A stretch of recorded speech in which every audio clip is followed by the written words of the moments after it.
Hello, everybody, and welcome back to To Be Diced Adventures and our adventure, The Dimensional Dial of Dr. Diago.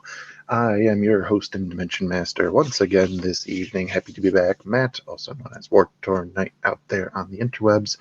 I am always so excited to get this group of wonderful people back together.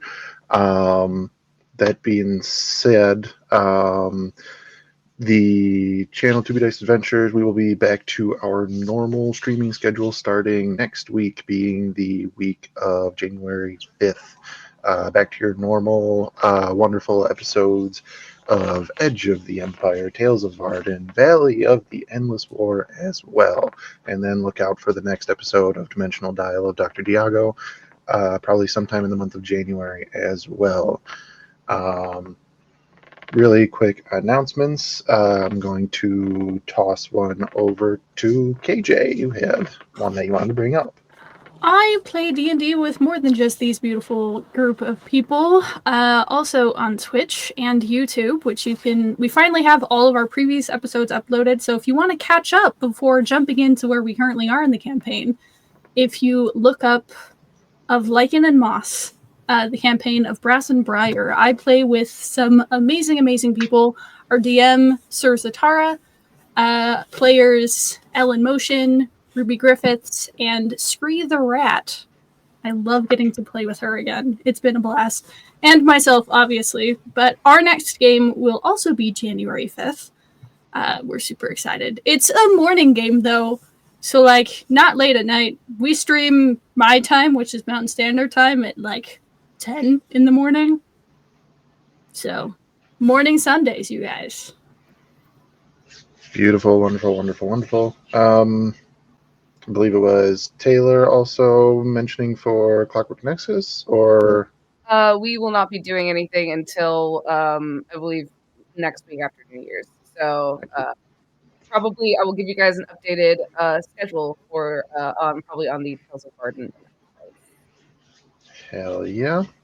I will take a moment for myself. Number one, you can see me potentially if I am one of the 120 players that makes it into this week's episode of Castleton over on Winter's Tales. That airs Saturdays at 7 p.m. Central Time. You can see me over there. All those episodes are highlighted for VOD, so catch up on all of that drama. You can also hear me on Somebody's Heroes podcast, playing as Tommy Roxen, the orc biker paladin. So those are the big things that I got going on in the D&D space, other than bringing us back once again to the dimensional dial. So that being said, last time on the dimensional dial of Dr. Diago, everybody everybody, the group getting together once again. You all set in on a nice history lesson with Tarzan. What's her name again? Miss Beautiful Face. Miss Beautiful Face. It was Miss Carrie, the Scary. Aarakocra teacher, that was teaching all of the school children, and then by extension Riley and Clucky, and then by extension yet again the rest of the party, some history of this version of Aetheria. They learned a couple of interesting things that would have shaped this world differently than the world that they came from. So, with everybody being sort of a little more contextualized into this world, the next thing to do was make their way northward. Everybody began to get on their flying mounts, be it Feyruz, our warlock companion, taking astride Aslani, their lion drake, as well as Baro, the blind monk, getting a sky sail lesson, which went absolutely wonderfully, actually. Somehow, way better than we expected a blind person on a surfboard flying through the air to go. It was a very big moment. Everybody taking off into the skies, navigating through this chain of islands floating through the air. They traveled for quite some time when the sky was sort of darkened and they were assailed by a very large bird creature with a 200-foot wingspan known as a rock.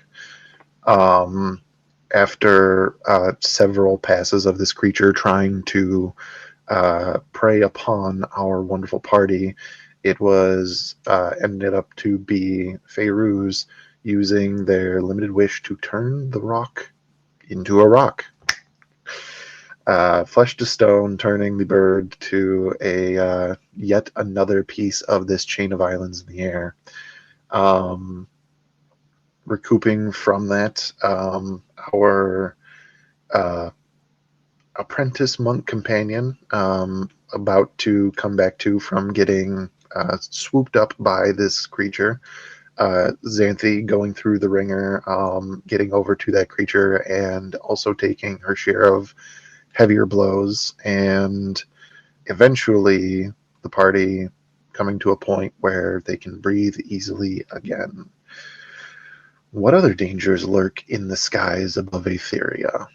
What challenges await them as they are moving to try and get to this desert area that they were told a powerful artifact is?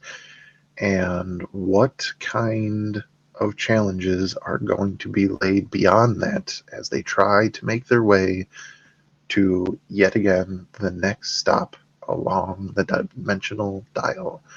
These questions and more have yet to be diced.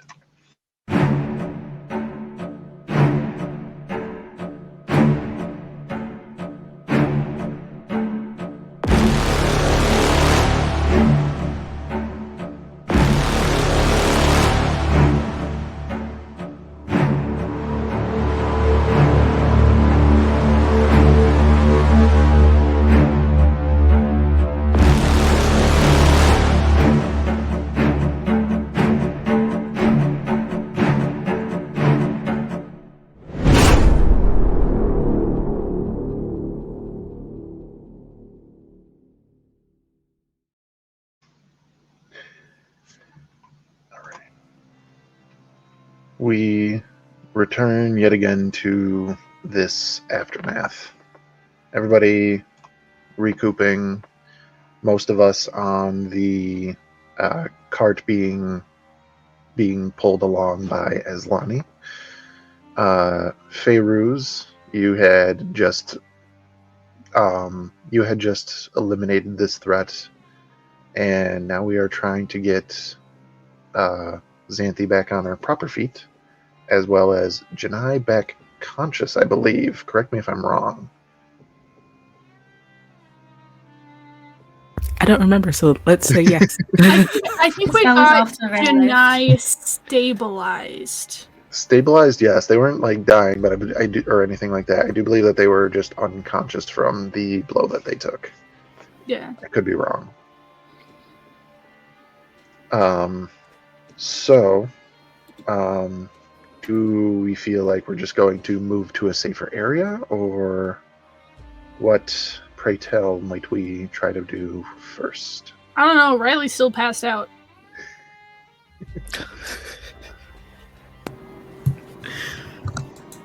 I think it would be most prudent to heal everyone who needs healing. This is about as safe as we're going to get on a petrified bird. That's true. Alrighty. So your normal healer is locked behind the unconscious form of Riley currently. My bad. So you have to not only get Riley conscious, but then you have to bring Petrichor forward. Which they're getting better at doing. They but we are don't getting have better. to do it often. We love the growth. We love the new I abilities. still have and to everything. roll for it every time, though, which is the best part, honestly. It's beautiful.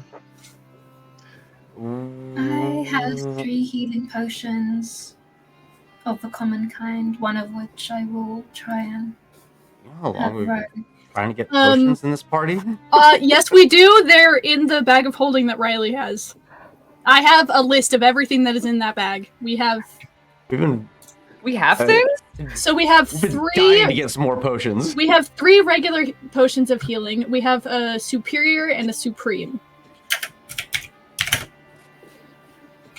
That's what we got.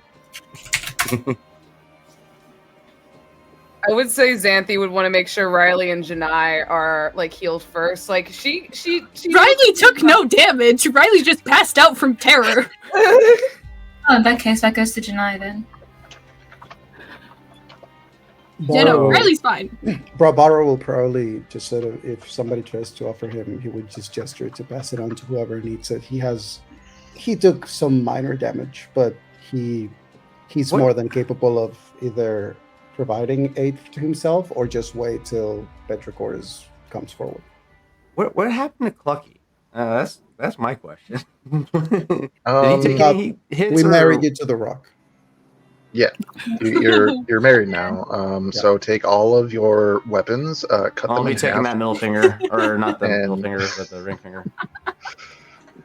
Cut divide your weapons in half and leave half of them with the rock. Let's Yes. see. Let me take a look at my notes real quick.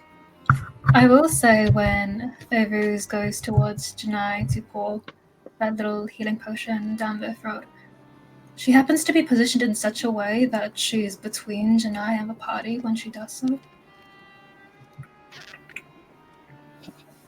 I believe after Tarzan left in combat, we didn't actually end up using him again. Yeah, I don't think we needed to. I think that we got that limited wish coming in, and Mhm. it just kind of nullified the rest of that combat, So which he's was brilliant. Around. Okay, so then I would probably say, with that being the case, like, Clucky's still in fucking fight mode right now, and is probably clawed to the face of this stone bird, trying to figure out, what are you? That tracks. It makes sense. He's just fucking at it, just like, what are you To doing? kind of put it into that perspective, I mean, yeah, this is a you are normally the largest bird that you've seen. You saw a couple like giant eagles when you guys were in the dinosaur dimension, but this is by far the largest of- bird that you have ever even comprehended. And if we can once again liken Clucky McCluckerson to the Incredible Hulk, nobody is bigger than Clucky. And Clucky's just perplexed by this creature and is just bonking it on the face with his great club. It's like, do something. Come on, do a trick. Xanthi's probably just watching, pinching the bridge of her nose, just like, dear God. So with a healing potion to Janai, I will say, of course, conscious once again. The last thing that you remembered was getting snatched off of, I believe that you were on the cart originally. You were snatched off of the cart by the largest pair of talons that you ever knew. You know of rocks. You've probably seen them flying in the distance. It's probably the first. Actually, knowing how Janai is with being a daredevil, probably you've outrun once or twice a rock here and there. This is probably the first time, though, that one's actually got the better of you. And it's because you weren't on your sky sail. Circumstances were Not different bad. today. Not bad. I gave it to you. It's my own fault. This giant bear creature, it is moving. What's going on? It's been turned to stone, Clucky. It's not gonna fight back. Well, You're that's not gonna fucking get any stupid. You're not gonna get any satisfaction out of it, buddy. Come over here and sit down. Oh, I wanted to kill it. My gratitude, Fairies. Ow. You might be feeling that for a while. Correct. Remind me, did we get Riley back on their feet, or is Riley still taking a nap? I'm rolling to see how long it takes for Riley to wake up, and I'm not rolling well. Oh, okay. So in We like also 2 have to see- sessions, Yeah, we also have to see if it's Riley or Petrichor. That's also true. We love the DID. If it makes a difference, since Borrow is back on the card and they know that they need healer, Borrow would probably just like gently put a hand on Riley's shoulder, and actually just sort of whisper gently, "Petrichor," to see if that helps with little healer side. Come forth. Hold please, I have to roll to see which one of them wakes up. Yeah, I was gonna say, KJ, I don't know how you I can have the mechanics. I was gonna say, I don't know how mechanically you can treat this as a roll with advantage, but whatever works for that. So waking up, little kids wake up when you move them. That's just a thing. I'll treat it as I roll percentile lives. If it's under 50, Petrichor. If it's over 50, it's Riley. So I'll just roll it twice. And because you're trying to go for Petrichor, I'll take the lower of the two numbers. Okay. Okay. Cool. What did you say? Me? I just said Petrichor. It's the magic word. What's the magic word? Little rain child, come forth. To remember where my shit is. Petrichor there. language. That's not what Petrichor sounds like. So we did get under a 50. So it is Petrichor that wakes up. Hell yes. We love to see it.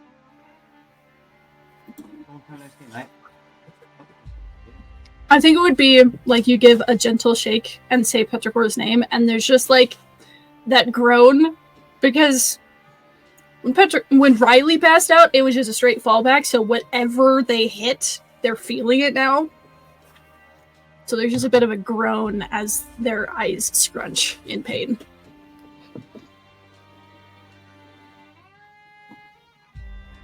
I love this side chat.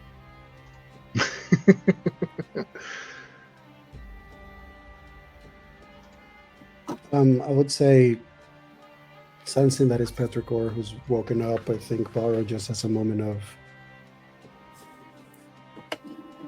there may be some of our friends who could use your help. I need to be better about resetting both of my character sheets on a long rest. They will sit up. Who looks like are the worst off? Because I know Xanthi isn't great. Xanthi is She's about at half health, like a little bit above half health. 61 out of 100, but I believe Janai is looking like the worst for wear because Janai just got revived. I love that I could just pull up people's character sheets. It's a thing. Clucky's looking pretty rough. Clucky's looking pretty rough. Did Clucky get hit? No, he's just looking rough because he didn't get to kill anything.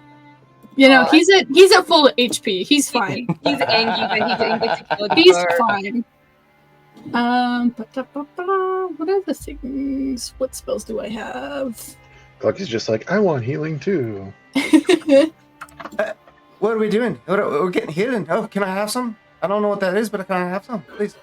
I want some, please. Please. Clucky, please. fine. No. Just give him a band-aid. Literally, that's how he's just like, oh, everybody's getting something. I want something. Jesus Christ. Do I have it?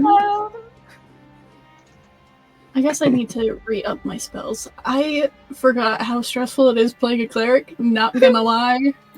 I always forget you can change your I mean, spells as a cleric. Every day you can switch your spells out. Not dying.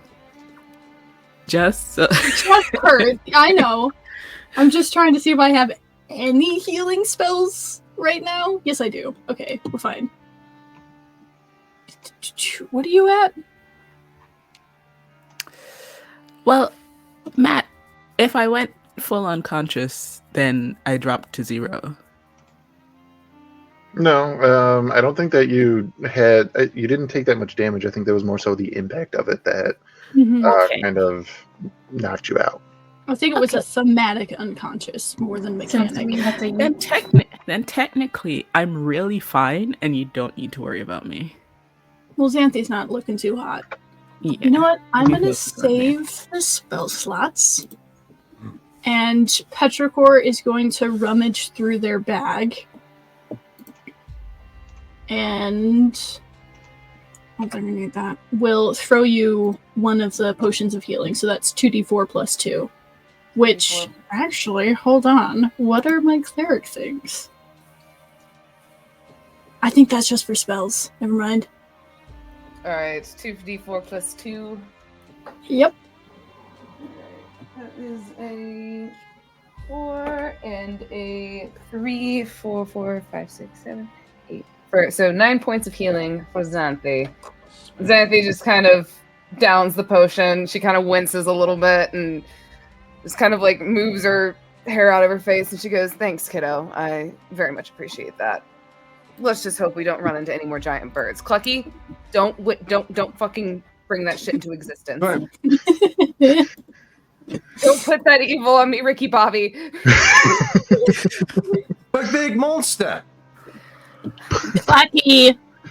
Clucky, if there is a big monster, you were welcome to fight it, but let's hope we don't run into one.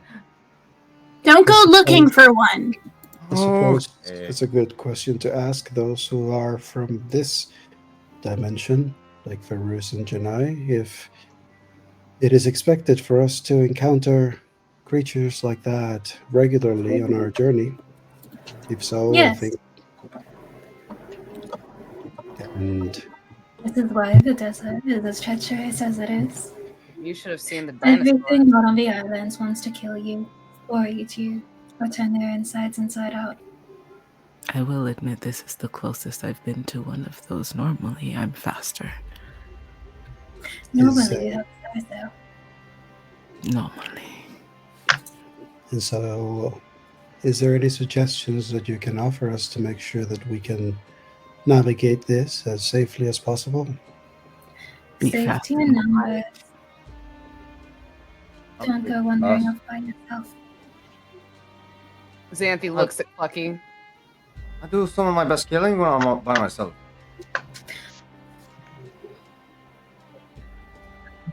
You can be by yourself.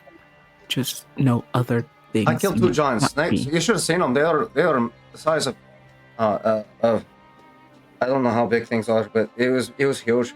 And I brought it back to the camp and fed everybody with them and made spears out of their bones. See? And he pulls out like several fucking ivory white snake rib bones that he's fashioned into javelins.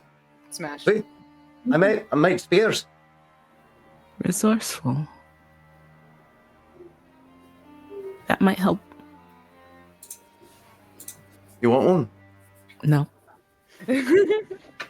No, I do not. Those are for you, buddy. I got extra. Clucky, not everybody fights with sharp things. Oh, but You saw what how do you- happened to me when I used my crossbow. Yeah. She shot herself in the foot. Yeah, how does that happen? Passive note, in the background, Petrichor will be putting their armor back on. Xanthi just looks Good at call. Clucky and just goes, "Too much whiskey." Ashling, you need help with that? You got it? I can't reach in the back. I got you. No worries. And just Bucky's picks up some of the platelets and starts clipping them in. Doesn't know how the clips work because that was Crow's contribution. Crow taught him how to do it. It was like, oh, no, all right. It slides it in right there. All right. Yeah. Yeah, it looks good. It stays in place. Simple. All right. I think you're secure. You want to test it out? Try and poke through it? No. Okay. Is this going to be the gag for this session? Is that Clucky offers somebody something and they're just like, no. I just have the image from Kick-Ass, where it's just like, honey, you're wearing a bulletproof vest. Everything's gonna be fine, baby girl. Just... It's perfectly safe. Don't worry. Don't worry, be happy. Yeah, I know. After helping out Petrichor with getting their armor donned to expedite the process, Clucky's just gonna keep vigilance, being the healthiest of all of them. Yeah, just patrol. He's actually gonna patrol overhead, just in case if there is anything that does show up, he can draw it off. Xanthi will actually join Clucky, and just to kind of keep a look of things, and so use the help action for Clucky if possible, so he can get advantage. Xanthi still, I think, has her wings out at this point. Smash. I would say Bara will probably be in the wagon with Petrichor. He would be standing and sort of trying to listen to the wind and how things are around this particular area. He has the little bells and things on his staff to also like sort of sense the change in the shifts of the tides of the wind. Alrighty. Sounds like everybody's got a bit of a plan of trying to avoid such things in the future.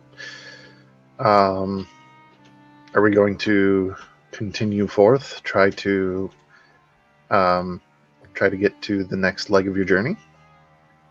Is the question: are we pushing on, or are we staying in place to rest?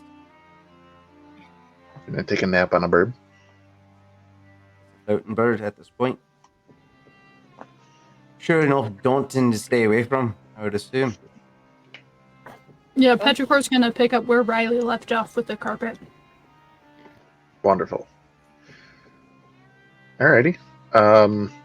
If you guys want to make this like it's still, I believe, should be like somewhere in the afternoon, so you guys still have time to travel if you wish. I believe that I said there was going to be like 2 days travel to get where you're going, so you do got a whole nother day ahead of you. Bucky's answer. He heard about killing purple worms and is excited. So as soon as we the sooner we get moving, the sooner Clucky is getting to that destination. So Xanthi's just trying to make sure we don't get fucking eaten again. What happened to my sky sail? I have it. Yeah, Baro got it. It's fine. I mean, I probably would give it back to you. No, it's fine if you hold on to it. The moment that you mentioned no, because I remember asking in the last session whether like I had lost it and I still have it. But I think the moment that you mentioned that like that was the first time you've seen one that close and like usually faster, I think Bara would have like passed the glider back to you. You're gonna need this. Like you know how to use it and it's going to be useful for you. Like there's a time and a place for like hobby flying. It's not right now.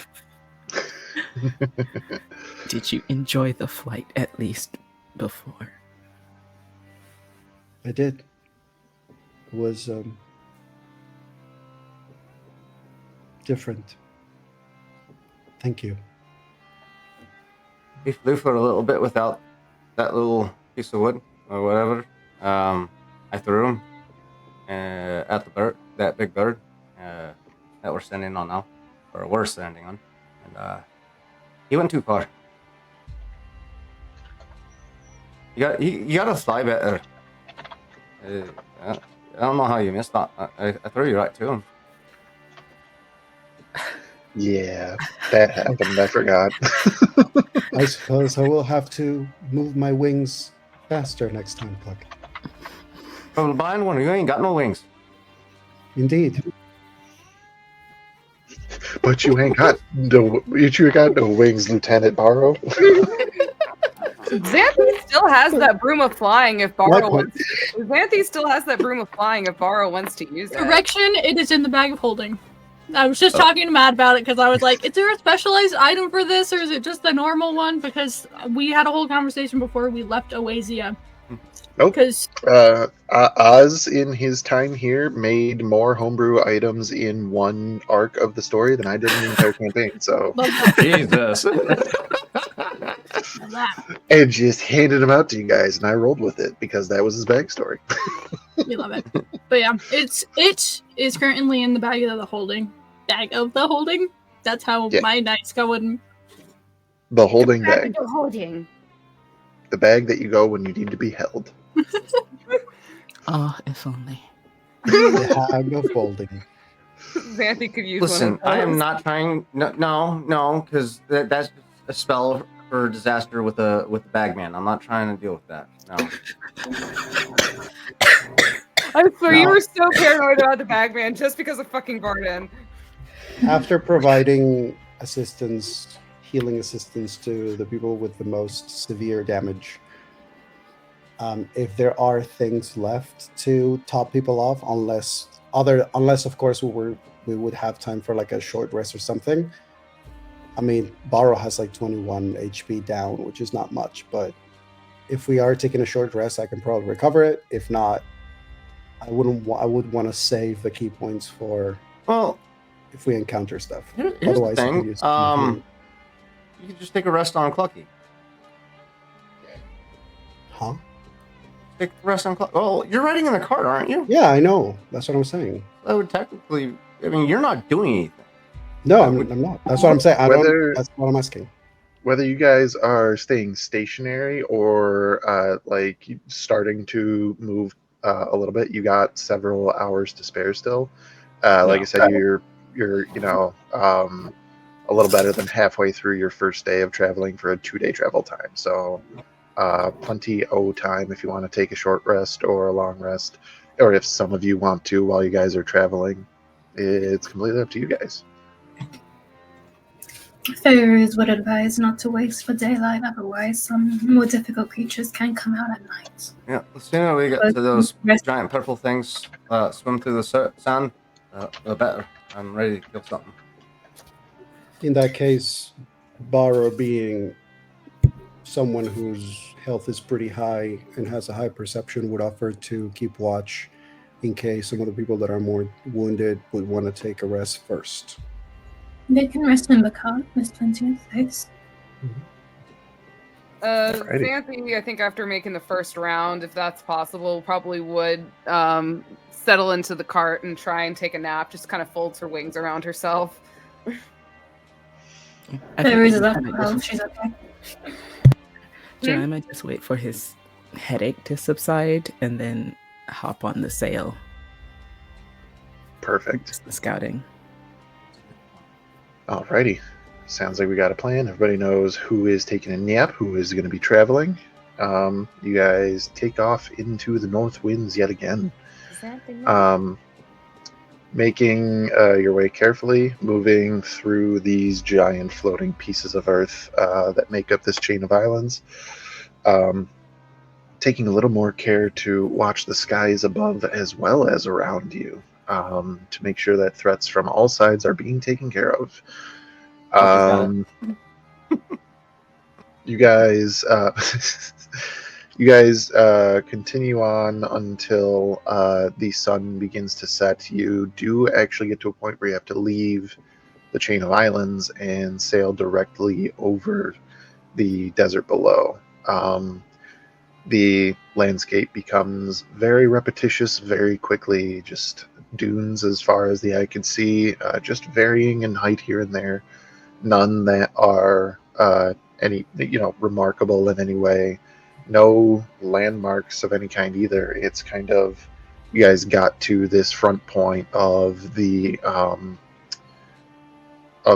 chain of islands and took off away from it, and then it's just been, you're going in this direction, making sure through our survivalist chickens guidance that the sun stays on the correct side and you maintain your heading. I would guess when sun began to set is when you would start to look for a place to land. Okay. Yeah. Who's going to make the call on where you guys are going to land? I would present. I would consult with Favors and Janai. Probably more for Favors. Mostly because it seems of the group, Favors seems to be the wanderer and also the person who wants us to go this direction. So Favors would keep an eye out for what looks to be an outcropping of rock. Something that would suggest the land beneath would remain stable versus pure dunes where the wind would brush over that. Normally that does not bother her because she can pop into a bottle like no one's business. But because she has company, can't do that. Gotta be a little more considerate.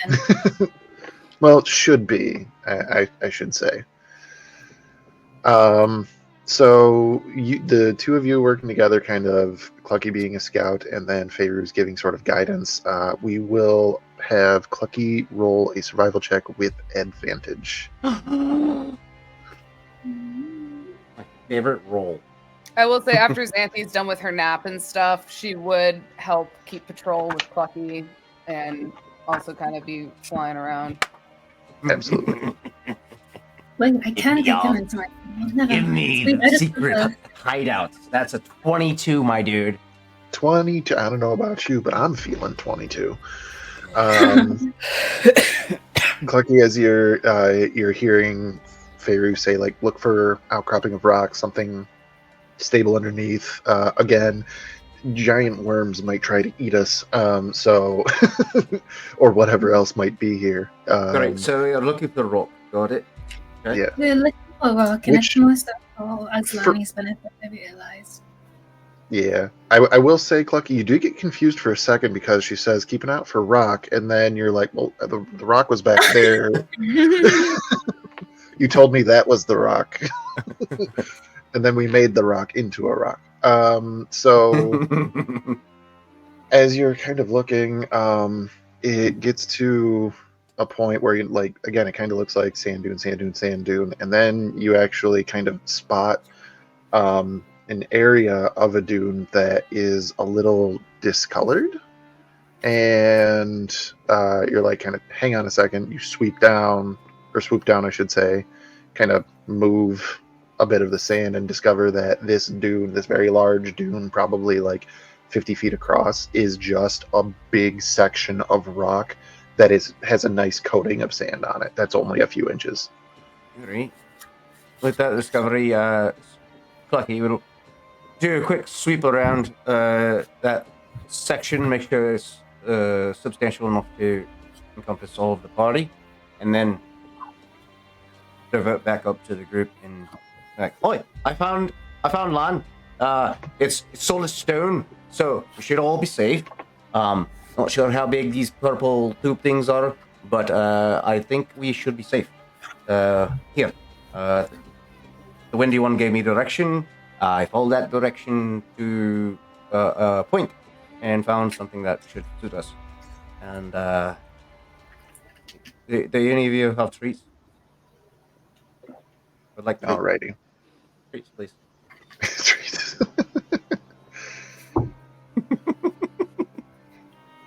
Staring at Morrow mainly, just like, give me something. Hand out, like, give me something. Like, you're actually extending the hand to the blind monk. Here's another. You operate like you see, and Clucky's off. Is he asking for something to eat? A treat. He did a good job. He wants a treat. Oh, I see. Kind of like me whenever I do something that a normal human is supposed to do. I also expect a treat. It's like a reward. I'm going to say that Barrow has a moment where, like, he senses the hand there, tilts his head, and Barrow just sort of like grabs the hand, gives it a little shake, and then lets it go, nods, and just keeps walking. Boom, boom, boom, boom. Now, are we on land? You have landed. When you were flying in, it kind of just looked like a big sand dune, much like the rest of them, but it is just like a little layer of sand over a very large section of rock. So you don't foresee any protrusions from underneath coming anytime soon, at least in the next 8 hours. I'm gonna say the first thing that Baro does is as soon as he senses the rock underneath him, he'll attempt to do a bit of a stump to use his tremor sense and try to get a. Oh yeah, Alrighty. he's gonna tough it up. Go ahead, Oh, give no. me your perception check with advantage. Ooh. Don't We're mind in if trouble. I go. Well, what I'm wondering is this going to be like the same situation in like This is in Tremors all over again. in Avatar: The Last Airbender, but like is it harder for Baro to see like on the sand compared to rock? This is Tremors, man. I rolled a 21, so I guess the DM will tell us. You stomp and sort of get a nice image of that piece of rock that you are standing on, kind of sort of 50 feet in diameter, so a lot that you guys can work with your cart, your large lion drake companion, all of your individual peoples. But extending down, much like an iceberg would be, this is goes probably like 70 feet into the ground. So big rock that you're on. Things beyond the rock get a little fuzzy because of the nature of trying to pick up sound through sand. So as it kind of radiates out, the images get a little less clear, and you do kind of get like little fuzzy areas that you think are like smaller areas of rock deeper down. Nothing in your perception, though, that appears living beneath the surface of the sand.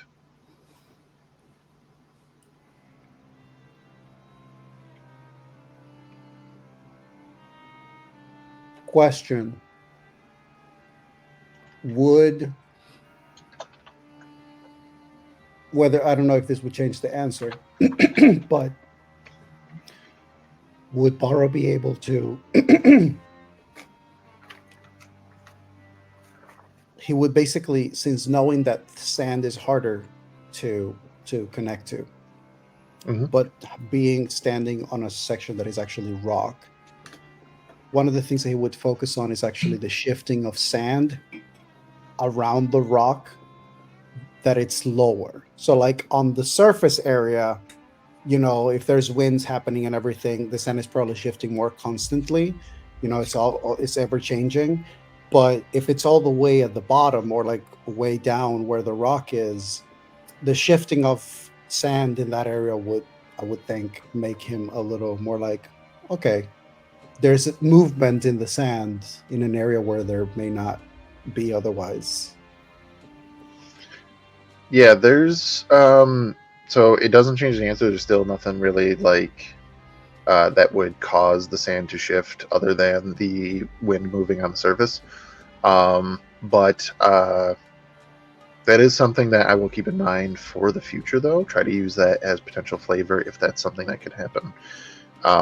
Nothing, like I said, nothing shifting the sand beneath this rock anyway. As best as you can tell, it is fairly sturdy. You got this. It seems all right for a moment. So, I'm going to take it that we're going to try to wait for the morning sun.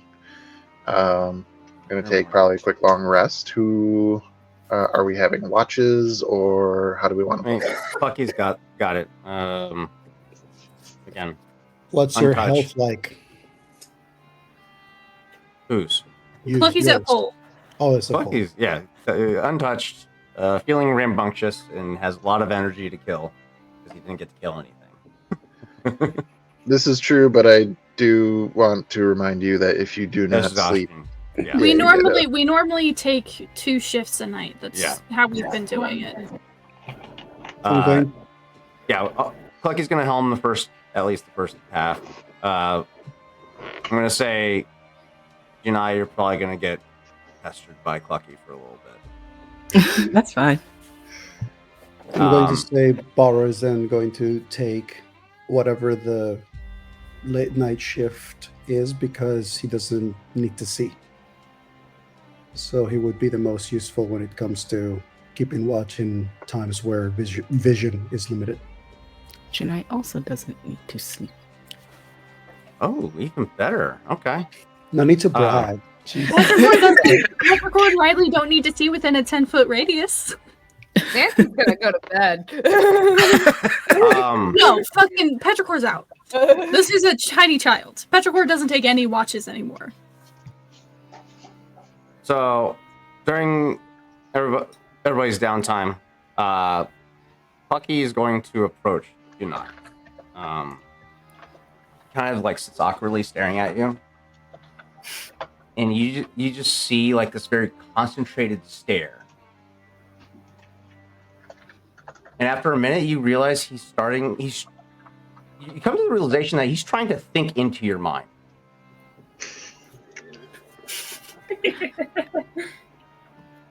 Yes.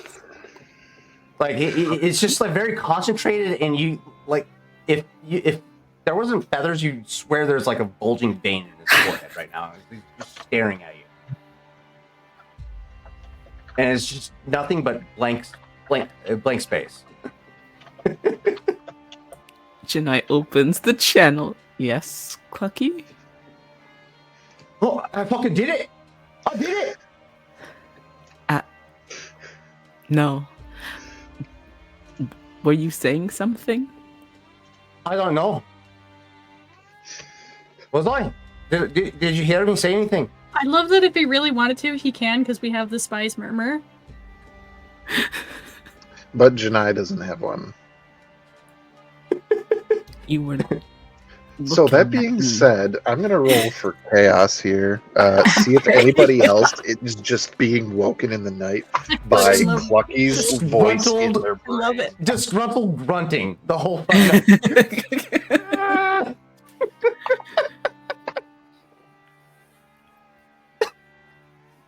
Okay. Yeah. Xanthi. Oh, god damn it. You just hear. Xanthi just like slowly like wakes up. She sits up. She's like rubbing the sleep from her eyes, and she looks at Clucky. And staring like, laser beams into this. Do you need a shit, Clucky? What the fuck? Clucky, you're gonna give yourself a fucking hernia. What are you doing? Nothing. Go back to sleep. How can I go back to sleep when you sound like you're about to lay a fucking egg? I'm not doing anything. Mind your business. What are you doing? Drugs. At that point, Xanthi just kind of shakes her head and just flops. Visibly embarrassed, but then Janai, you see like the shock as Janai makes the connection and is like, oh, I did it! I did it! No. Clucky, do you need something?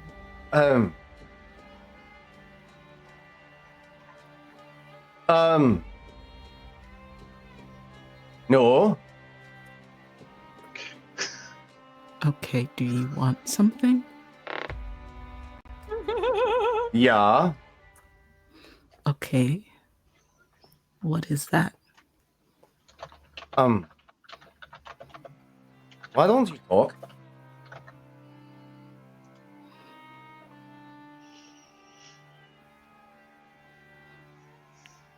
I can't anymore.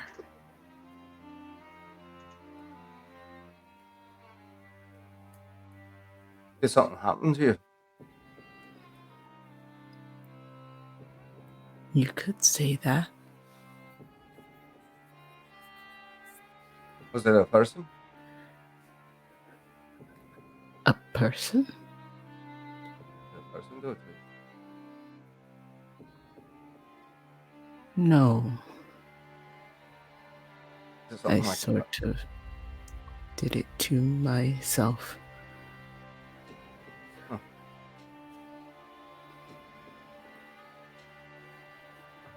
I was just curious because I couldn't talk for the longest time to people I cared about. He points to this bracelet on his wrist.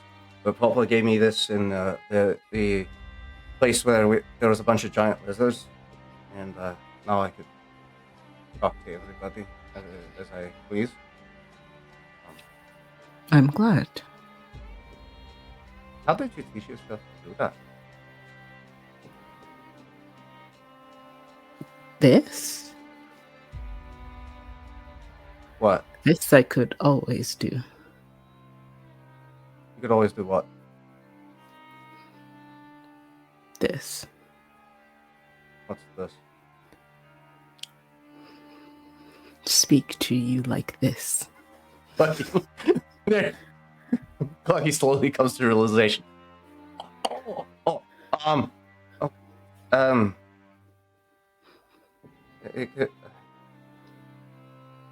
I wish I could have done this when I was younger. Could have talked to Papa so much more. Could have talked to my friends, my family, sooner when we first started this journey.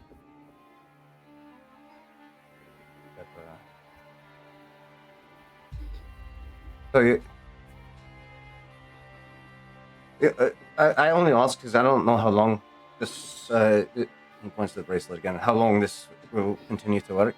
If it will still continue to work when we get back home or not. But if I could learn to do what you do, I could continue to talk to my family, even without this.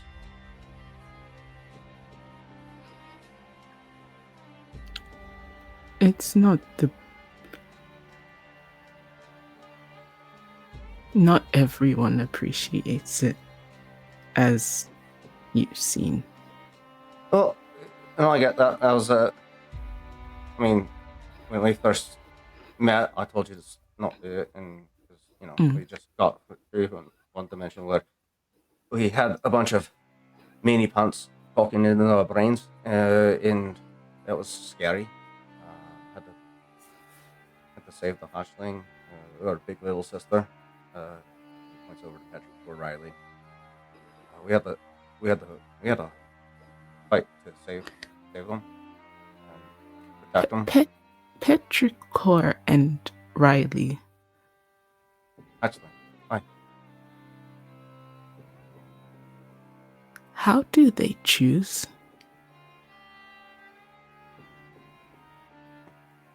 Fucking completely clueless look on his face. He opens his beak and diap noise comes out.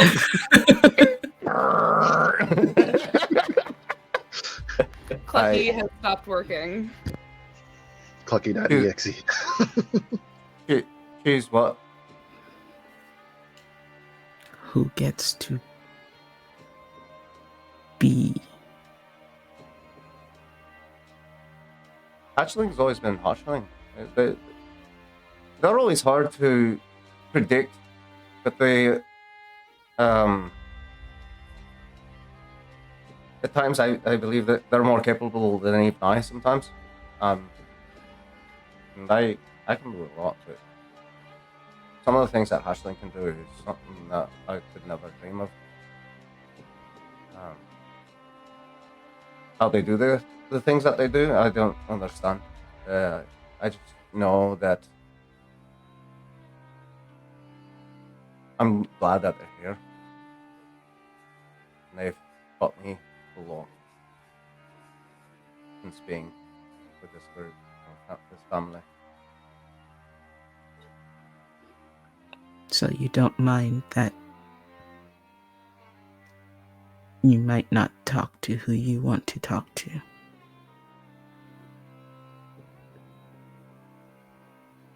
If the magic or whatever causes this to wear out, and I can't talk to them anymore, it is what it is.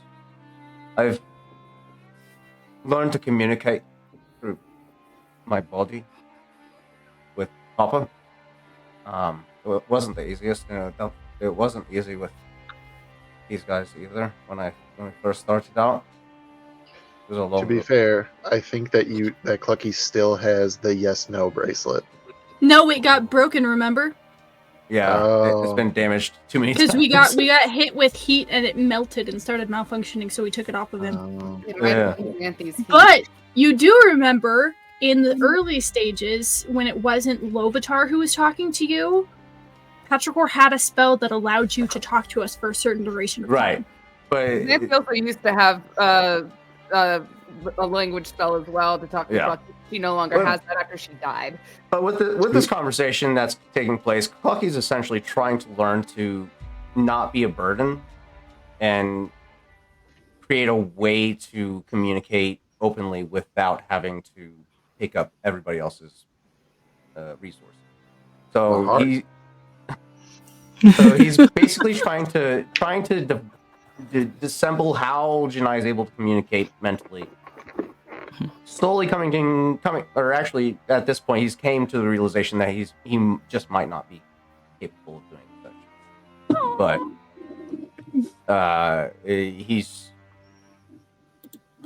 that was the whole point of this conversation for him. He wanted to learn what you do and how you do it, just so he can communicate with his new family. I mean,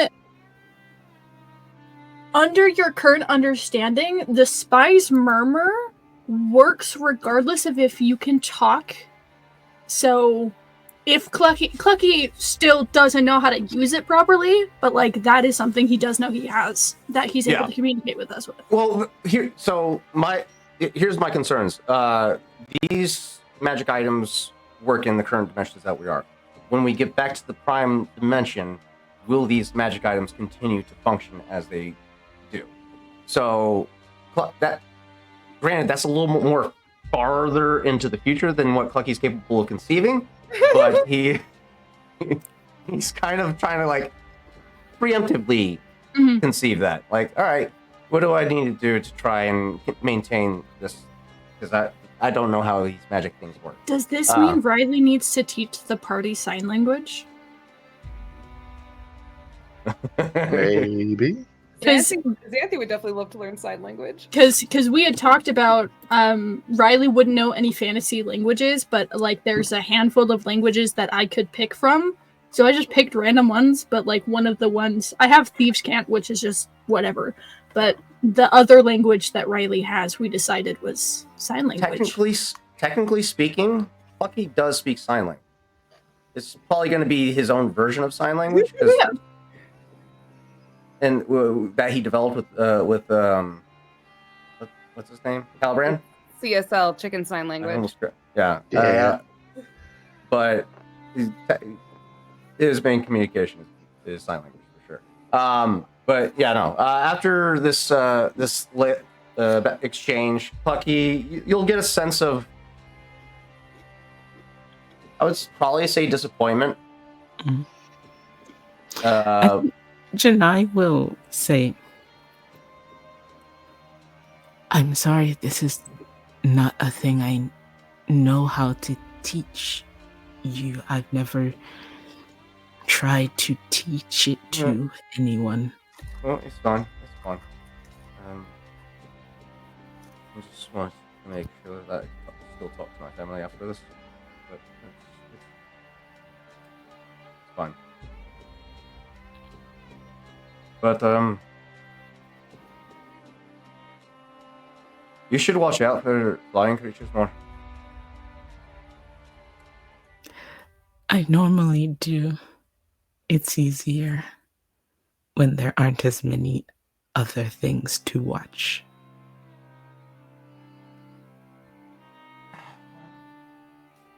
I seem to do all right. I've been traveling with them this whole time.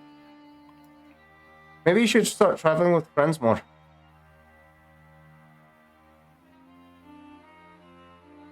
Like us. Maybe.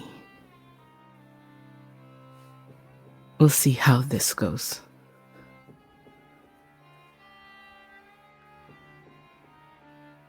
Sorry for disturbing you. You didn't. Yeah, have a chicken. holds out his hand and fucking chicken operates in his hand. The This was- most hesitation, just inching for this chicken. It's a big, You big get a brown, You get a like plump chicken, and it just curls up and waits, looks at you expectantly as Clucky holds it and tries to set it in your palm, weightless. You would think this thing probably weighs about at least 10 pounds, but as light as a feather.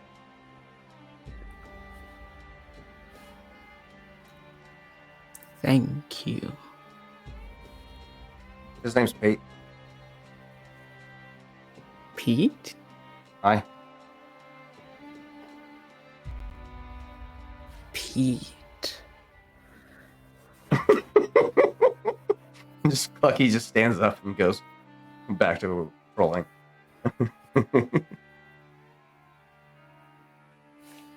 Janai just has the chicken in their lap now. Beautiful. So that was Clucky being on watch, Janai being woken up, a little no, I'm bit of awake. Xanthi being a little bit of Xanthi being woken up. Let's Fucking let's- egg.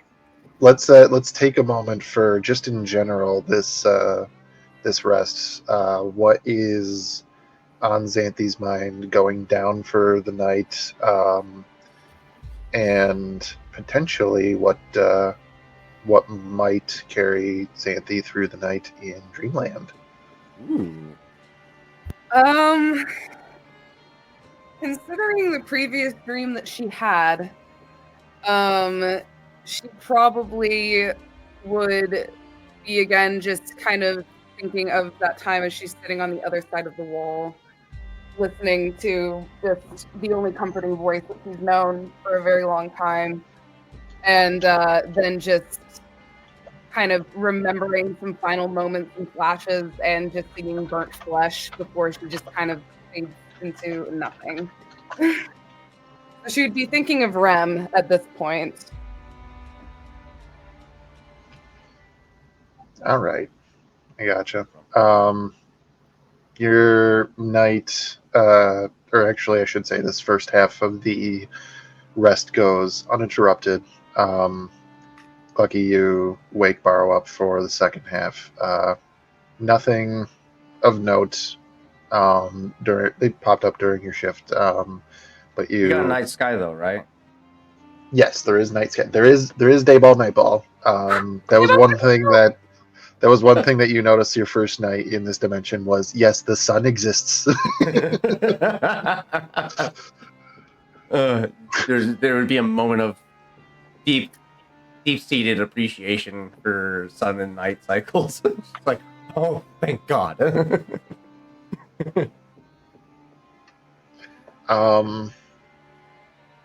Alrighty, so Barrow, you take over the watch for the evening. What kind of thoughts is our profound, blind, wandering monk kept with to look for this? I think Barrow would probably be scanning the book that he has, but the disposition of scanning the book has changed ever since he had the conversation with Master Ugri, where Ugri mentioned that in order for him to be able to become basically move on to the next level with the Way of the Wind would require for him to walk away from the party, and then him making the promise to Patrick and Riley that he wouldn't. So even though he is continuing to study and learn from the book, there is now a sense of separation with the study. It is no longer a pursuit that has a goal that he was after, because he seems to now understand that that goal would mean to break a promise that he's not willing to break. And so it feels more like the study of a scholar rather than the study of a student trying to graduate. It seems more observant. And that, in a sense, I think has planted a new question to him, because if the way of the wind will never be fulfilled, then what path will unfold before him and how?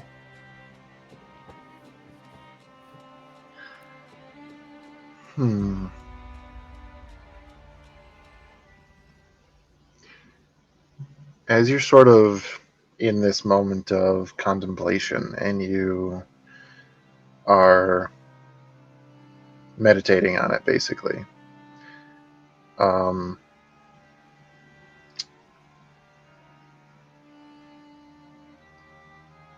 do me a favor, just roll a wisdom check. Just a regular wisdom check. That's an 18. 18. You are just kind of contemplating this, and as you had that sort of contemplation, kind of going through everything that you're remembering about the Way of Wind, you also remember your entrance into this dimension. And you also remember, in conjunction with that, Janai teaching you how to use the sky sail, and that point of allowing yourself to kind of go with the wind and feel it that way. And I would say that these were two moments that you, in very recent history, that Barrow has felt most in tune with the wind. He's never been out of tune or anything of that nature, but these were the moments that you kind of get a sense that in this dimension, this is the point where you have the chance to be the closest. However, we're being told, in order for that to actually happen, something is going to have to be given up that you don't want to give up. And as you contemplate that, sort of trying to, much like you do, listen for where the leaf falls.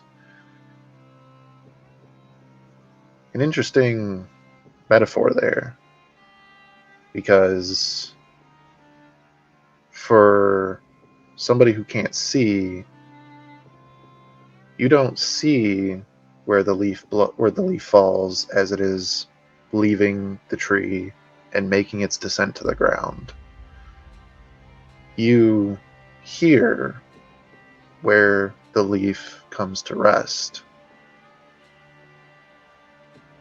as it touches the ground, as it makes contact with the earth.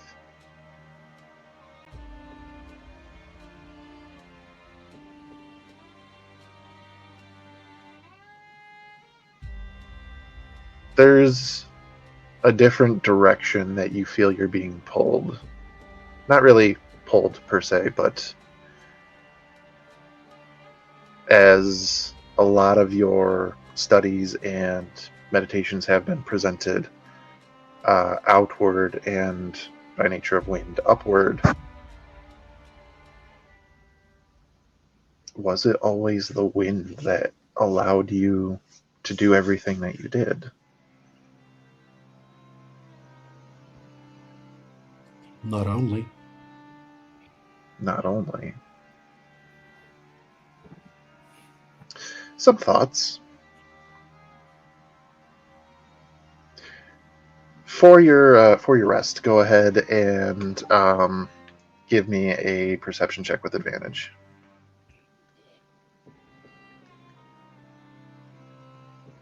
for your watch. I think I said rest.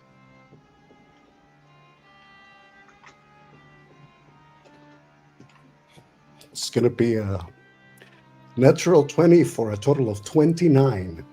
Hell yes. Let's go.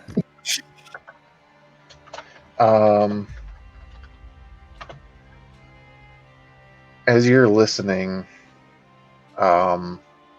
it's very far off in the distance, but you hear sort of a low, I believe the technical term would be like braying sound, like an animal making some sort of noise off in the distance. It's not anything like, it's not an animal that you're aware of, that you are familiar with. The set, given that it's a natural 20, will kind of give you a little bit further understanding of what you're hearing. It sounds like an animal that is attempting to contact perhaps another of its species. Kind of similar to how wolves will howl to figure out anything, but you don't hear a response. Like the sound goes out and there is no response. And then a few moments later, you hear it again. It's not getting closer. It is moving, but it's not getting closer. And then you notice beneath the sands some shifting. Of course. Of course I do. From where you are and from the distance that you are away, you can tell that this is technically beyond your normal range of perception. But you know why you can still hear it, and it's due to its size.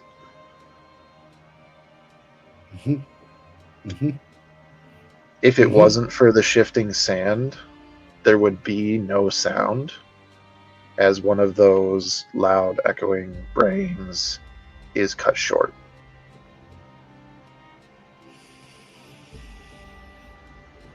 And the shifting begins to go downward again.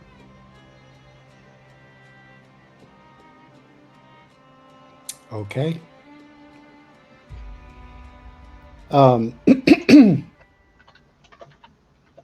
think for Barrow, making that whole connection, I think the main thing he's going to focus on for the remainder of the shift of his watch is just to keep an ear open for any potential sounds that either a member of the party could accidentally make, or any sounds that could be happening in the vicinity that may be too close for comfort. And I think that the moment that he starts sensing people getting up, he would make sure to greet them with a very soft and gentle, a very like thing of being quiet.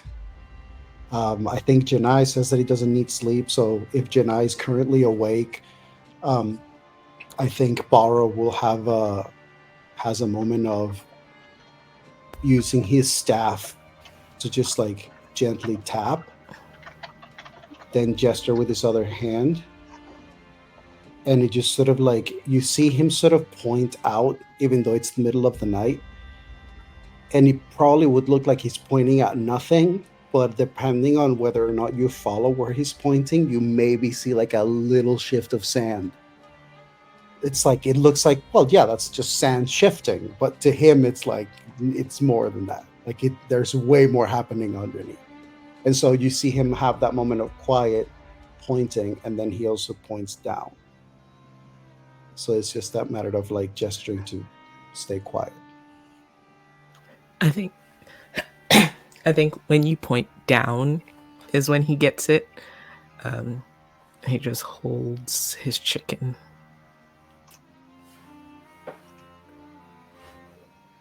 Emotional support chickens. by this point, if you would have held on to Pete, several more would have coalesced around you at this point.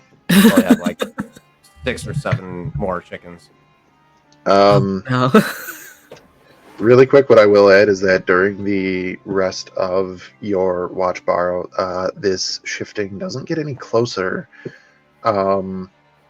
It kind of skirts like around a little bit, and at a certain point, as it's like sort of on the edge of what you're perceiving for like towards the southwest, it you know it didn't leave, but it stopped, and it stays right there until your rest ends, or until your watch ends. During that time of your watch, though,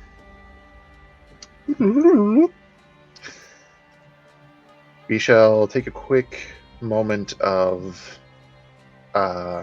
check-in with our 2 young, helpful individuals in the party.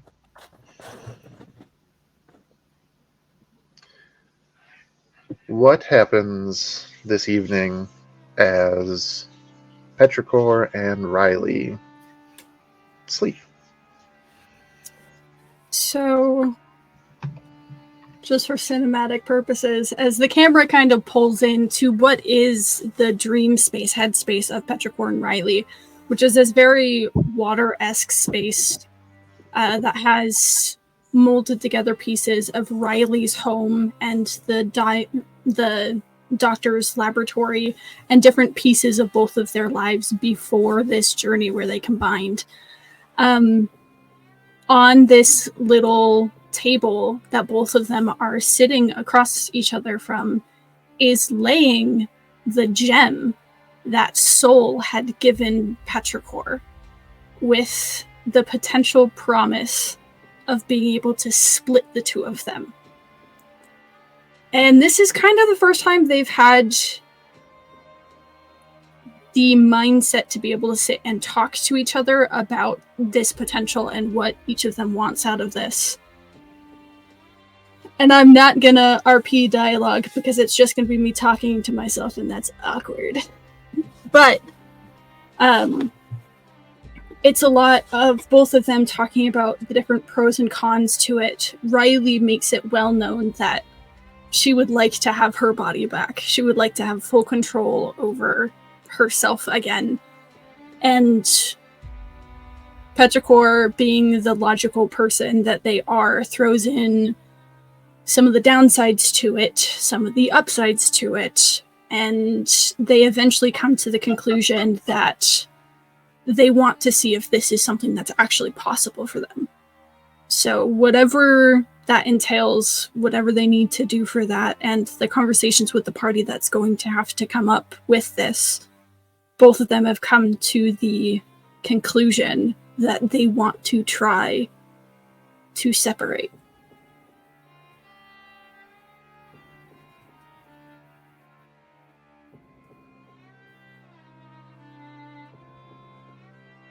And they probably sleep in longer than what they normally do because of the length of this discussion.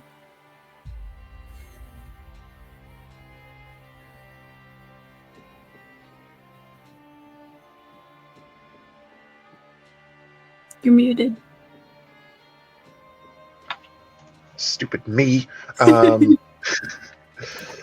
So, I will say, back in the waking world, as Barrow is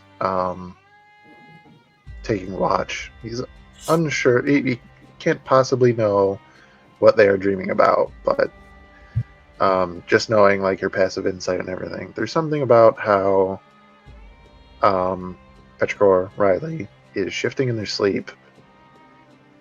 Something stressful is going on. Not terribly like an emergency, but something, I'll use the term heavy. Mm-hmm. I think Barrow has a moment where he notices and he's looking at them.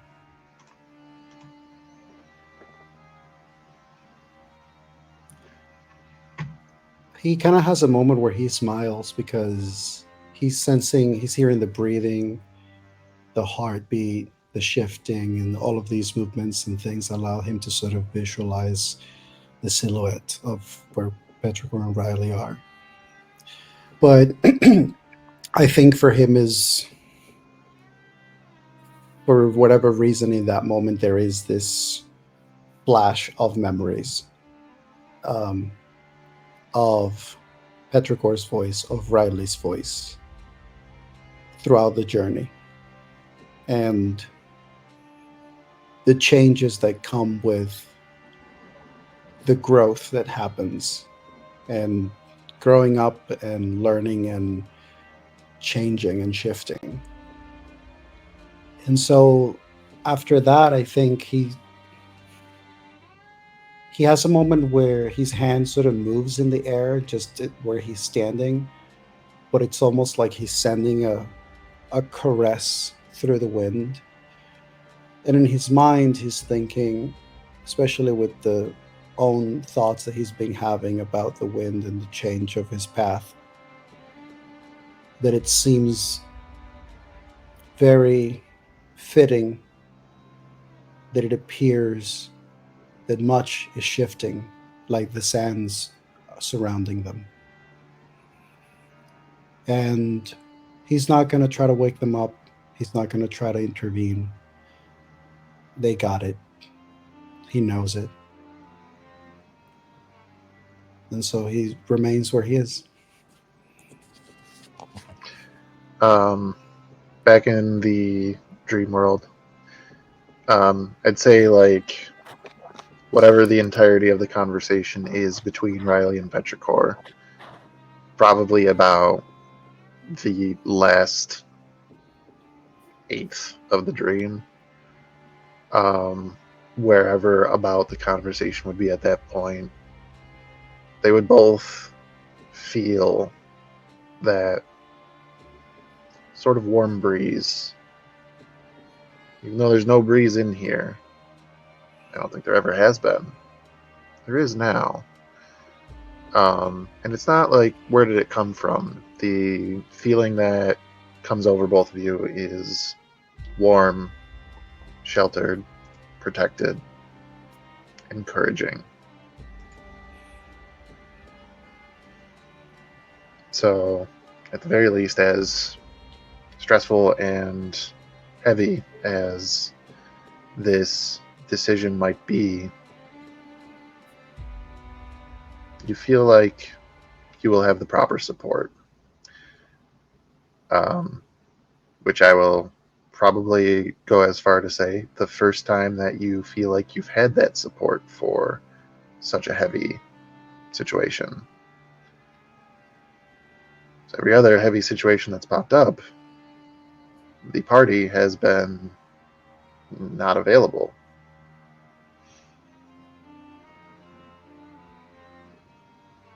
General Parsnick cornered Petrichor alone. And it was when Riley removed herself from the group that Draven was able to have a conversation with them. Finally, a time where something is happening and you know that it's your friends around you. I think even with the new presence of a warm breeze, I think both of them understand where it came from, or rather who. And that definitely bolsters them in the decision they come to, even though both of them are terrified. And as they wake, that energy carries. Petrichor's the one who wakes up, but there's an odd stillness and silence from them that's not normally there. We will slowly start waking everybody up one by one, based off of vibes from this evening and then vibes overall. Clucky's still one of the first ones up, as always, right with the morning sun. Bara will be there to stop him from doing his thing. Oh, that's a good. That's a very good point. the moment, Excuse me. Clucky, that you wake up and you stand up ready to do your thing, Borrow is there. And you see Borrow's hand, just like Borrow's hand literally gets in your face to sort of like get your attention, and then gestures like this. And he just slowly leans in as he whispers, Clucky, I know what you do every morning. But unfortunately for safety, we must remain quiet for the rest of this trip, at least while we are on the sands. There is danger beneath it, and any loud noise could endanger us, all of us. And he gestures toward Petrichor and Riley, because he knows that's the most direct way to have Clucky understand the importance of doing or not doing something. I feel like for this entire speech, like it started as Clucky inhaled, and he's just been holding his breath the whole time. Big old chest puff and everything. Like he's I just posturing. imagine putting a straw in his beak just to go so the air just deflates. Yeah, like it's definitely his chest definitely puffs out as you get a sense of defiance, like right out the gate. 100%. You try and stop Bucky from doing what he wants to do. Defiance. So you get that typical chest puff that you've seen before, and then you start trying to talk him down, and you direct his attention to Petrichor, and it's all that bravado dissipates immediately. Like, all right, but I wanted to do something for the hatchling, and you know, I'm not gonna do anything crazy. I just want to go look for something that will help them with what they asked me to do for them. I just want you to know that at least while we are on the ground, on the sands, there are dangers underneath that will follow loud noises, and it might pull the party in danger. Okay. This is. I'll fly, and I'll be quiet. I promise. But I need to. I need to find something that will help them with what I promised them. Be safe. Okay. All right. Clucky absolutely is capable of flying quietly. It's not something that he's unable to do. So while you are making your morning survival check for your normal stuff and an additional, go ahead and roll that survival check. So Barrow was awake. Clucky technically first one up. Just knowing the nature of everybody else in the party and then what happened the night before, I'd say that Xanthi's probably the next one up, followed by Janai.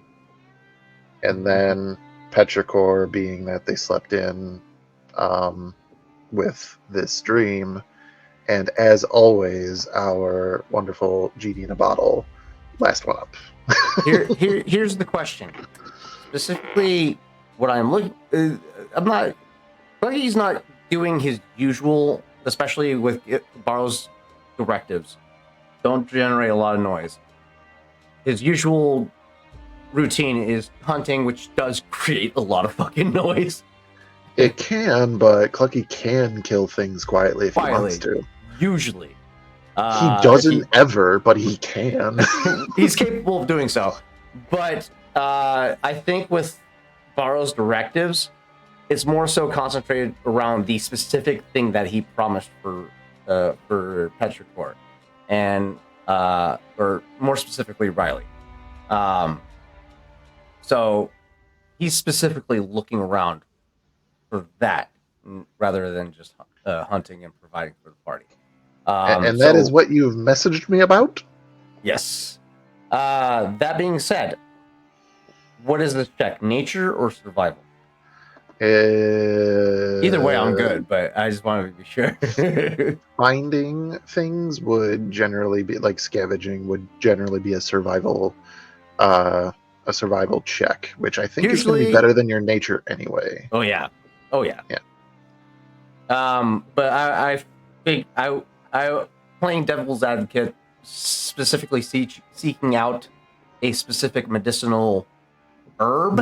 What I will say is that to find what you are looking for, like you are looking for something in this genre, to find it, survival check. To identify it, nature or medicine. I like that. Okay. That's going to be a slutty 20. Slutty 20. We love a good slutty 20. You are looking around. Do I have to say what you're looking for? Desert, not the most common place for it. Usually, yeah.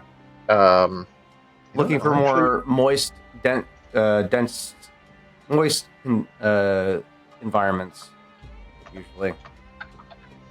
Which would probably require him to travel a little further out than what the party's comfortable with, but...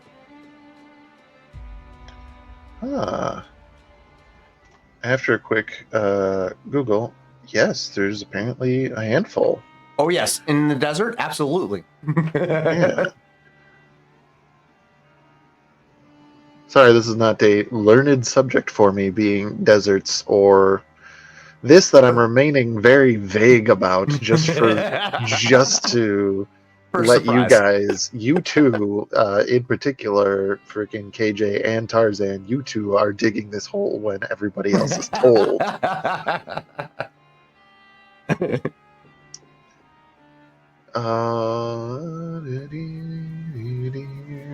Are these holes going to be our future graves by chance, or? Obviously. You might put one of these two in those graves. No! I will say it was a 22. No, slutty 20. Apologize. So with that, finding some, absolutely. It takes you a moment. You fly pretty much like the widest part of your arc away, and we'll say that you find what ends up being a sort of like petrified wood that was like a tree that fell over. You kind of sort of get closer to take a better look at it and end up finding out that it's kind of arced and there is a shady spot underneath that appears to be close enough or good enough climate for what you're looking for. At least you believe so. Let's see if you can properly identify. Yeah. I think Lucky would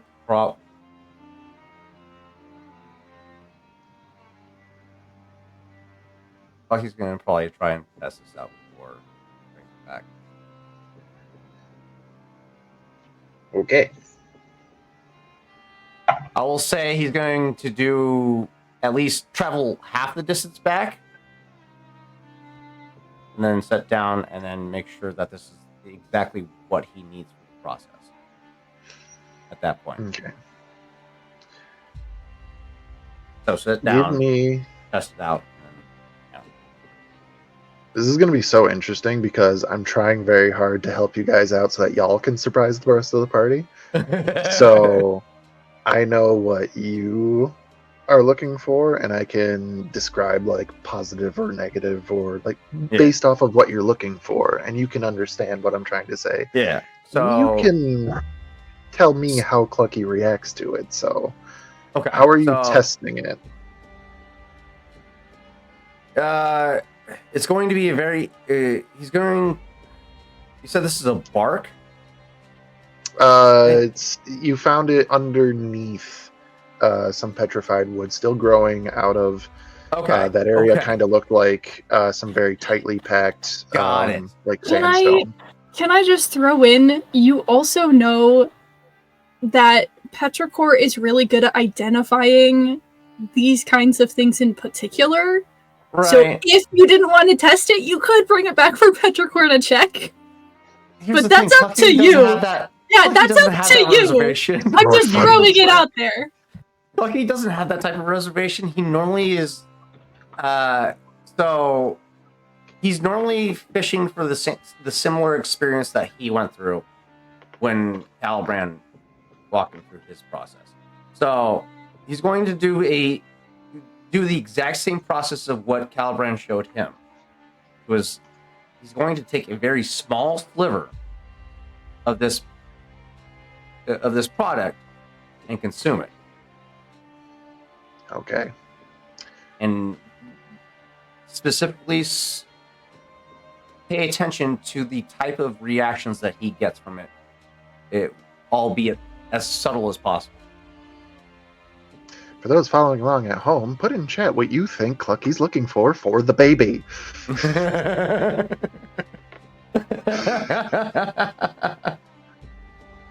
Clucky, please roll for me a Constitution saving throw. Oh boy.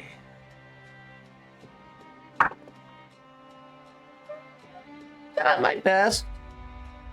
That's a 10 10. with a +8.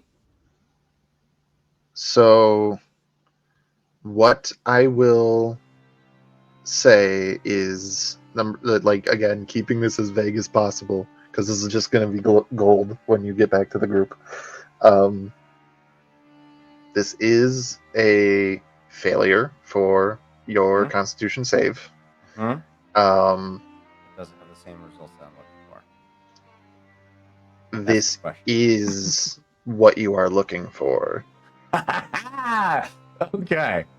So I believe that you please- know how to act accordingly as Yeah. you return to the group.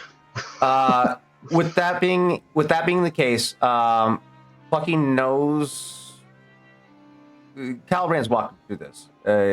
He's gonna have to sit in place for a moment to at least wait out the brunt of this, and then once he's able to regain like full capacity of his faculties, that's when he'll travel back with the rest of the product in hand. You're gonna So take main time. Okay. yeah, he's gonna take his time for the time being, which is probably gonna put the rest of the party on edge.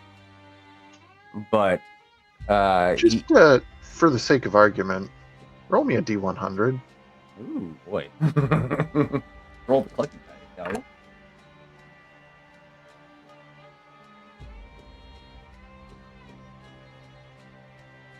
That's a 009. So that is a total of 9. 9%. Yeah. Okay. What does that fucking mean? If I was a cleric right now, I'd be talking to God right now. What does that mean? Well, that's the wonderful thing about, like percentile rolls, because there's never usually anything associated with what's good and what's bad. Like sometimes it's like, yeah, make sure you roll low. Like you want a low number for this, and then it's like, no, you really want a high number or something. I've actually done it in the past where I'm like, I want you to get close to a number that I'm thinking of. And so you really just can't tell until I start talking, and I love that feeling. I don't like that at all. There we go. I think that it is no, that was perfect for what's happening. The fact that you were just starting to get blurry.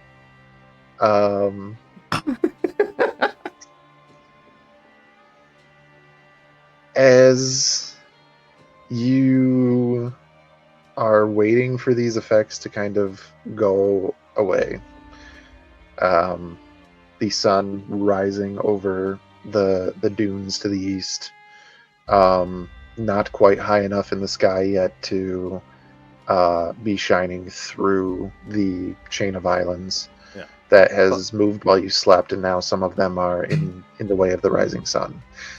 So for But while you visualization, Clucky's just sitting crisscross applesauce with the sand, trying to wait this out. There's a rather large and burly looking salt and pepper humanoid figure in front of you. About 100 feet that you could see walking across the sand.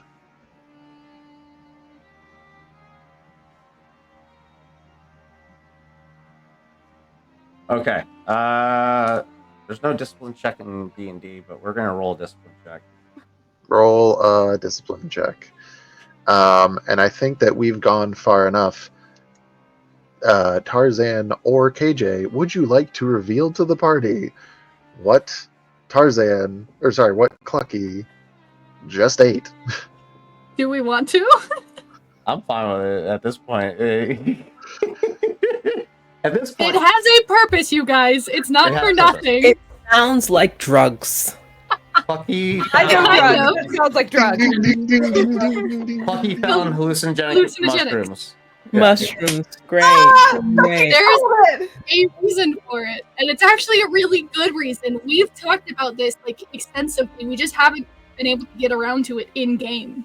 Yeah, Clucky's now taking this opportunity and has ingested a small dosage, a microdose, if you will, of hallucinogenic mushrooms in order to test whether or not it will facilitate the means of the ritual process of embarking on the ancestral guardian barbarian path. Just calling it out for the sake of, this is the person who for sure called it out in chat first. Congratulations, Taylor. Right there. I am experienced with mushrooms. Yeah, I like know. if Taylor didn't get it first, I would be so surprised. I lost I'm my sitting die. here. I'm just like, Lucky just took a fucking dose of something, and he is not here. I'm gonna roll the Clucky die to see how well this fucking goes. Oh boy. Not bad. It's not his first rodeo. Being that there is no discipline check in D&D, what would you say this check would qualify? Wisdom, intelligence, or constitution? So you're calling this a discipline check, as if this is something that like you're trying to maintain Clucky's composure? Correct. I would call that a charisma saving throw. Oh shit. Oh, charisma's not that bad actually. Shit. It's a +1. I was gonna say, I think that you put something in there because you wanted intimidation to be higher. Right. I thought we decided like intimidation. Yeah, was for him, barbarian. intimidation was on strength, not charisma. For the most part, yeah. That was after the fact, but initial build was to build his charisma up enough to make intimidation a factor for him. That's gonna be a 13 for Clucky's discipline to try and maintain his composure. This is a self-imposed role, so I'm going to ask you, how does Clucky respond? This is the result of his check. These are the stimuli that he has. Correct. What does Clucky do? I would say, like, the DC would have probably been at least a 10 or 11 for him to, because this is not the first time he's had to take these type of hallucinogens to embark on this path that he is. Right. I mean, but so identifying these mushrooms as potentially being the source of what has embarked him on this journey that he's been on thus far. He realizes those subtle notes of the numbness of the physical body, the wandering of the mind. At this point, he's like, okay, I've gone through this 2-3 times. I just need to experience the ride for the time being and wait it out. Granted, it was an extremely small dose, so it should not take as long as the usual dose would take that is required to embark on the path of the ancestral guardian. Fair. So he sees this violet figure traveling across the land, and despite his initial compulsion of to shout at this motherfucker, "Hey, what are you doing?" He keeps his beak shut and just continues to observe this individual. Beautiful, beautiful, beautiful, beautiful. Right. Alrighty. So you ride this out until you feel comfortable enough, and then you make your way back to the party. Look, he's gonna be loopy as shit for a while. I would Just say as probably like, just as like a general vibe for everybody else, roughly usually by the time that everybody else gets up and starts moving around, Clucky's back. So you all get up, and Clucky's still not back. He did share words with Borrow first.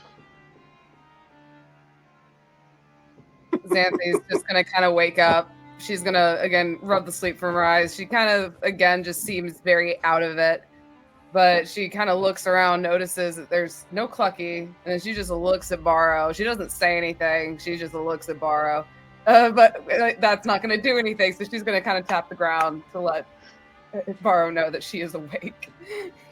Oh, he would have welcomed you actually, because that's one of the things that he was doing this particular day. Is like as soon as he would sense someone waking up, he would welcome you with the wake up to gesture to being quiet.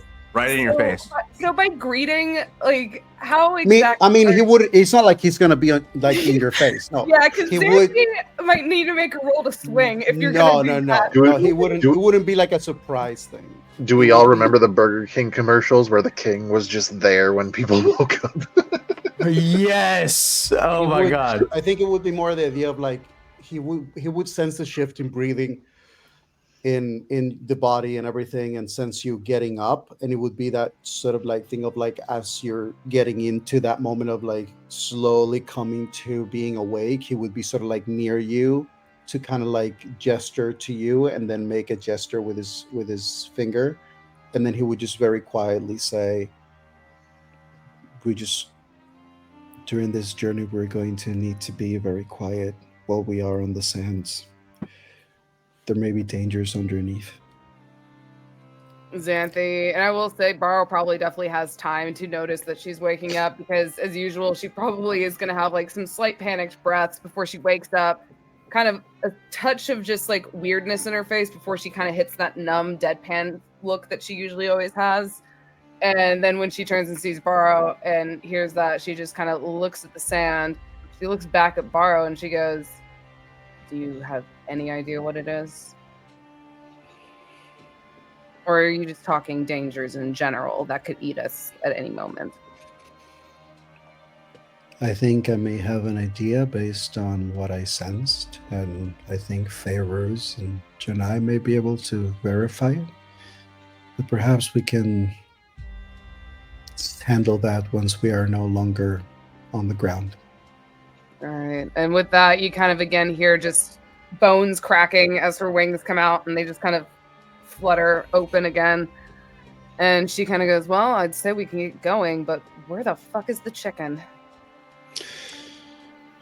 He went searching for something. I hope I can trust him to make his way back. Well, usually he does. He's kind of like a stray cat that just kind of shows up when it's time to eat. It's the one that feeds you. God. Worst case scenario, and then Borrow gestures to his earpiece. Xanthi will just kind of nod, and she goes, "Well, if he's in trouble, I can see if I can fly around and find him, but let's just hope he's not losing it in a ditch somewhere." Let's give him a little more time. Surrounded by chickens. Yeah, you definitely still have some chickens. Forever and ever. That's fine. I just wondered how long. The ghostly apparitions of these chickens are attracted to emotional energy. So the more peaceful you are, the more attracted they are to you. So Borrow typically has a few that trail him on a regular basis. Xanthi does not have any that trail her at all. I'd like to believe that when Barrow's meditating, there's one always on his head.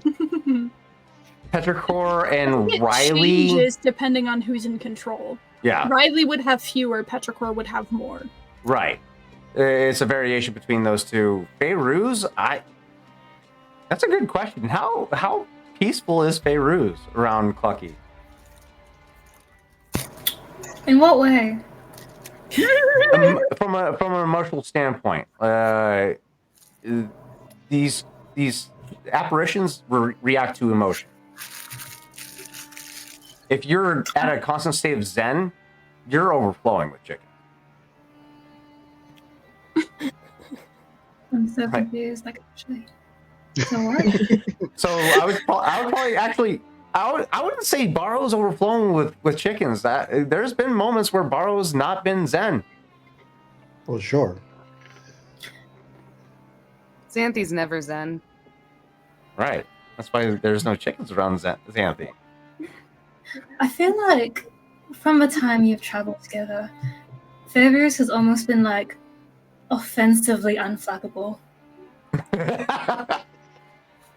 She's just there dealing with it. Okay, so that would be lack of emotion, which that's also something that Clucky would not be able to connect with. So I would probably say fairies wouldn't also not have any chickens around them. Twinsies.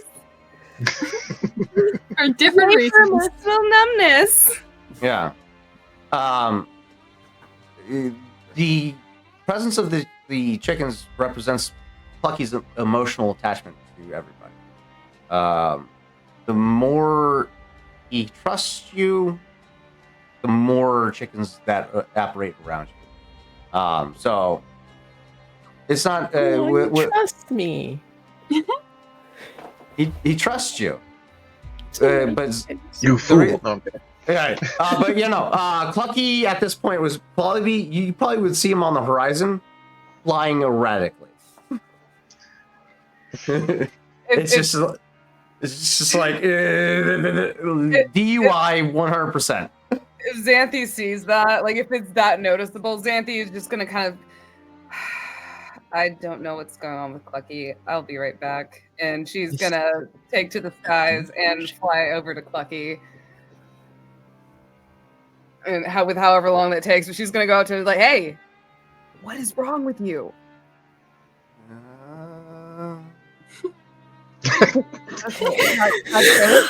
God damn it. Clucky. Can I do like a medicine check to see, like, because Xanthi has been injected with a lot of different kinds of drugs. Yeah. His eyes are dilated as shit. I'm still gonna do a medicine check because Xanthi. You have advantage. Yay! Because Xanthi's done a lot of drugs. The amount of drugs that Xanthi is. Yeah, If willingly and unwillingly. If you are not proficient in medicine, treat it as if you have expertise. Double proficiency, baby. 14 and a 19 plus 2 for a slutty 21. Plus 4. Oh, plus 4 for a slutty 21. Or 23. Yes. There you go. You got it. I can't math. You are certain that the worst is behind him, but Clucky is high. Oh, shit. Okay, hold on. Give me just a minute. My internet's being weird. Give me a moment. What? And so is Taylor's internet. Taylor's internet also high. Tripping balls. Okay, Whoa. sorry about that. So it is very obvious Clucky is tripping balls. All right, Xanthi is going to just kind of first. She like just flying in front of him. She's gonna kind of like stop him for a second. She's gonna hold his face. She goes, "Clucky, where the fuck are you right now?" I'm. Okay, buddy. Take my hand, and Xanthi's gonna offer her hand to Clucky. We're gonna fly you back. Stay quiet. Yeah, no. She's gonna grab his hand and she's gonna put it in hers. Okay, we're gonna fly back. Now, what I need you to do is just stay calm. I'm calm. And we're Clucky, did you eat anything while you were out? And Aye. she's going to be asking this while she's flying back. Clucky, what the hell did you eat? I made a promise to Hatchling, and I haven't kept the promise. What do you mean you made a promise to Hatch? What is the promise to the Hatchling? Don't worry about it. Have to do What? with whatever the fuck you're on right now. Clucky slips into Lord of the Rings quote. I made a promise, Mr. Frodo. A promise. But I don't intend to give up on that promise. You might be too young to get high, Clucky, but I am big enough to get high for you. Clucky, Come on, Frodo. why is there a need for drugs for the small child? What is drugs? I was about to say, they're not drugs, they're mushrooms. What is drugs? What? Xanthi is just gonna kind of sigh, and she goes, "Okay, Just- when we get back, you need to Existential crisis on his face. Clucky, when we get back, whatever you ate, you need to give to Borrow, okay? No, don't do that. No, And we're gonna sit down and have a little talk, okay? no, don't do that. Papa, I've had this before. Papa had taught me to use this. It's fine. What Nice. taught you to use what exactly, Clucky? It's part of my process of how I speak to my ancestors. This is a good point that was just brought up in the private chat behind the scenes, but to everybody watching, reminder, Clucky is canonically 4 years old. Yeah. He is the youngest party member, canonically. Just whale-eyed and everything, just like. I feel like this is a good point right before the ad breaks, just to say that To Be Diced Adventures does not advocate the use of drugs, especially No. in minors. Oh yeah. Speaking of which, I updated the account on Twitch to no longer do pre-roll ads because that stuff sucks. So we will have, designated slot ads or ad slots. That was backwards. I'm not high. I'm just drunk. I was about to say, like, are you like method acting right now? I'm just drunk. He's doing his best. But yeah, no. I figured that would work out best. But yeah, no. Clucky's just whale-eyed right now. He's got his physical capacity to still to him. He's just you get a sense as you interact with him, he's battling with the demons that he's fought with before during this process. Okay. But Whether or not the hatchling is going to be able to battle these same demons. Oh God, I didn't think about that. so insight check on like how Clucky is doing. This will be great. Go ahead. Actually, I'm going to roll a persuasion check here. That is a 15 plus 7 for a dirty girl 22. This isn't even for Petrichor either, so this'll be fun when this happens. So Clucky's persuasion is a 14. You rolled a 22. You get a sense that he has his bearings. He understands the situation that he's in. You get a sense that he's capable of talking somebody through this. But he's currently trying to finish out the ride that he's on right now. Yeah. So upon seeing that, Xanthi is like, okay, all right, buddy. Let's get back. We're gonna wrap you in a blanket, and you're just gonna chill for a little bit, okay? Well, I figured we were about to leave soon. I didn't want to out in the middle of Clucky, you are currently in no condition to be flying right now, okay? Now come on. And she's still gonna like bring him back, and she's like, until your pupils are no longer the size of dinner plates, you're not going anywhere. Like your eyes look even more beady than usual. What are dinner plates? They're stuff that you eat food on. Clucky. Never mind. Let's go back to the rock. Let's get you wrapped up in a blanket. Maybe get you some tea. What would you say, Matt? What would you say at this point in time, with Clucky arriving to the party? Clucky's at in his journey with these mushrooms right now? I don't know, man. Where's You're the talking about tail somebody end? who's never done once. Well, so if it's a microdose, most likely you would still have the body high, but visuals would only be for a short period of time. So he'd be kind You of would still be riding out the body high. brain You lag like would buzzing, be right?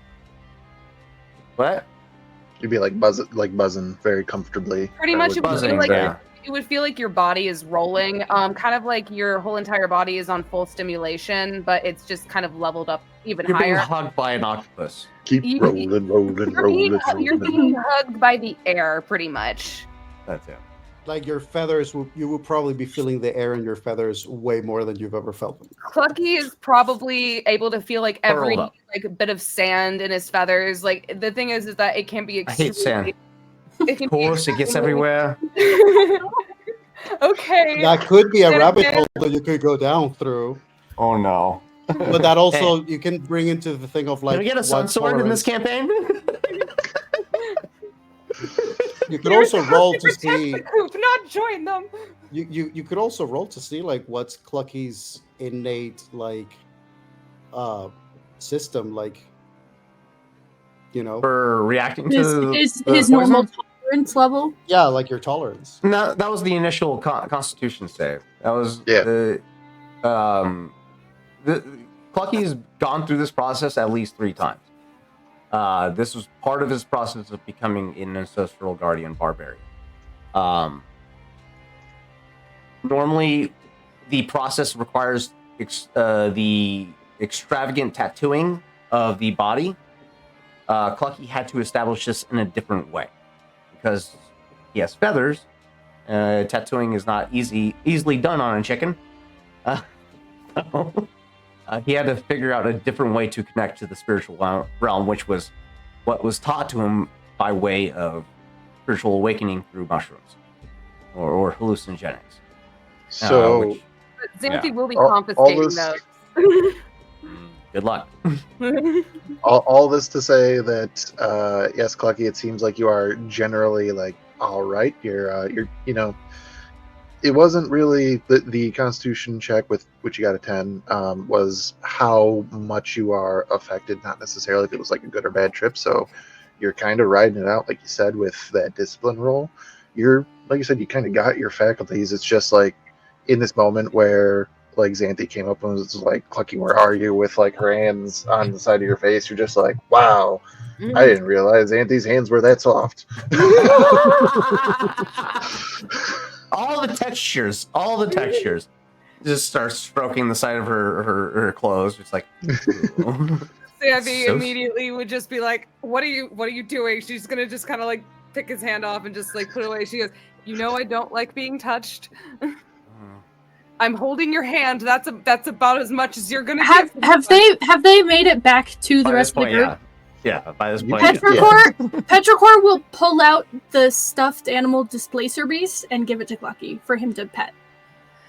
And Xanthi is immediately going to Borrow, and she goes, and she goes, Borrow, so Clucky's on some kind of hallucinogenic. I'm not quite sure what, but I know he has it, and he said that he got them for the hatchling. Can I hear them talking?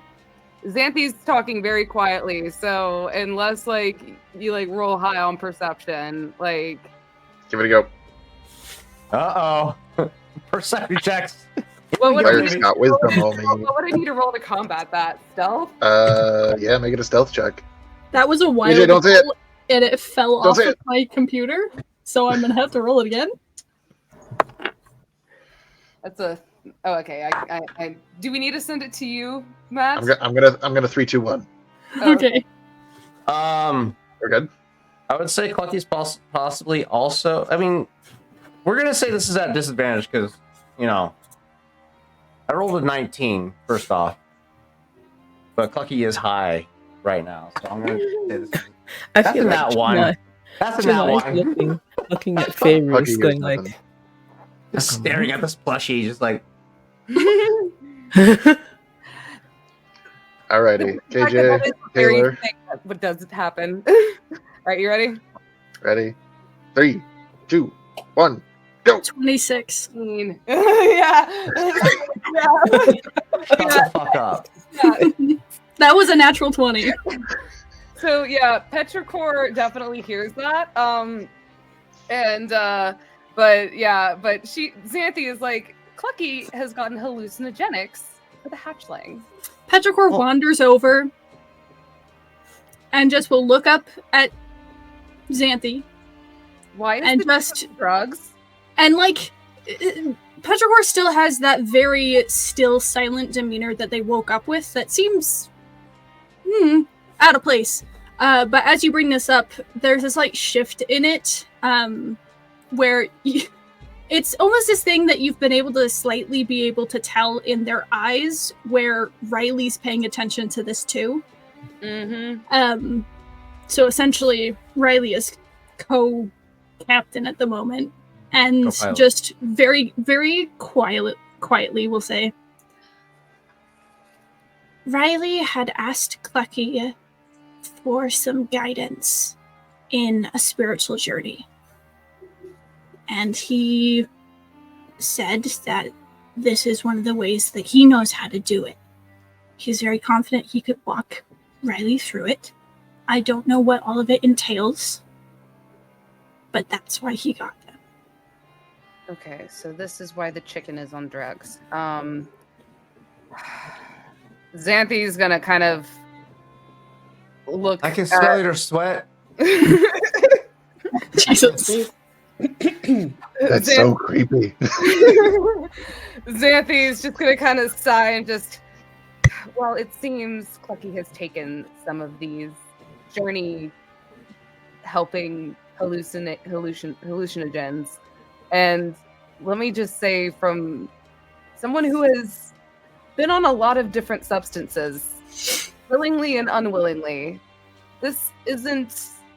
sometimes this isn't the easiest way to go about things, especially if you have things you need to combat. I do just want to interject. Riley has also been put through a lot when it comes to experimentation with medications, so in a safe, controlled environment, I believe Riley will be fine. Xanthe just kind of sighs. You can definitely see the conflict in her face, because Xanthe is just one, she's always worried about this kind of like stuff, and then she just kind of sighs and she goes, Borrow.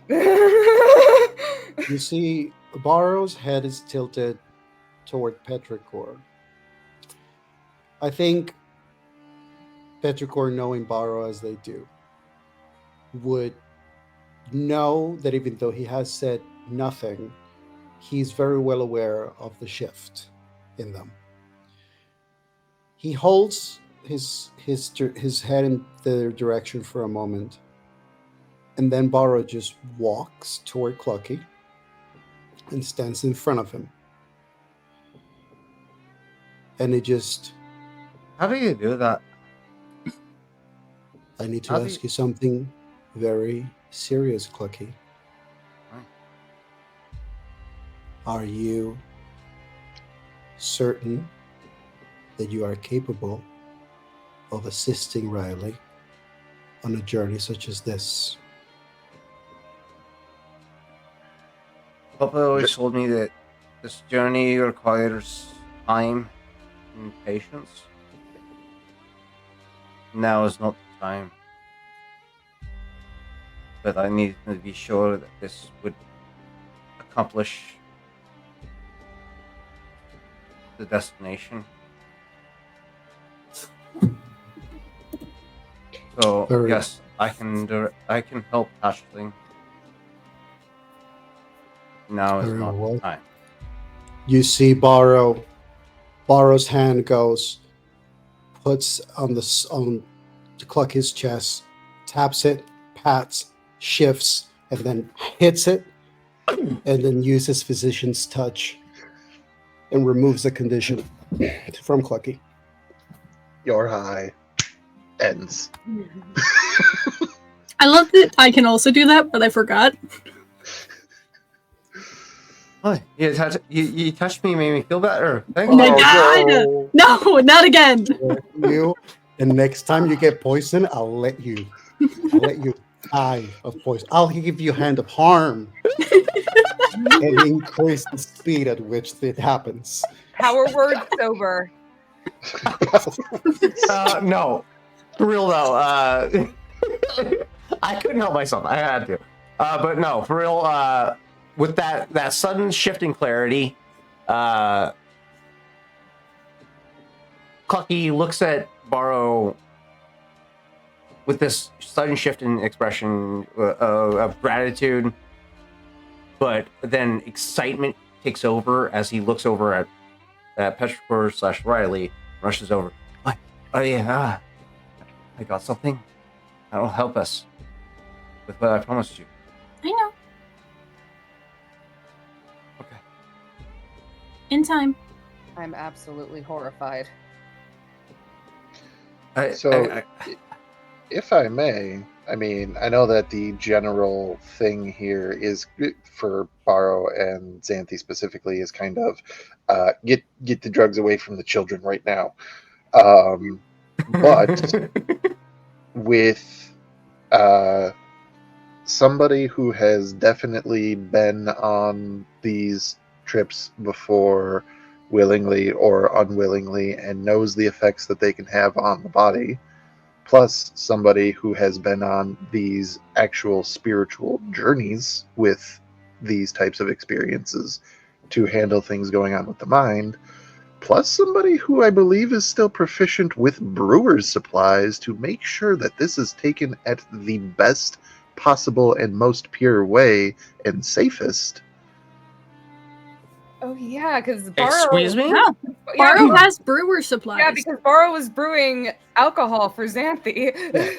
No, I mean, don't like Borrow's. Clucky's only the consumed moment- just raw mushrooms. He's never gone through the process of distilling I'm this. going So to, yeah, you're gonna I have would to say fucking- that you're gonna have to interject. I would For sure. say that in the concept of Borrow's journey, the concept of hallucinogenics for ritualistic purposes is not foreign to him, Right.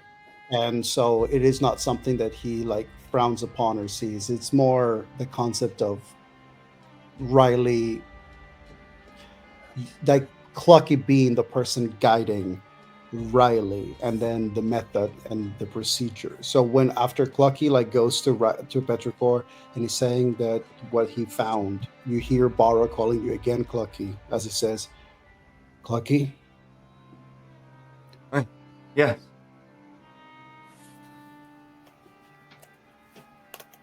when the time is right, I just want you to know I trust you. And so I hope that you will trust me in kind."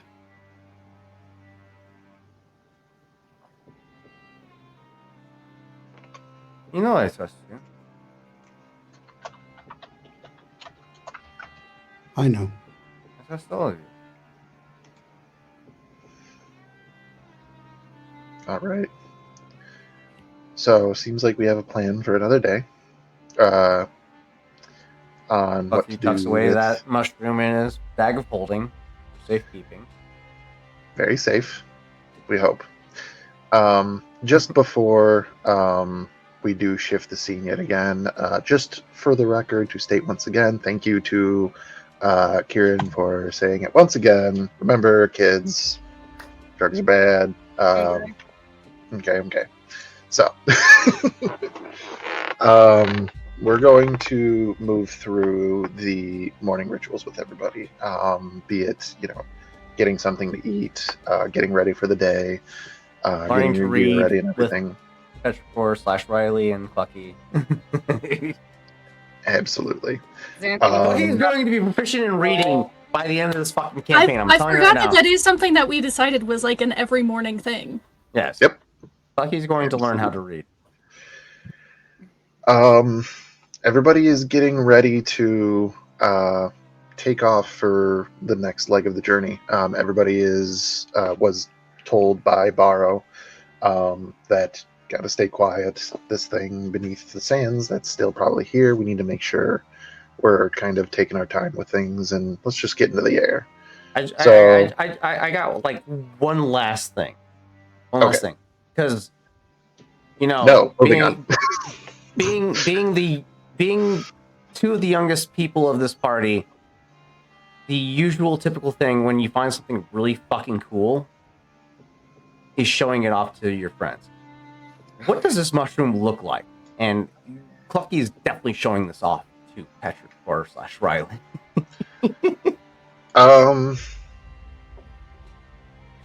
If it's hallucinogenic mushrooms, most likely it would be like a pale Spots, green. It would yeah. be a pale greenish color that has kind of shades of blue and dark purple. Spotted, in it. yeah. Yeah, it's usually in stripes than it is spots. So I guess it kind of just depends on the strain that you use. That being said, this is fantasy For world, so information This is fantasy purposes world. only. This is But yeah. fantasy world. I'm basically going to say go with that. With what you were saying, the like greenish tint, but more so like a yellowish green. And rather than actual stripes, it's more so just lines interwoven kind of through it, almost looking this mushroom, these fungi. Because of the yellowish tint, and then how it's kind of crisscross kind of through with these lines of lighter color. It could blend in with like cracked sandstone, which is where it was. Very cool. Smash. Yeah, he pulls this mushroom out very excitedly now that he's not fucking high as shit, and shows it to Petrichor. I found this. This is this will help us with what I promised you. But now's not the time, obviously. Line one and first one seem to think that there's more pressing situations at hand. Just keep it safe for now. We'll get to it. It looks cool, doesn't it? Oh, It does look cool. And like Petrichor is making sure. I mean, part of it is just the energy Petrichor's carrying right now, but like all of Petrichor's speech is very low, very quiet. Once he gets that confirmation from Petrichor, he tucks it away and just goes back to doing his normal thing. Perfect. He had to get that validation from his big Hey, little these sister. two over here seem kind of upset. Are you cool with this So, getting everything together, you guys are gearing up to move on for the next leg of the journey. Xanthi and Clucky spreading wings, getting ready to take flight, probably flanking the cart pulled by Aslani. Janai, I would guess, on the sky sail, getting ready for this next leg of the journey as well. And Petrichor, what are you doing? Have I had enough time? Okay. I know that I picked a fucking word, and I don't remember what it was because I didn't write it down, and I didn't send it to you either. KJ! Well, I'm gonna have to make one up. You're the note taker. I know. I didn't write it down. At least I don't think I did. No, I didn't. It was very clever, though. I remember that, and that's why I'm so mad that I don't remember what it is. But Petrichor had left the flying carpet in the cart when we went to bed, but had finished resetting it. So it now has a new command word. And I think as everyone is gearing up, Petrichor just wants to test it to see if it works. So we'll just very gently under their breath mutter the command word to see if it works. I'm going to guess that it's kind of still rolled up, or did you unroll it? Petrichor would have unrolled it to see if it works. Standing off to the side? Yeah, just like All right. holding a corner or something so it doesn't like drift away, because Petrichor doesn't know how these work. You mutter the command word, which we will record later and edit in post. And as that happens, like the carpet laying flat on this rock kind of has that sort of like does a wave and then sort of ripples, coming about maybe 3 inches off the ground, waiting to be how should I say? Waiting to be instructed.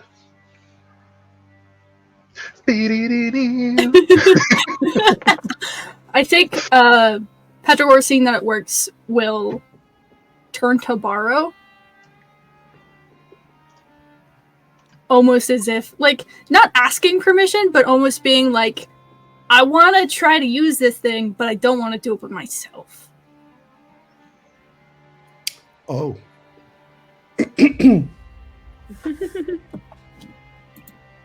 I think Barrow just has a moment of he senses the shifting of the carpet and everything, and he sort of turns and approaches Petricor. It seems that you found a word for it. Mm-hmm. It was Riley's idea, actually. Well, if you'd like to try it, I won't stop you. There's like this sheepish energy as like they want to ask, but also because it wasn't just given, are hesitant to.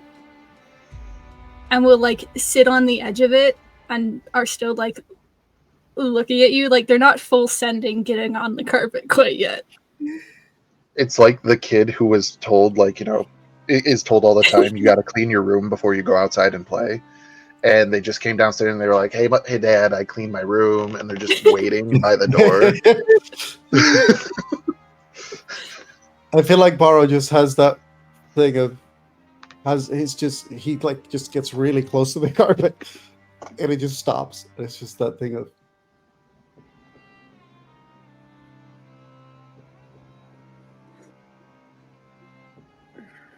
Do you want to come with me?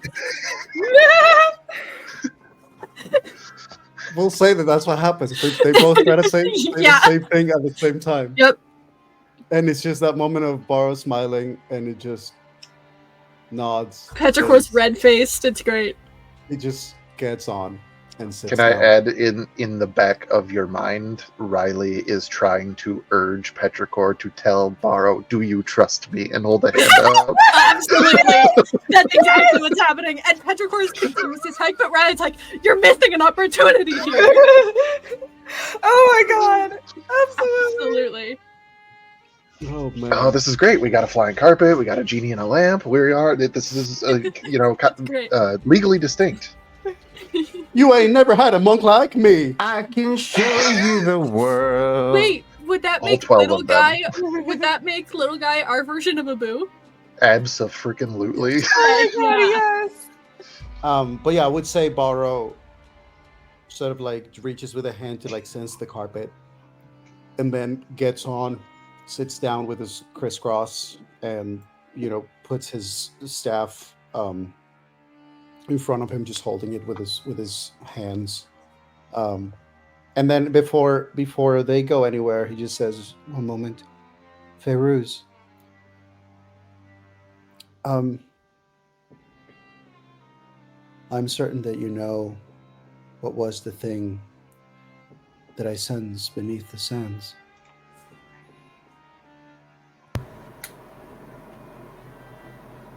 Would we know it to be most sandworms? I mean, No? kind of. Sorry. I would say I that do- Barrow would add, during the night I heard a creature seemingly calling, perhaps to others like them. And then I sensed a shift beneath the sands, something moving. And then the creature stopped. And the shifting continued and eventually came to an end. That's why I urge people to stay quiet.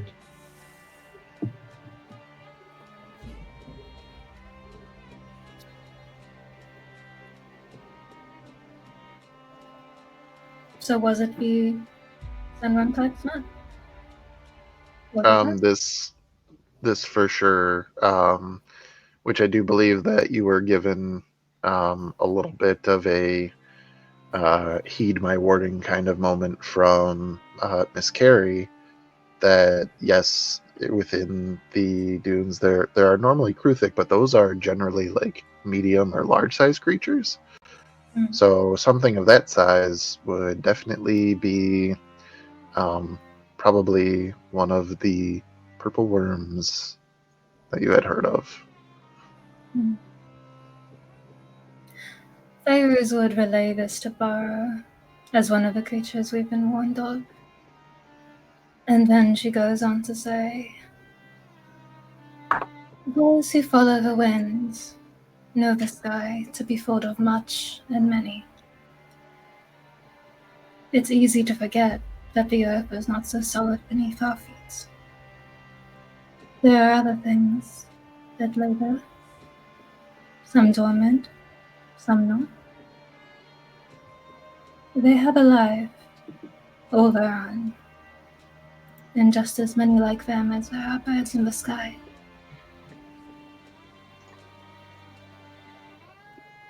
Can you ever answer a question directly? You're gonna see. Borrow listens to all of this and is quiet for a moment, but the word that actually comes out of his mouth, sort of like to himself, is dormant when thinking about the earth beneath. And he just sort of kind of gives a nod.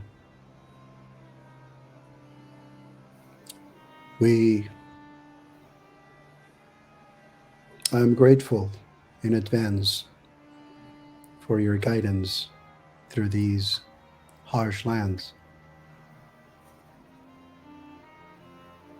I hope that we can be helpful to what you're after. I hope so too. And I stand by what I said. I do endeavor to help you find something with enough magical power to unlock your way home. It would be unfair if you were stuck here with the rest of us. How do you live inside of a bottle? And with that, we are going to go to a break. I'm just going to make a quick note. Part of the reset process when Petrichor and Riley were resetting the carpet, they would have braided and weaved some of the extra bone fragments and bits into the fringes of the carpet, so it makes some noise. I like that. Awesome.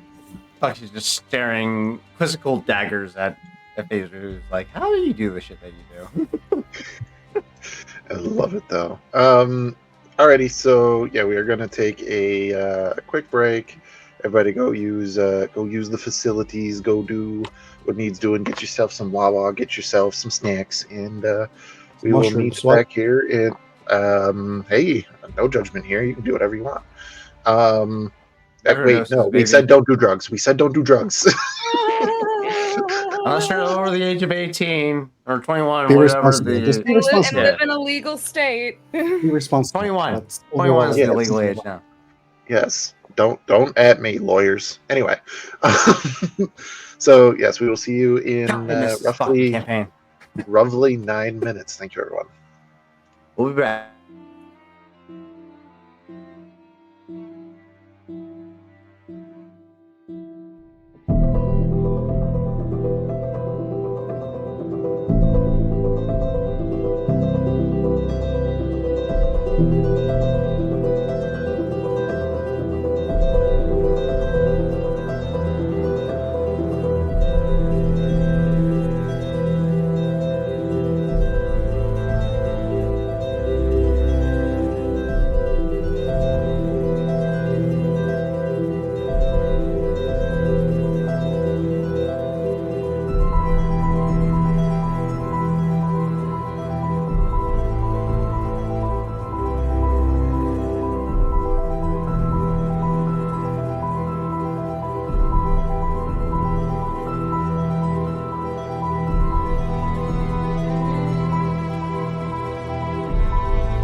And most of us are back.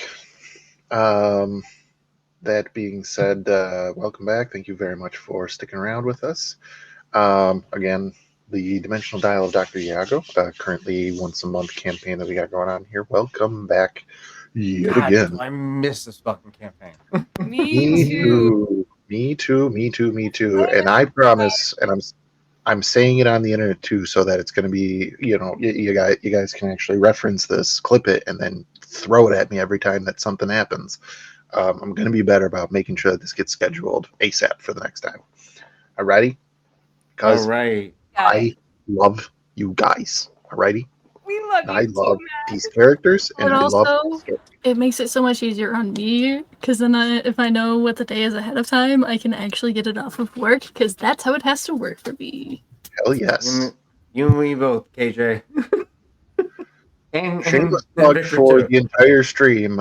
Everybody put all of the subs in so that we can all retire and do this full time. We will just play Yes. this campaign 8 hours a day, every day until it's Would you like to see us No, on no, a no, regular no. basis professionally? Sunday mornings are of Brass and Briar. and then Thursdays are Tales of Varden, and then Tuesdays are Edge of the Okay, Empire. it's 24 And- hours of various campaigns. How but we're also And plugging Mondays- everything else that we're doing. Mondays I have Shattered Awakenings, and then every other Friday I have Golden Ghosts on top of that. All I we right. are love- literally going to be doing long rests in real life that literally are campaigns. waking up and continuing the campaign. You guys ready for a long rest? All right, we're gonna put up the. We'll be back. We're gonna run a campaign in real time. Yes. Figure that shit. Figure that shit. Ooh. Impossible. That means that you have to have your turn done in 6 seconds. With how much D&D we're playing, we all probably you could all you cleric mains out there, figure your shit out ahead of time. I'm pretty good about it, thank you very much. Anthony's just like, which one of these are going to be the most destructive? Okay, go. Barbarians and martial classes, they got their turns figured out right at the gate. It would just whack things and keep going. But yes.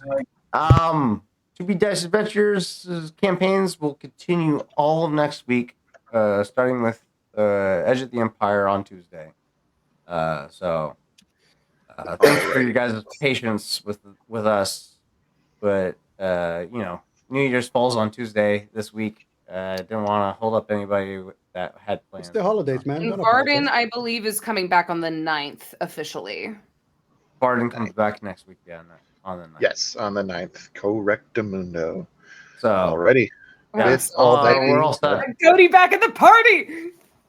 Yeah, we missed you, fucking Matt. God Yeah, damn we it. fucking missed you. And again, I fucking called it. I fucking called that shit. I'm like, I'm fucking like, Cody's gonna be at the end of this damn fucking library. Tune in on Thursday on the 9th to figure what the fuck we're talking about. Alrighty.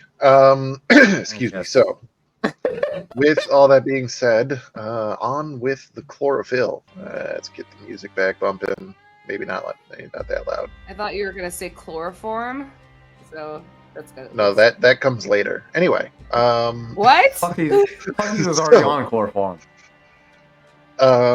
you guys take off into the sky and you start on your way. This whole journey at this point was being led primarily by Feyruz. Feyruz, this tower that you are being instructed to take the party to. And with that, you know where you're supposed to be going. So the party's been following your direction primarily. You do know, though, that you can't get into the tower from the surface, which you've tried before, been unable to. But you have heard, perhaps we can get in from beneath the surface. So, you know which direction you're heading. As the party is traveling the second leg of the journey for a few more hours, probably putting us from dawn all the way up until roughly noon, you can now see the tower on the horizon. A large structure, very tall, very thin, standing stark against the desert floor. And you can, there's no words, but you can feel that presence in the back of your mind, which seems to be conveying anticipation. Closer, finally, to what it needs, to what it's asked of you. So,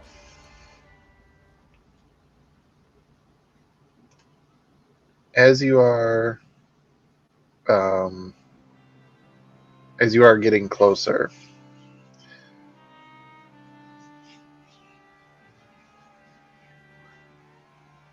hang on, I don't want to say something accidentally. I'm going to shoot a quick message now that I've thought about this.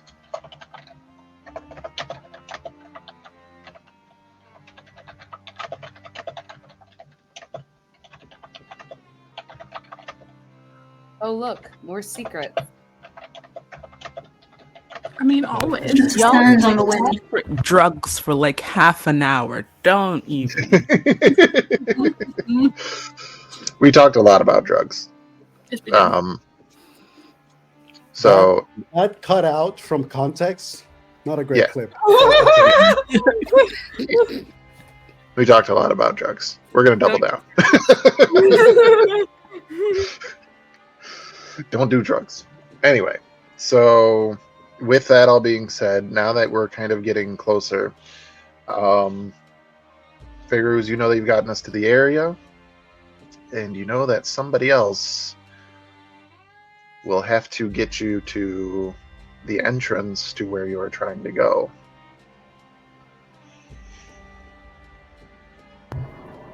Where's Janai at this moment? I'm gonna guess right off the port side of your wagon, which is a wild thing to say. Janai, from the corner of your eye, you'll see Feyru sort of use very familiar hand signals, but most who would fly would know that indicates we should land there or we should go down, or to point a certain direction towards anyone else who's flying and wouldn't be able to hear over the wind. And she indicates for a place that she knows to be the end of the surface road, which would be as far as we can get with my expertise. And so she just makes those motions to you. Seeing that, Janai will communicate around to the other flying ones where we need to be and just start heading. Xanthi will follow suit behind Janai. How's Patricor doing flying this thing? Oh god. It follows your instructions. It's magically intuitive, so whatever you tell it to, it's not like the most agile thing in the world. But then again, you've also not tested that. You're kind of just cruising like Sunday morning, and it's all going like rather smoothly. Maybe a few bumps here from like light turbulence, but it's not anything that's going to throw you from it. Cool. Although with that thought, you're like, maybe somehow installing seatbelts? I don't know how that's going to work, though. So, the party begins to, actually, I should say, with all this communication, Feyruz and the cart being pulled by Islani, pulled back in the lineup, or in the formation, Janai taking point. And you do know exactly where you are supposed to go. It's just been a very long time since you've been here.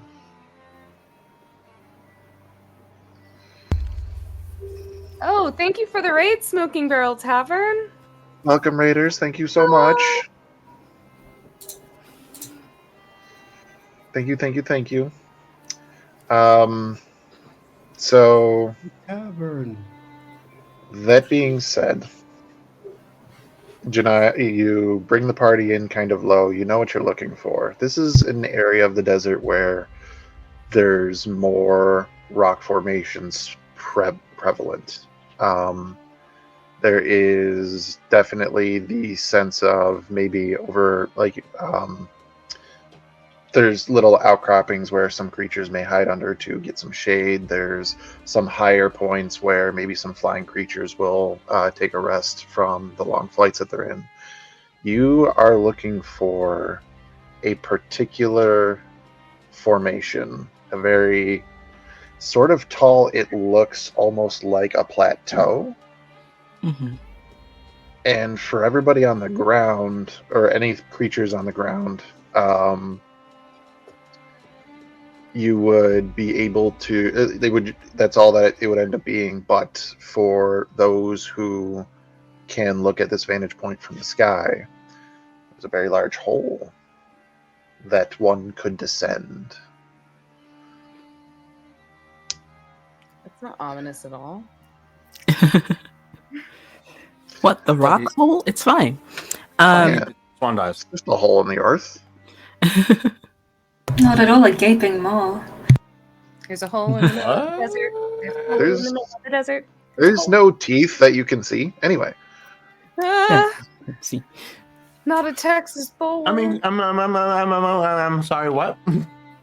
so Janai, as you can, like, the party following your formation, are you gonna land on the edge and then walk down? You know that there is a path that you can walk down, or will you lead them on potentially a Star Wars-esque trench run flying through this tunnel?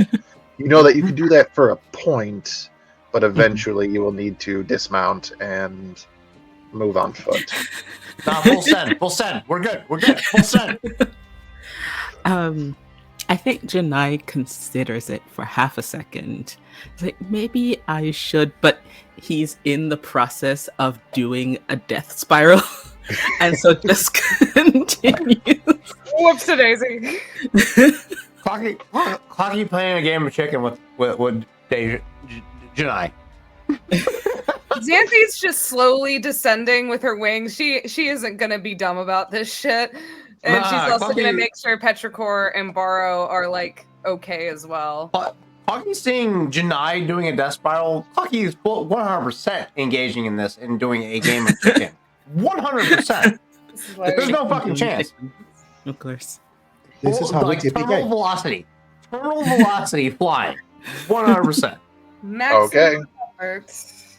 Everybody else, I'm going to guess, doing a controlled descent of some kind. Yeah. No, Let's we're get- diving. We're just dropping down. No. We're just But the But no, Spyro me just being leaps Clucky out of is the cart. I kind of know how far down this goes. Clucky. Listen, you can't do this shit and expect Clucky not to challenge you. All right. First off, that's the first step in your mistake. Do we want to get a little spicy? Do we want to get a little Absolutely. spicy? Oh, spicy. Can we have a Absolutely. contested athletics check? Athletics. Or sorry, Yes. acrobatics. Acrobatics. Acrobatics. Okay. This is an Oh, why would you do acrobatic that? maneuver. Why would you do that? place your bets, everybody. Oh, You Like, are Fire literally Jedi trying to do tricks. versus the flying chicken. So yes, These two just fucking spiraling around each other? Absolutely. I'm There's gonna not shout. one on either side. Your guys I'm are gonna shooting shoot- each other. I'm gonna shout this comment out because yes.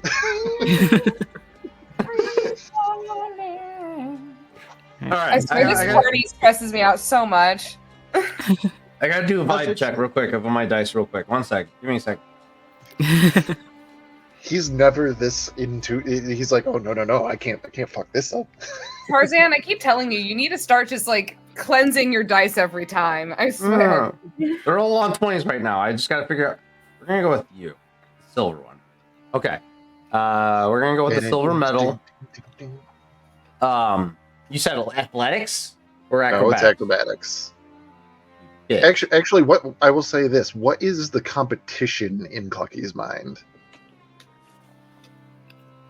Is it first to the bottom, Oh, no. or is it who's doing the better trick? Janai, what are you doing on your descent? You said you're doing a death spiral. Death spiral Oh, yeah. to me sounds like a full descent, full speed descent to the ground. terminal velocity towards the ground and pulling up at the last second without dying. Mhm. What are you doing? In that sense, that's that's athletics. Resisting the turbulence of a sudden shock of going from terminal velocity to just sudden floating free fall. That's athletics.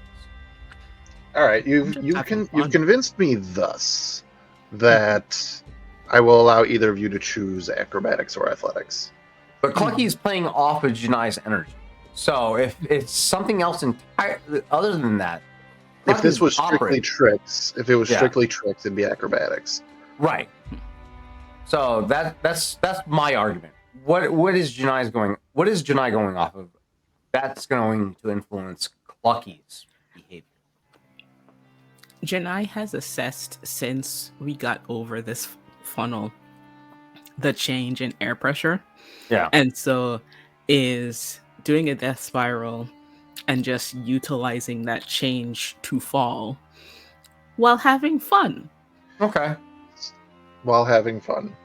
So Clucky would interpret that as a race to the bottom. So would be using maximum velocity to reach the bottom before you. Mm-hmm. So I would say this probably would constitute a athletics check. Alrighty. So let's On Clucky's get behalf. those rolls, and Alright. let's see whomst does their things the ways they do. Ooh. Doesn't look good. What do you got, It's Tarzan? not bad. It's a 16. Okay. Oh. And Janai? I rolled a 5. 30. Fuck off! Oh man, so this is what I'll say as like Clucky, you're kind of probably right behind Janai. Janai probably gives that look, goes right into this death spiral, and starts streaking down. You're like, no way. You catch up as they're kind of going down, and it's sort of I'll let Janai react however they want to on the way down. You guys do meet each other's gaze. But before like that last second, it's like Janai pulls up when it's safe and does so elegantly. Clucky at that point when Janai starts to go, you go, oh shit, and you have to force yourself to, and you get to the point where you're successful, but you get so low you actually have to run on the ground to kick yourself back up into the air, and everybody Almost ate shit entirely, but managed to avoid it just in time. So yes, you guys can shit talk or be cocky or anything on the way down, but in the grand scheme of things, Janai did so more effortlessly, and Clucky, you're like maybe next time. You're fast. So you're fast, mindful one. The mindful one. I like this. So, You made a good effort. Janai leading everybody down the path. You guys, it sounds like we're keeping flight as long as possible. You're able to go probably fly in probably like 2 or 3 minutes before the cave narrows enough that you're like, okay, we got to start putting stuff down and probably continue on foot. So, Feyruz, you bring your cart to a halt with Eslani, and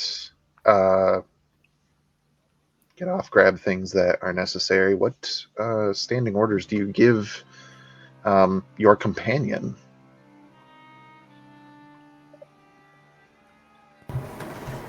I wonder if I'd be able to just pull Aslani of a card into my bottle. At your level, you could bring... I don't think there's a size requirement, but you could put... Oh, wait a minute. So when you leave the bottle, any other creatures inside come out with you. So the cart could go in. The cart could go in. I think I would, for safety reasons, and this is a very sentient lion drake, I would bring the cart with me so nothing is slowing him down, and I would tell Aslani to go a safe distance away, and he's welcome to do what he wishes until he hears me call for him. And he will know when I call for him. Perhaps I will try to hunt a few of the Kruthic. Sharpen your And claws. he takes off elegantly into the air. So, carpet rolled up, all flying creatures on the floor, sky sail safely stowed. You are faced with a long, dark tunnel, which some people have dark vision or other senses of perception. But does anybody light any form of torches or anything like that? Or I mean, you know what Barrow is going to do. obviously light a torch so he sees better. Yeah, so he put his reading glasses too. Yes. I think Petrichor would actually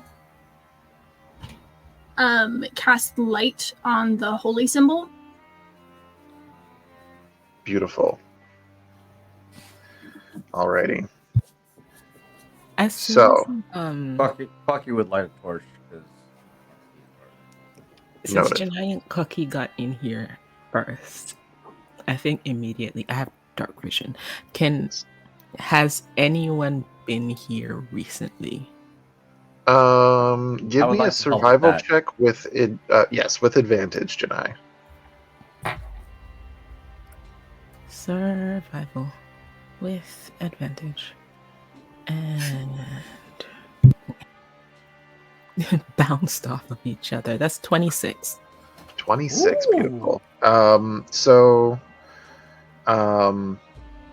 You know exactly what you're looking for if you're trying to figure out if somebody's been back and forth through here. And you do find the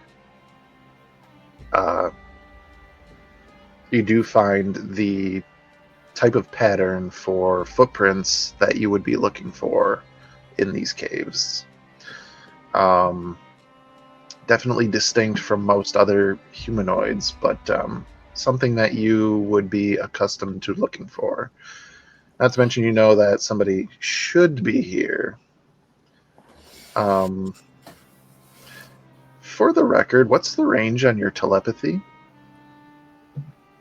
120 for anybody. Okay. I will say this: nobody is, other than the party. You don't have any like indicators of somebody else in range to connect this to. Mhm. But you feel that type of presence further down the cave. Great. Okay. Thank you so much.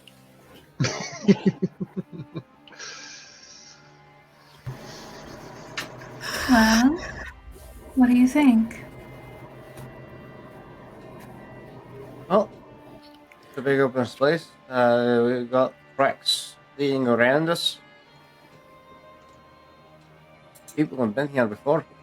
How big is this space that we are currently in? At this stage, it's still pretty roomy. Cave is probably like give or take 20 feet wide, and at this point, it's probably like 25 to 30 feet tall. But at the spot there, it does start to narrow down. So when you sort of get into the main part of this, it's going to get down to a little less than 15 feet wide and only 10 feet high. I'm gonna say that Barrow is going to. He's going to do his tremor sense, but he's going to do something different this time. He actually turns to Petrichor and sort of hands his staff. Could you hold this for me? There's a moment of hesitation, but Petrichor will take it. And after he takes it, Barrow sort of tries to stand right in the middle of the space. And then he actually starts, he lifts his hands, does a motion that is part of his way of the leaf training. It's very graceful, it's very dance like. And what he does is that he combines it and he travels with it. And as he does, he goes into one side, one of the walls, and sort of open palm strikes it. And as he does, the momentum of his tap, raise, does a graceful turn, goes to the other side, and then taps on the other side of the wall. So he basically goes both on the right side and the left side. And then after that, his hands move, go up, and as he lowers, he plants his hand on the ground to activate the tremor sense in a way that different than he has ever done before. Give me a perception check with advantage. Don't mind if I do. Perception. That'll be a 28.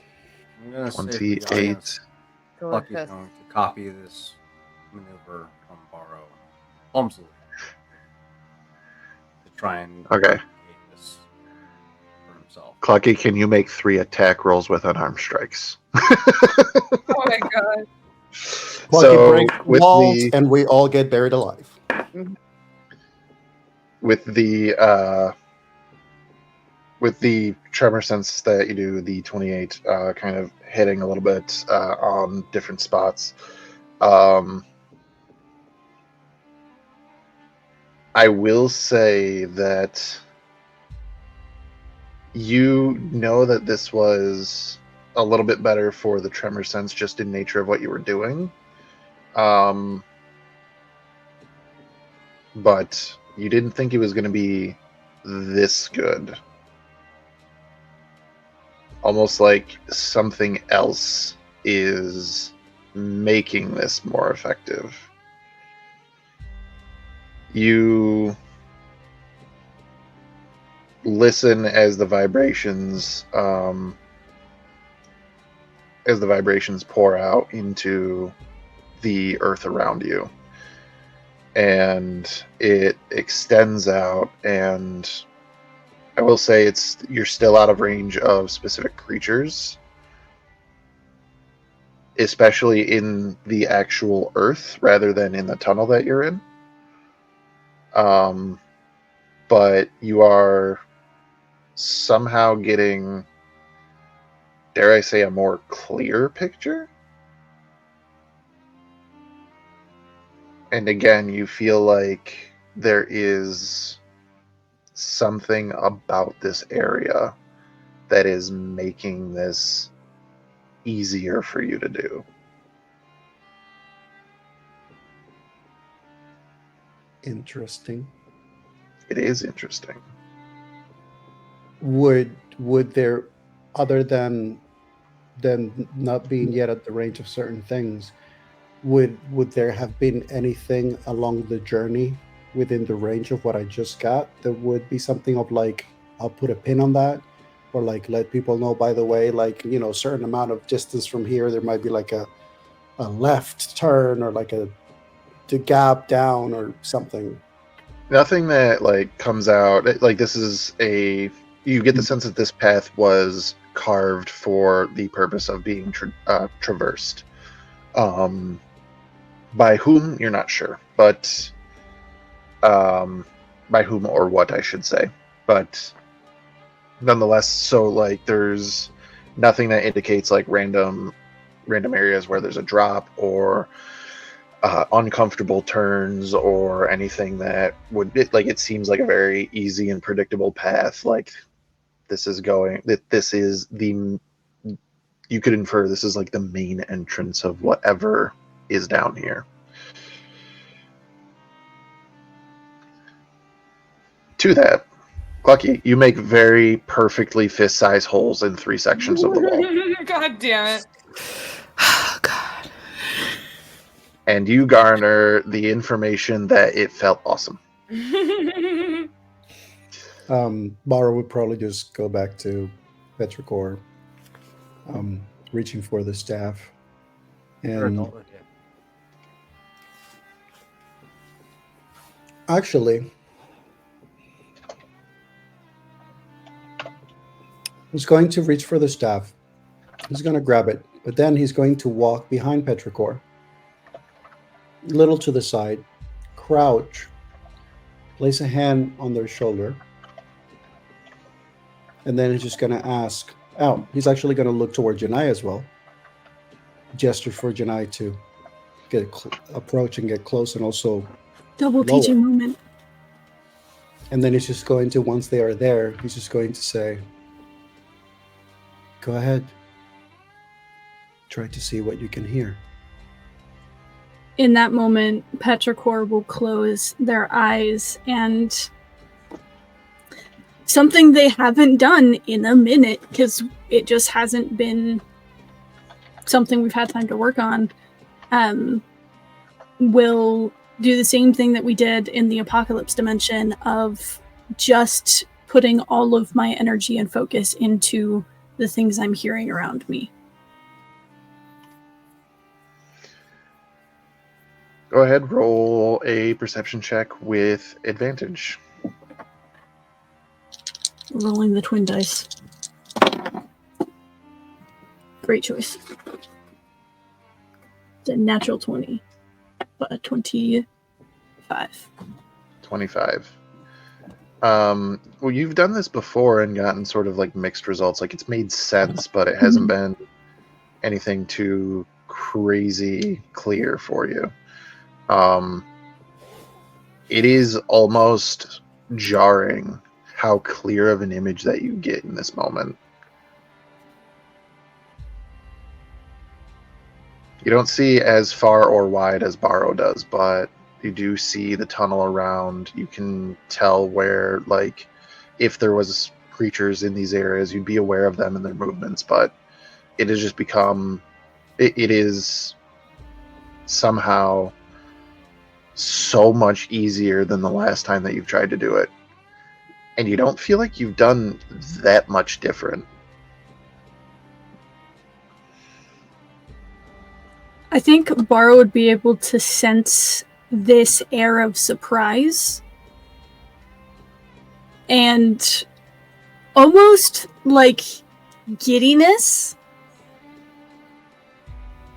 because this is something they've wanted to work on a lot and just haven't had the time, and it hasn't been something that's been a priority. But like in this moment, there's something that's clicked, and they aren't even sure exactly what that is or why, but there's definitely that sense of accomplishment.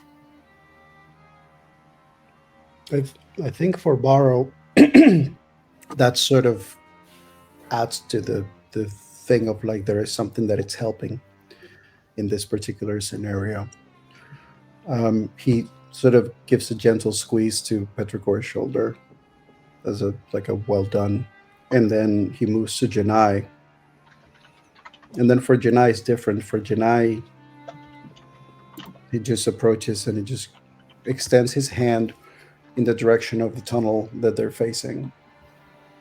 And he just says, "Don't try to see. Just let the wind tell you what is the best path." I think Janai watched what you were doing, watched what Petrichor did and didn't get it at all. But when you say let the wind guide you,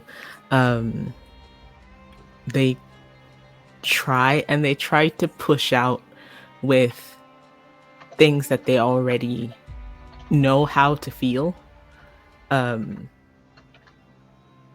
leaning more into that psychic sense that they have, and then trying to listen to what you said.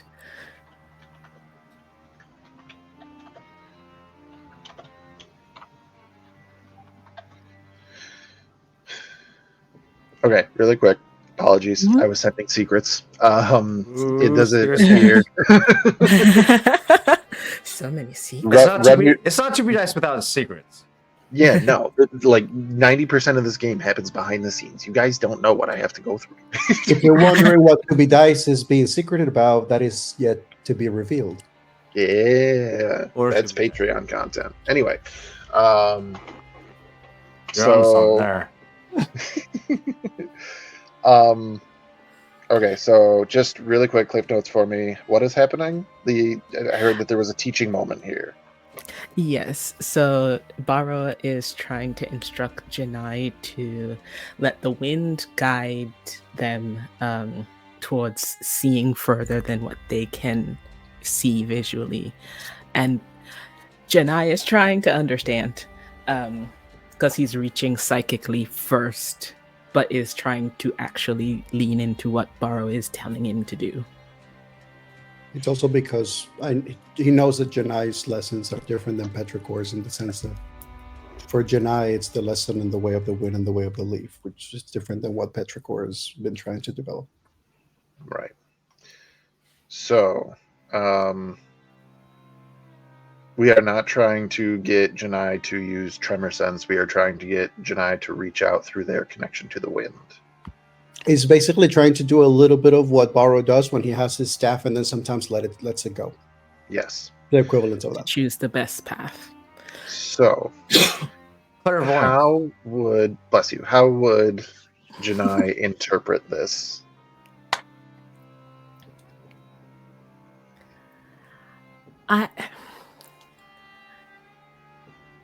So I don't know if there's like a mechanical thing that exists for something like this, but with tremor sense, you're sensing vibrations through an object. Yes. Can he try to sense a lack of current? Just trying to go for the air currents. Okay. So, this is a interesting moment. I'm going to have you do a perception check with disadvantage, but this will reveal some things for you regardless of how good you do. Ah. We love failing forward. Disadvantage. They keep hitting each other so hard. 11. 11. Okay. Still average Pretty roll good. even with the disadvantage. So, The other one was real nice. here's the thing. You start trying to listen to the wind currents in much of a way as you do when you go skydiving with your sky sail. Just to try to pick up the currents kind of going and coming.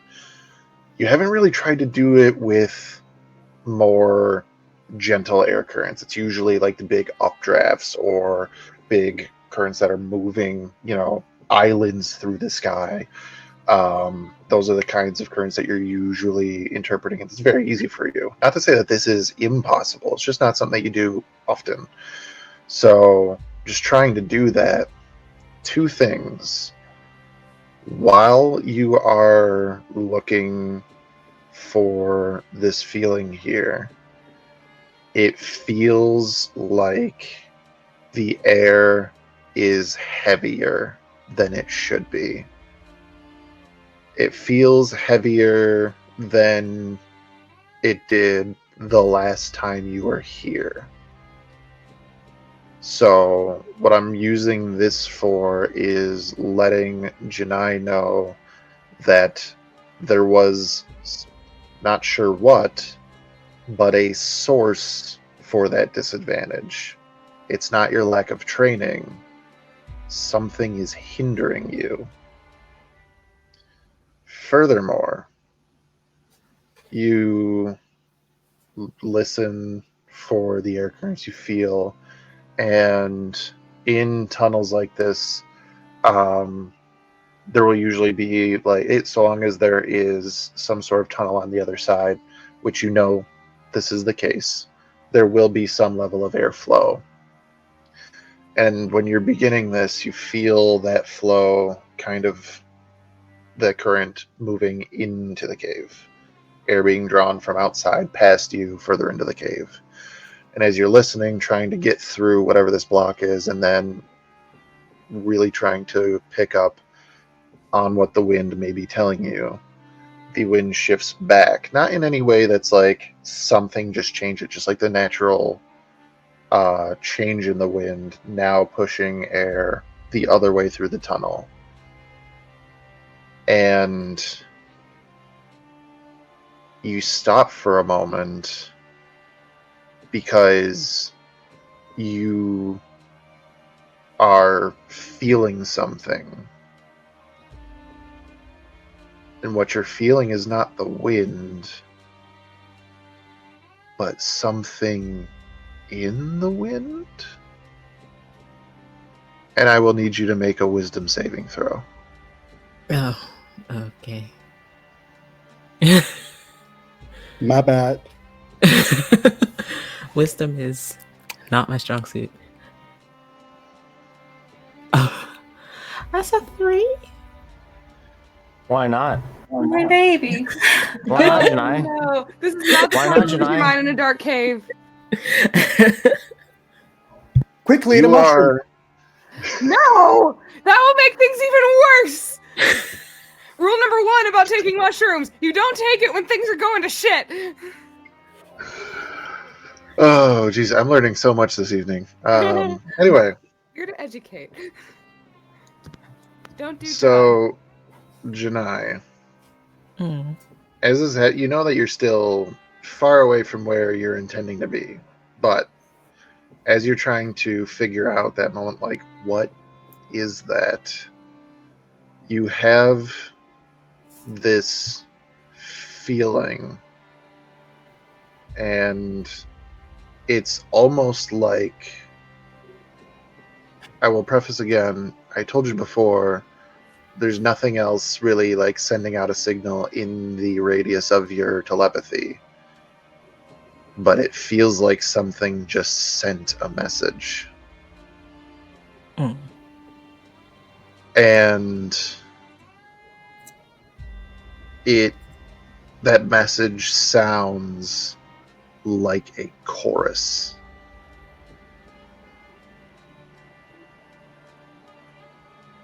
Harmonious music. I should say harmonious voices in unison. Which, for specifically Janai, is not entirely unheard of, but the tone is different. And in this moment that this happens, you kind of like blink again, and the song is gone. And to everybody else, you are wondering why Janai just started slowly walking forward for about 35 feet.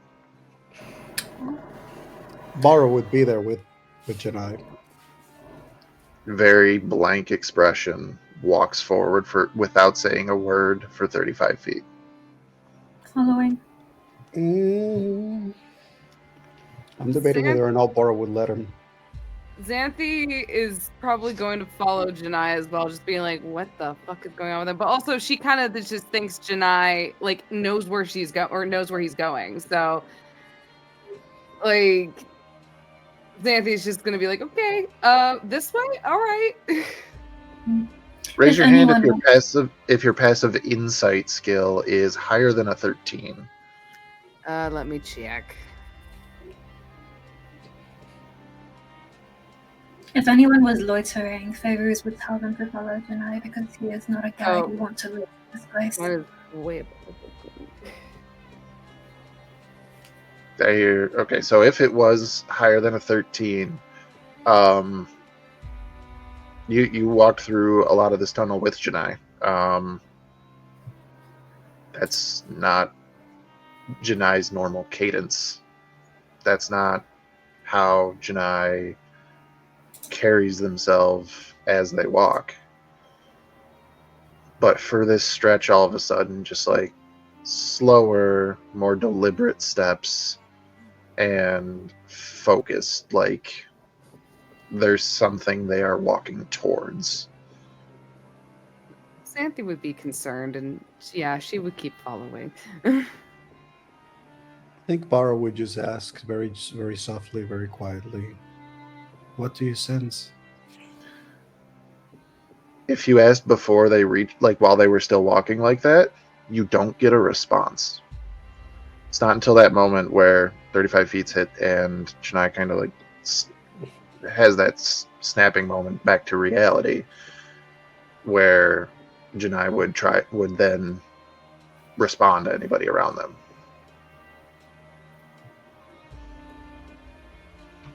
Oh. Oh, what? You okay there, dude? What is it? Space. What? What? What? What indeed? You fell into a sort of trance and you move forward. Like, looks back to check how much progress was made. It's a pretty good hike for you. You don't feel like time passed. Yeah. Like it was just like a moment of like, oh well, there's a song. Like it was maybe a few seconds of the song, Mm-hmm. and then when you come back, you're like, how did I move up here?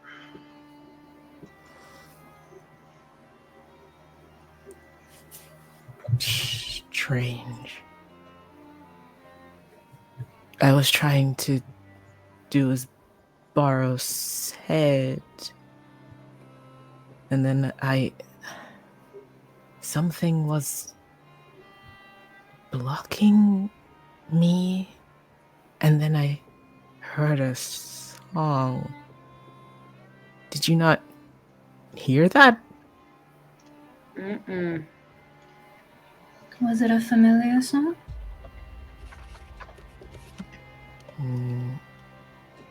No. It was like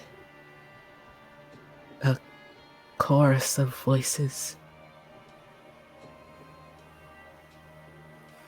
singing together. It was nice. Were you able to understand anything within the song? Words? There wasn't words. It was just like tones being sung.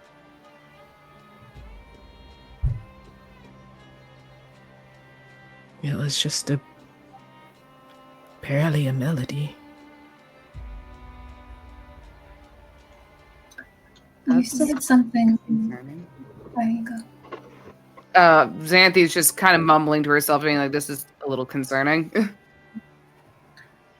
You said something was blocking you. Was it blocking that wind sense you to use? Someone is here, but it didn't feel related to that. Ah, Oh, you poke holes in it? I don't know if you can poke holes in a song. Did it feel friendly or dangerous? Something wasn't right with it. I don't know how dangerous it is, but I don't remember moving, so I'm not sure what else it could do. Hope you used to walk in your sleep. It's oh. Oh.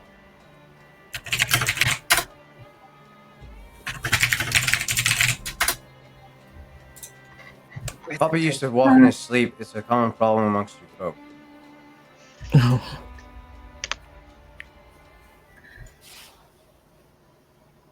do you remember when we spoke? and I said there were still things dormant in the earth. I suspect we have passed on from the domain of one thing and into another. And for the first time since you've met her, Feyruz drifts down and down still until her feet are actually touching the ground instead of hovering just above it. And then she sits down cross-legged completely, will take a fistful of the dirt between her fingers and lets it fall. And she is not trying to see which direction it's blown, as you would with the sand. She's trying to see the weight of how it falls and whether that's indicative of any direction or presence. Give me a insight check. That is an 18. 18. You drop you let the dirt fall from your hands, just kind of like moving it a bit, not in any particular motion, almost like ghost writing. And it's not script, it's not an image, it's a shape that it's not like a shape of some symbol or anything like that. It is just a shape that ends up being made, and as it is being made, it presents a feeling to you, Feyruz. Something is here, but like the feeling is that whatever is here is not directly dangerous to you. Mm.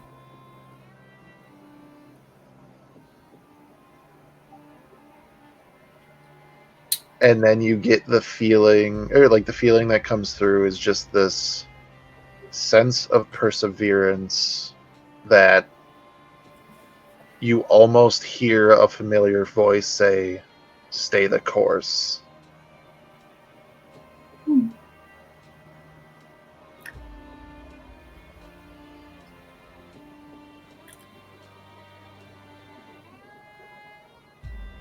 Their echoes or lack thereof is familiar, but I have not known you to dabble much in music. Okay. And she says that almost to herself. And then she'll stand, still staying on the ground, and just sort of nod towards Janai. We can continue forward. In case something like this happens again to me or any of us, I'm going to lend you all some of my ability. And I'm going to. So for the next 7 hours, the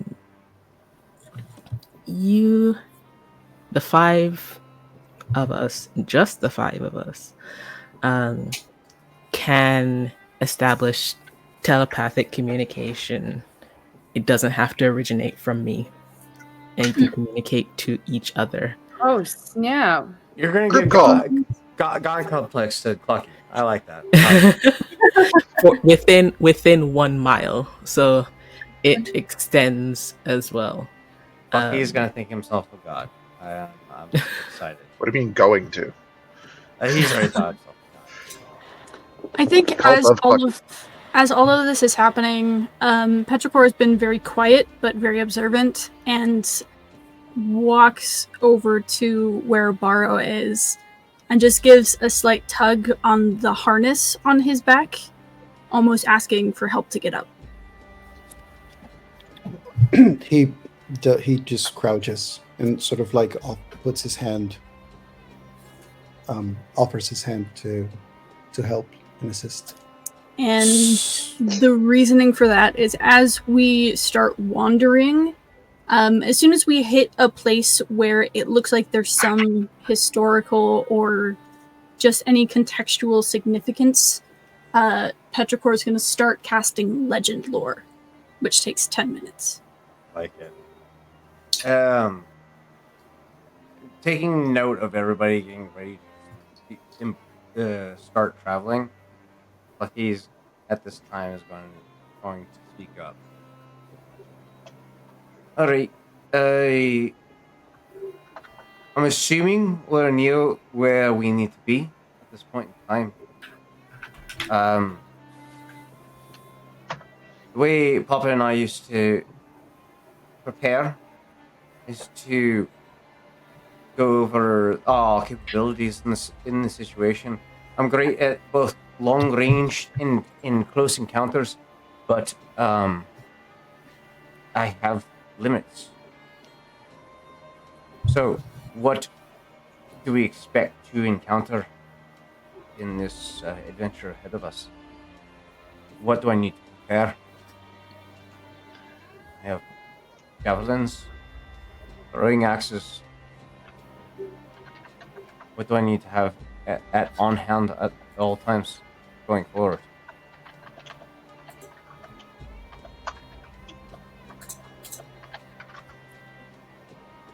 Well, something occurs to me. I do not know if we are all susceptible to what Janai just experienced. But Janai, did you share with us that you have created this telepathy for the Yes. group? I'll say, I think it becomes prevalent when you hear Clucky just go, what's going Yeah. on? What is it? In his head, very loudly to everybody. Oh, fuck. So- Fuck. so I think what You can turn it off between. Turn Clucky's volume down. Borrow just says, if hearing this song that Janai speaks of could prove a danger or a risk, but we are capable of communicating telepathically like Janai does, then perhaps having something in hand, all of us, to cover our ears might prove useful, since we wouldn't need to speak in order to communicate with one another. Matt, question. Yes. So with that idea placed out,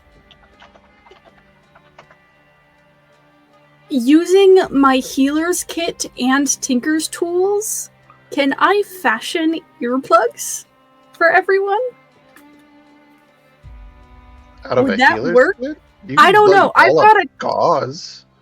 Well, I've got a couple different things, but like I figured even if it was like a paste or something that would help dampen, or I don't know, something. I mean, with time, you can probably figure something out with, with just the mess of things that everybody has. Bucky has a fuck ton of rope,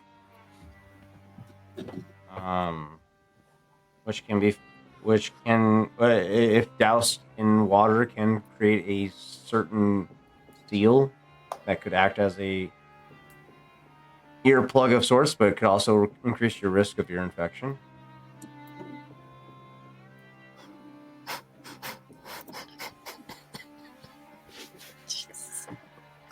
But I'm just being real here, all right?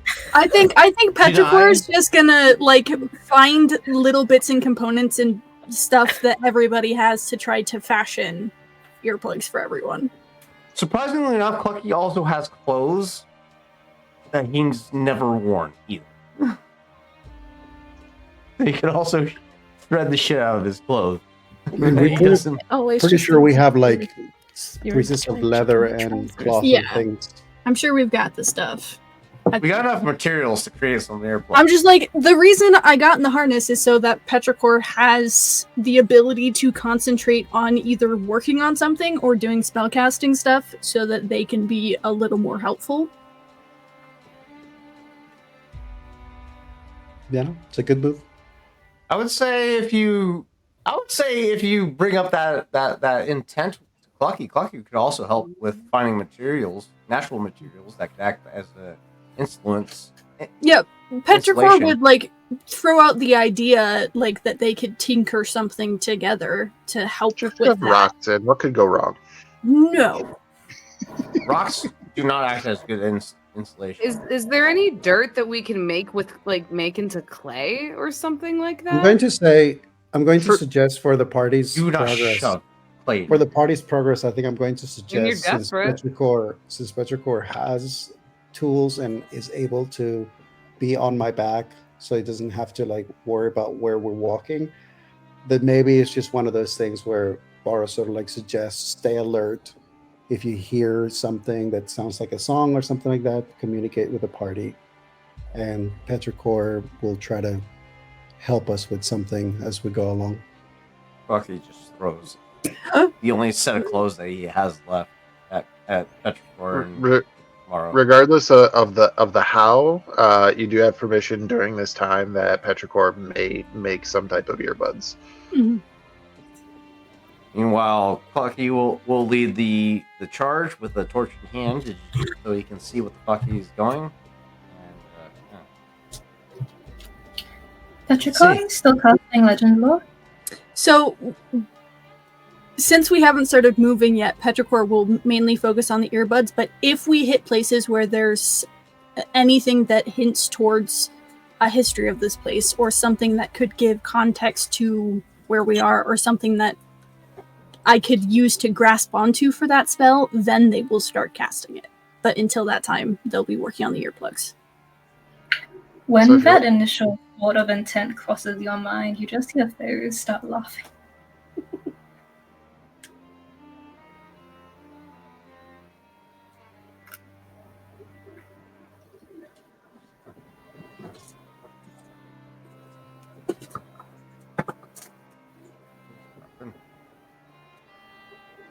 All right. That's a Riley comment. I'm not going to say that out loud.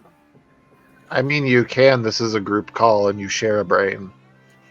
That's right. Would both be able to be heard over a telepathic connection like that?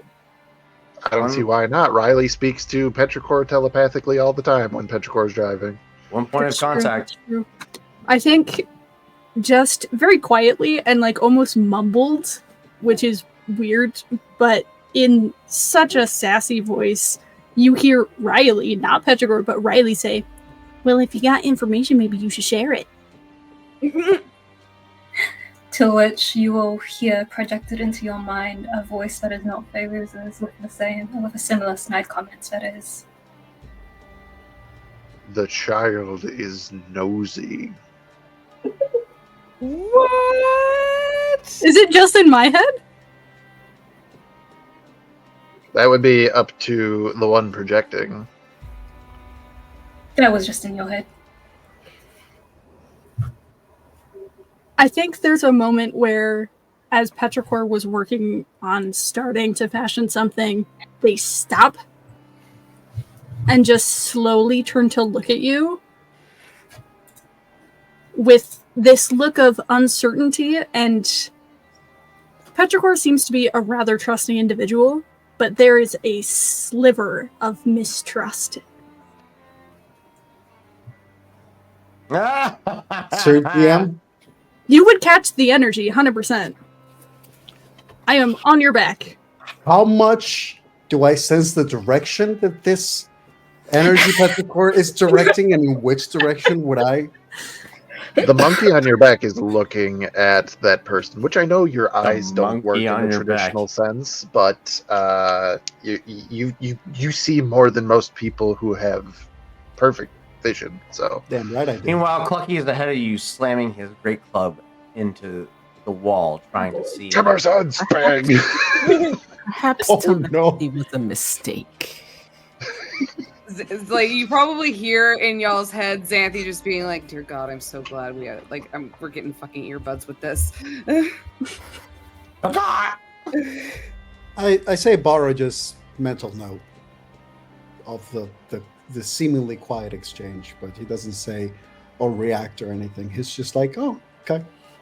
There's a quiet exchange just to Feyruz from Petrichor that just says,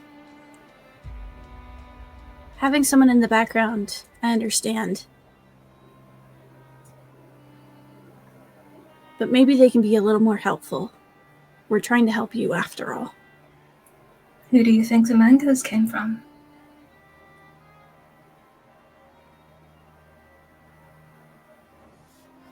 That's all.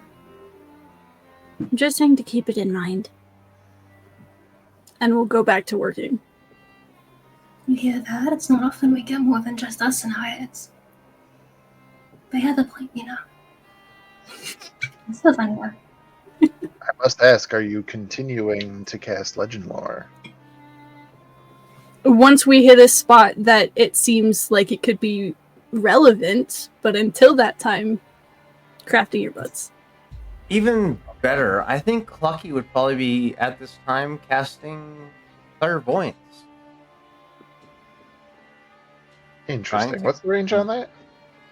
A mile. All right. Is that a thing like you send out, or like you just say a mile that way and it goes? So last time I used it was back in the Dino dimension, where I sent it out a mile out to scope out the jungle, the goblin fortress, and then or previously trying to locate Calibrand. Yeah. Excuse me. The intent here is to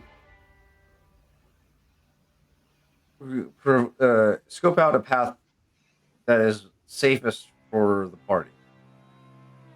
And that also gets us towards the direction of where we're going. Granted, how long does that take? What that direction is, that's a good point. It's a ritual, isn't it? The ritual that takes a course of 10 minutes. Okay, so same amount of time for the earplugs and potentially Legend Lore and X, Y, and Z and all the other things that we're doing. Right. So with that, Clucky's like, all right, if we're going to take some time to start working preparations, I would like to look ahead. If you don't mind, I can do it without actually leaving the immediate proximity. I just need to know where we're going, and I can do it. So, where the fuck are we going? So, this is as far as I've gotten myself personally, but do you remember when we first traveled and I mentioned there were things crawling across the desert that called it their home? Yeah, the purple things that come out of the ground. Yeah, you mentioned them before. Purple things, but also sentient individuals with Thrive Cream. They have settlements here as well, and I would advise, we are in their territory, we should not antagonize them. Thrive Cream. I don't know what that is, but they're sentient, you say. What the fuck does sentient mean? It means they're like us, but they're very territorial. Okay. So look out for anybody that behaves like us. Okay, I could do that. Just for the sake of making sure we do not make the wrong first move, especially having Clucky here, Feyruz, Janai, were we to encounter these Thrykeem, are we able to interact at first in a way that could prevent engaging in a violent way? Well, that sounds fucking boring.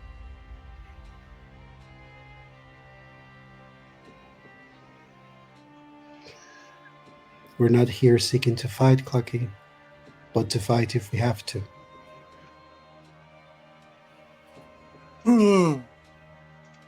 I know. It's like, I know, buddy. I know.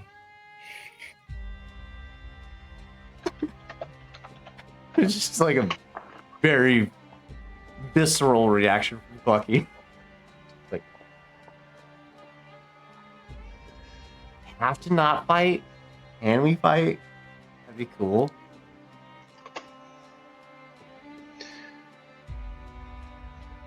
So is that question more so directed towards Janai, like asking if that's something that we're going to run down here? Both Or... Fairuz and Janai. Okay. I'm kind of relying on the two people that are from the dimension, or that I think are from this dimension. Our as far as guides, yeah. Fair point.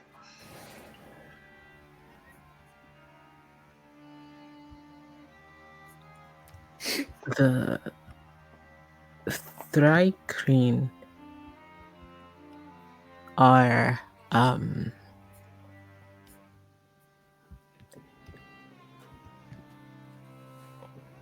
they tend to have their own ways of doing things. They can communicate in ways not unfamiliar to you now. You mean like you? Like me, yes. So But they I could learn. not exactly. It's no. But they are territorial, as Fairuz said.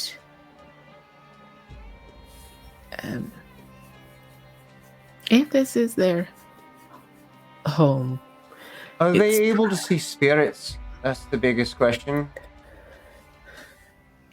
not really. They I can see sense spirits ahead. And if I can do that without being spotted. the chickens. Yeah, I can see through them.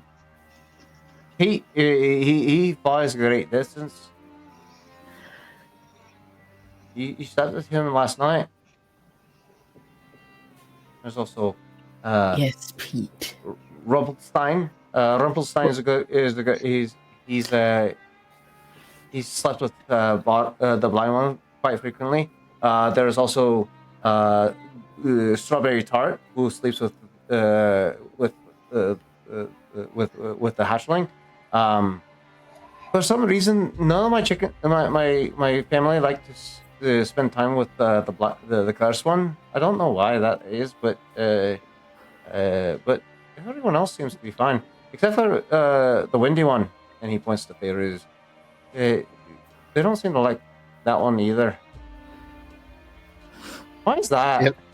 In my head, all of Clucky's chickens are now the minions. Just with how the names work out and stuff. Yes. Ba, ba, ba, Yes. ba, ba, banana. Xanthi would kind of just shrug as she looks at Clucky and she goes, I don't know, you tell me. Took a while for me to even make friends with you guys, so maybe your chickens just don't like me. But I like you. Xanthi just kind of sits there for a minute and she's just almost a look of like confusion, and then she just kind of smiles and she nods and she goes, well, then maybe I just scare your chickens too much. Are we walking, by the way? Because if not, I would Bella assume be so. walking. And he will also be very alert at the fact that these conversations are happening while we're going through a cave that probably has like the acoustics are probably Reverberations. not to the favor of someone trying to be stealthy if there's conversations happening. So he would be very much like keeping at a sense. Fuck yeah, I weed. will use this as a point to say that, like, with all the conversations happening, you guys walking, you get to that point where a handful of earbuds have been made, or earplugs rather. And Clucky, you are able to send one of your chickens out for clairvoyance. Thank you. I'm going to sort of rule it as like you're having it fly ahead of you, just straight down the tunnel. It doesn't say I can't the move tunnel- it. It just says I have a range of a mile. So, Right. yeah. So, with you kind of sending this chicken down the hallway, it kind of twists and turns around the various corners and everything like that. Not that this is very like windy or anything like that. It's just kind of rough, and there are moments where it turns. You make it out probably about 200 feet. And what you end up seeing there is on either side of the cavern, there appears to be carvings for some kind of script. What kind of script? What kind of script? Clucky doesn't know. Yeah, Clucky Granted, don't we know how to read. won't see Till. That being said, this is 200 feet out. Mind you, Clucky can't see or hear in his immediate proximity, so you guys have to guide him the whole time. So he can talk to you guys. I would say at that point in the 200 feet proximity, he'd be like, "Oi,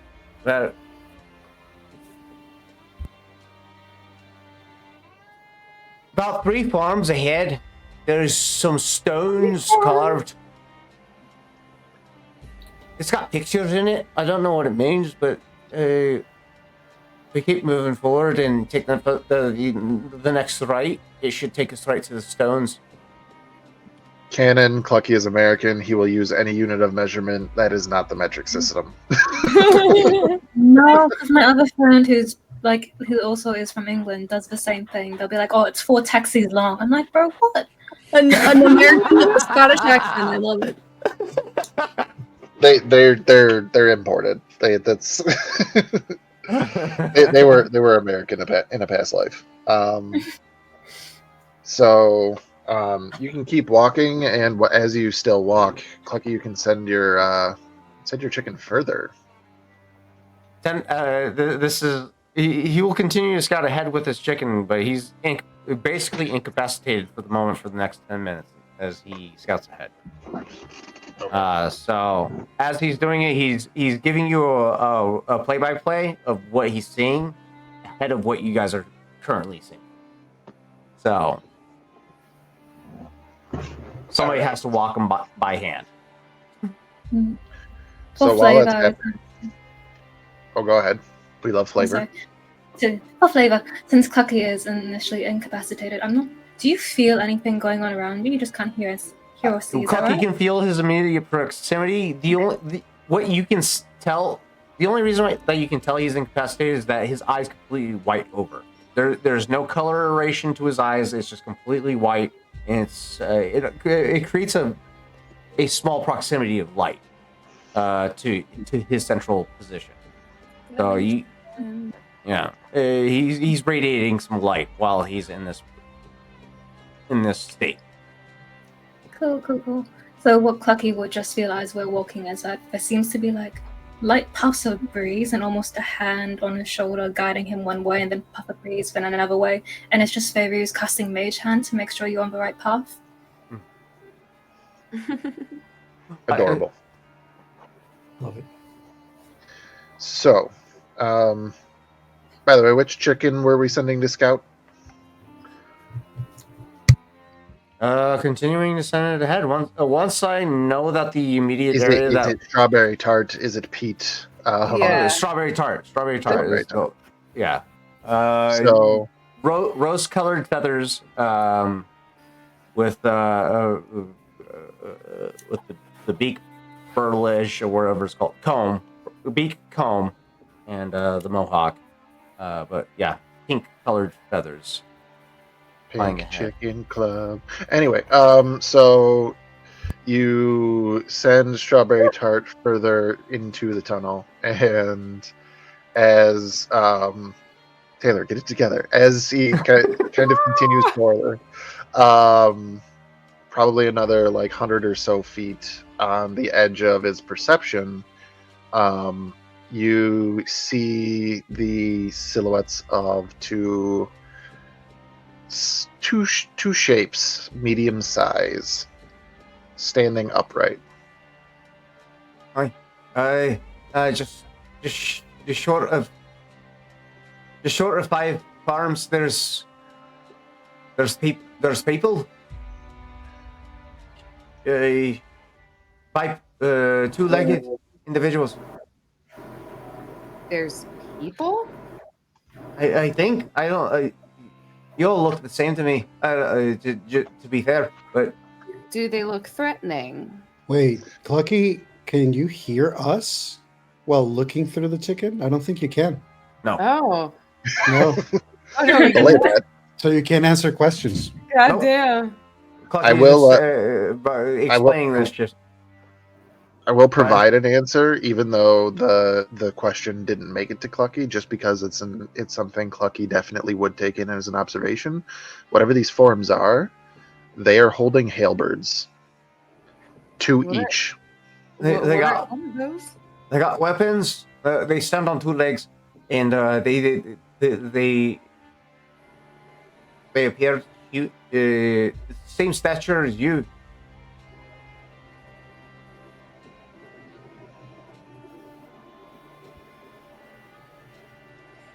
I think Borrow would probably take a pause the moment that Clucky mentions that there are people ahead. Do these creatures take notice to the sensor at all? The sensor is invisible, I believe, to the Correct. naked eye. But So if they would have not the react. capability, if they have the capability of seeing invisibility, they can, or true sight, they can see it. Understood. They do not react to the presence of Strawberry Tart. Cool. Okay. So yeah, if he doesn't detect any reaction to his clairvoyance, he continues to maintain observation until there's some type of physical prodding that clues him in that the party wants him in the physical moment. Okay. So, pretty much, there wouldn't be any sort of changes then until the party actually came upon that spot where there were carvings in the wall. It definitely does look like some type of script that it's not one that you guys are familiar with. I think this is where Petrivore would start casting legend lore. Okay. Guidance. I mean, I don't make a check, it's just a thing. I'm just giving you guidance regardless Okay. because we are now in We a love place where there are the things. support. And I will say that obviously, once they get to that space, Borrow is taking a very good look at the script. It's He's carved into the squinting. rock. Technically, you could. Well, yeah, I mean, I'm sure that if they mention it, he probably would approach, especially because Petrichor is casting, so maybe they want to get closer anyway. So he Mhm. would take the time to also sort of trace his hand through it. So you touch it. Don't do that. Why would you ask that What, question, Matt? what has been said to me so far? The moment Why that we would you get ask to that the, question, Matt? why would Just the moment touch that it. we get to the scripture? What I has been watched said? Victor's heart fall through his asshole in that moment. But listen, I'll go for the ride. I'll get on the roller coaster. If this was like a TikTok, it would be that loud choom sound as soon as I asked me the question. He's just And a- that's when Borough realized he fucked up. Here's the Or thing. page not found. Even if Borrow didn't, Petrichor would. So something's happening either way. Fucking. You already had one trip so far. Why not several? I mean, Hey. I'm gonna, if I'm honest, if we get to the place and there is the mention of a script carved on the wall, I feel like he would get close for the sake of Petrichor's spell, but I feel like he also would, instinctively, it's just part of how he sees. So it was nice knowing you all. I hate this. I hate this so much. It's okay. Petrichor's coming with you. We're in this together, homie. Clocky's completely blind to this whole situation, which is great. I would never know what that Watching means. this shit unfold. I'm just worried about leaving the party without Borrow anytime. Feel your hands across the script, taking in their each edge and curvature, and bring that into your mind's eye. And as your fingers trace across the entirety of this script, yeah, I don't fucking know what it says.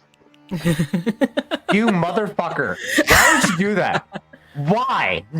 This is why. Right here. This is why you're doing it. You're doing it, Tarzan. That's so fucked up. Tarzan, you want to roll a Constitution saving throw for I me? do. I fucking do. That's a nat fucking 20, you motherfucker. Good boy. Really? Anyway, You wasted 20. You wasted it. Taylor, reel it in. Taylor, you gotta get it under control. so anyway, Don't just spring that on people! I'm so thirsty. I'm guessing that we continue walking through this wonderful Wait, no. area We- here. Huh? I mean, we're waiting on Petrichor's casting. I right? started doing it here because we have reached something that is of relevance, but we can keep moving. That's why they're on your back. So that if we uncover more things, it'll just add to the relevance of the spell. Noted. In that case, yes, we keep moving. All right. You do have some time before you come across the last known location of Strawberry Tart. How long does clairvoyance last? Is it like an hour? 10 minutes. 10 minutes. Okay. So, yeah, probably by the time At a you're good, kinda at a getting good up there- pace, we could travel a mile in 10 minutes. Yeah, You're, absolutely. So, yeah, you'd probably make it to them before the spell ended, with time to spare. And if you kind of sort of probably held there for the casting if you wished.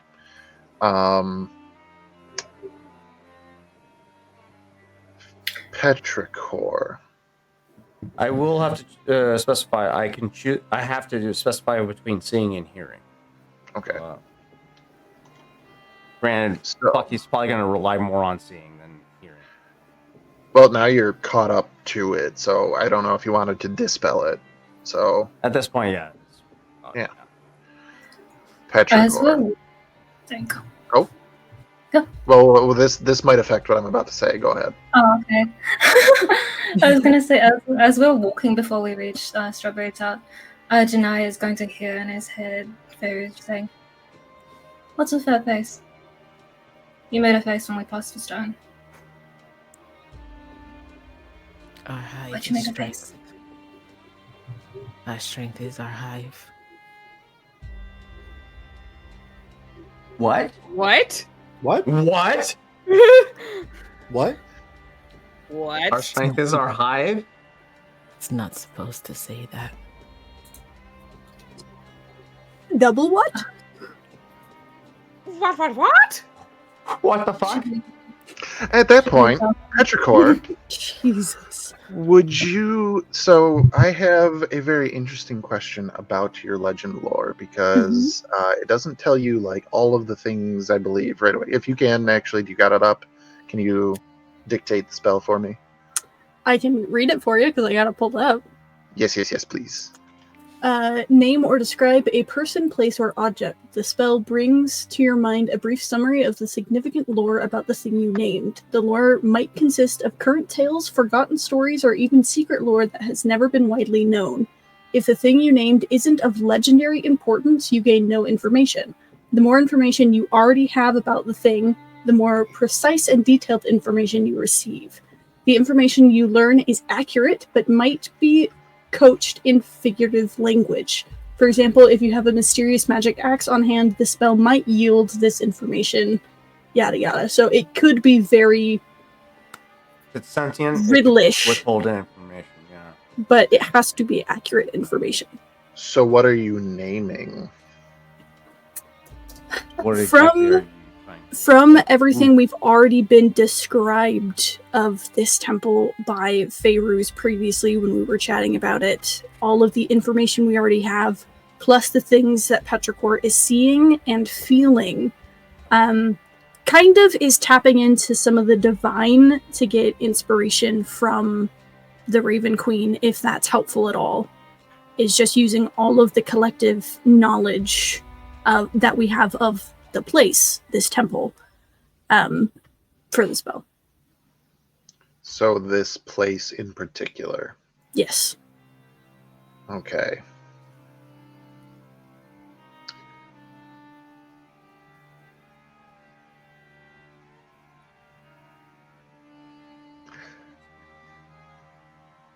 I don't like that You.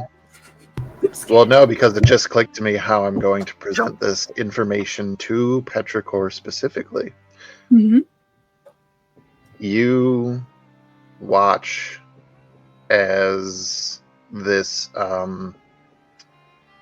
these images flash before your eyes in the style of a sort of painted mural in front of you, and you watch there is a image of a desert and then black lines drawn downward showing like a tunnel that widens into a very large cavern. Within, you start to watch buildings of various sizes and shape take form, filling this space over the whole time. And as that happens, you also have this sort of line of identically drawn figures that are colored a sort of rusty brown, bipedal. However, as they're holding two very large pole arms in all four hands. 4? And looking further into the next step of this mural, it kind of brings you into what looks like a drawn temple within this city that apparently was made in this cavern. And you see one of these individuals, no weapons, but adorned in different colored gems, holding a staff in one hand and a very, only way to describe it, very prominent, I believe, might be getting my etymology incorrect. I believe thorax is the right term. Yes. This figure looking very royal, and the people around them seeming to be incredibly pleased to be around this individual. The image shifts to where this for lack of a better term, queen fades from view, and the individuals look very distraught. And after a moment, the queen returns. The joy also returns to their faces, but almost rapidly,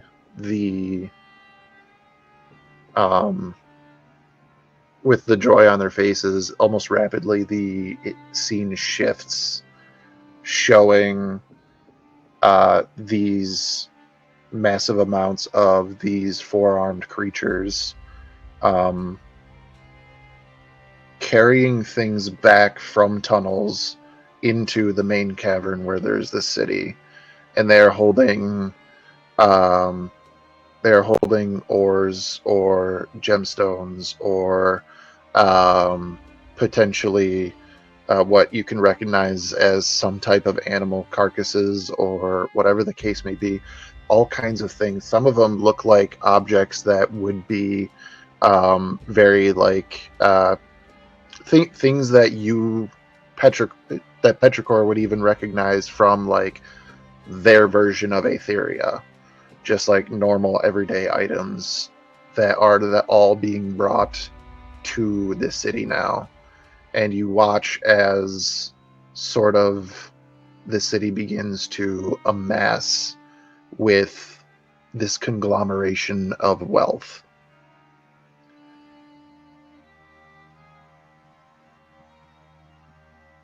And all the while, what seems to get focused on is the sort of joyous emotion on all of their faces as they do all of these things.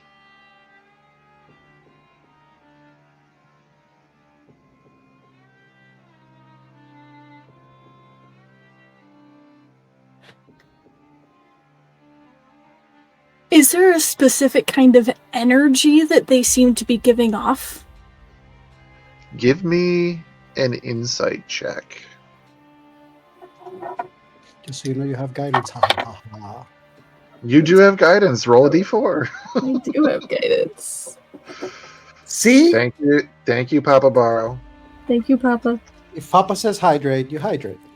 Like, why do I now imagine Barrow just giving like guidance by giving like forehead kisses? It's a 28. 28.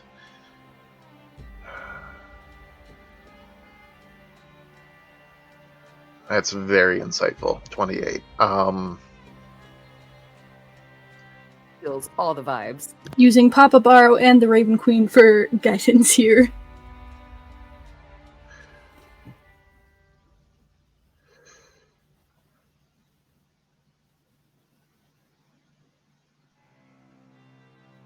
Roll a d6 for how many layers of insight I'm going to give you. Layers of insight. Because they are all pretty much like equally big news.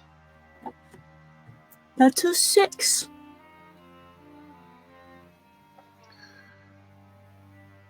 The vibe from the individuals, it's this joy that only when you're really like looking closely, again, this is supposed to be like drawn on a mural. It's like whoever drew this mural painted those joyous emotions over exhaustion.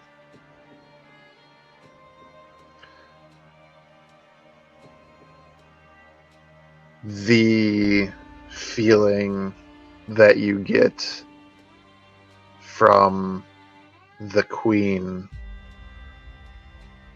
the queen is, from before the disappearance and after, drawn on this mural, like almost uncannily identical. There's nothing that you can pick out that stands out, but it is a feeling that something has changed from before her disappearance to after. There is this feeling that you have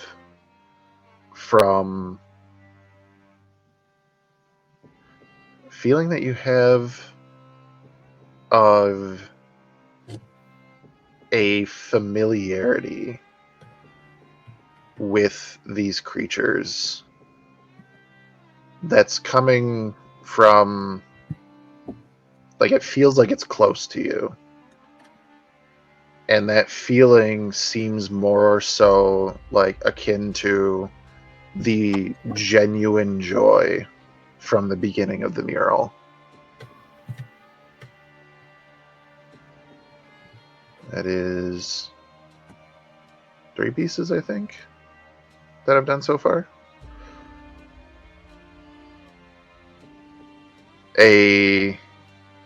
Another feeling that you got just going over the sort of cityscape of the cityscape that is in the mural when it first emerges. One of the first things that was drawn in there is sort of a like right by where the temple is eventually drawn is a large gem or precious stone that is it is like almost built the temple around it.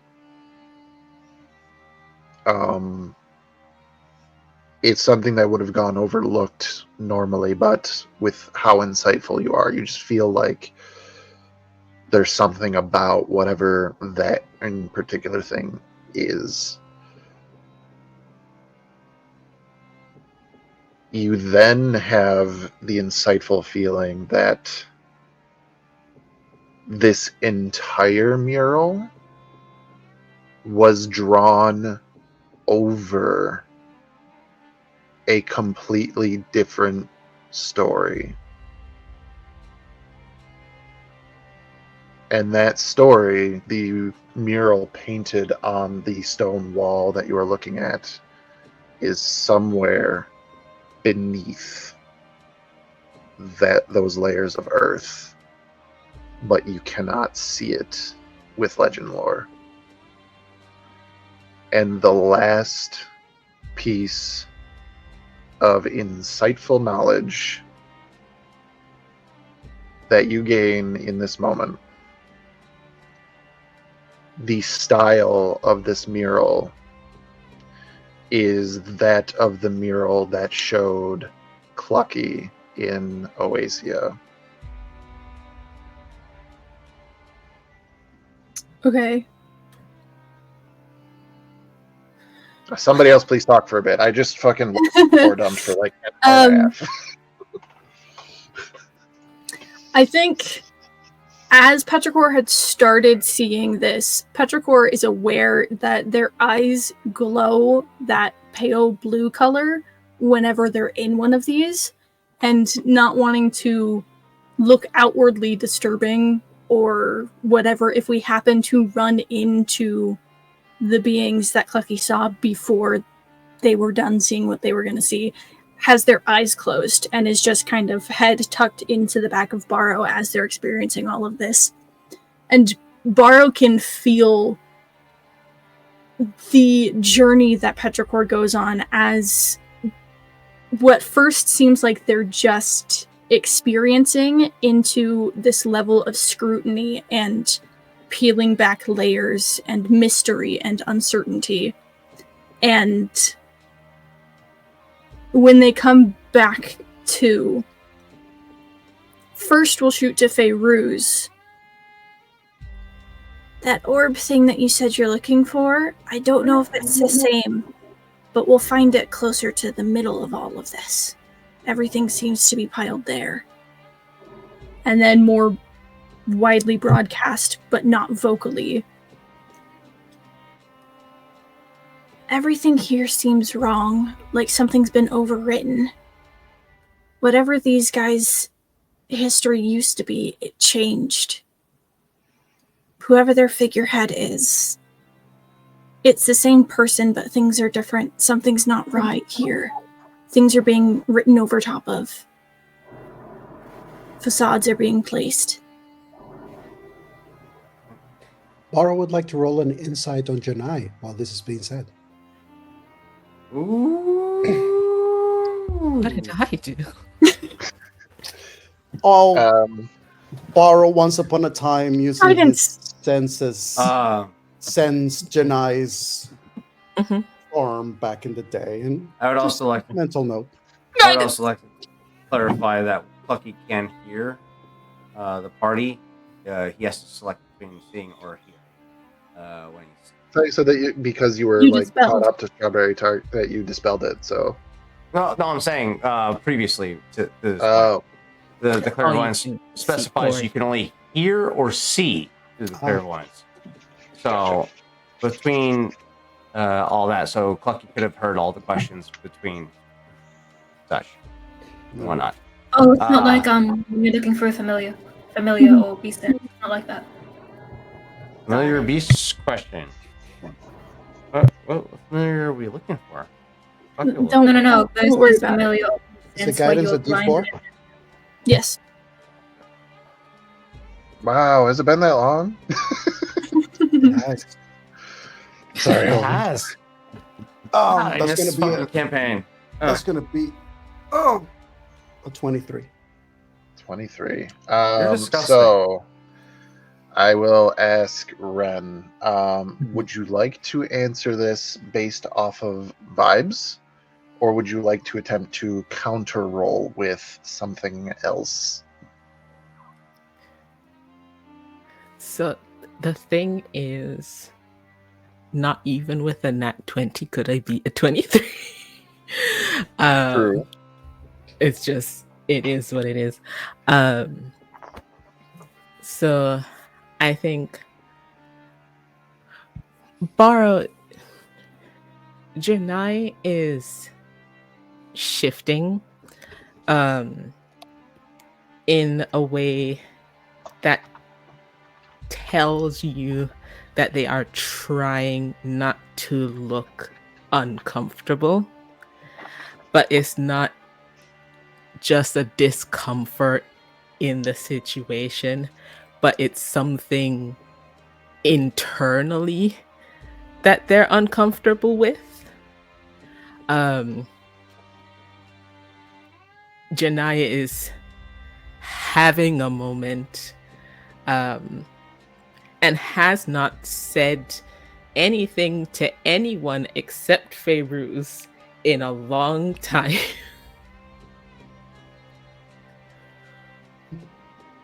Mm-hmm.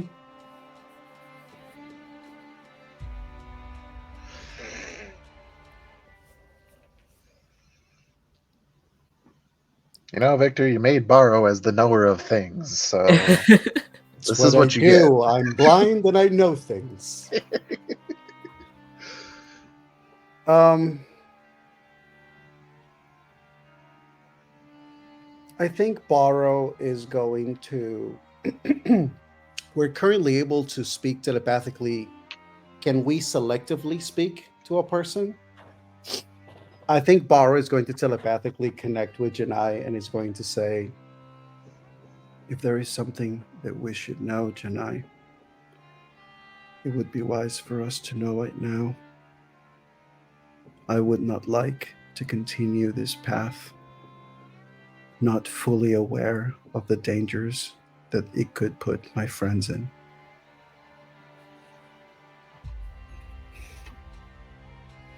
I'm not a danger. I didn't say you were, but I can sense, and I know that you know more than you are sharing. I want to give you the opportunity to share with the party. I don't. I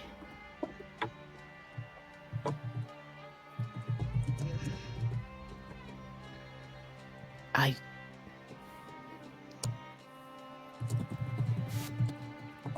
It's something preventing you?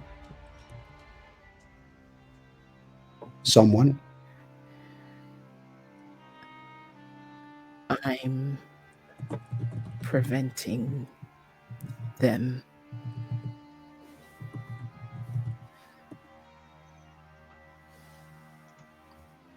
I'm in the way. Of them or us?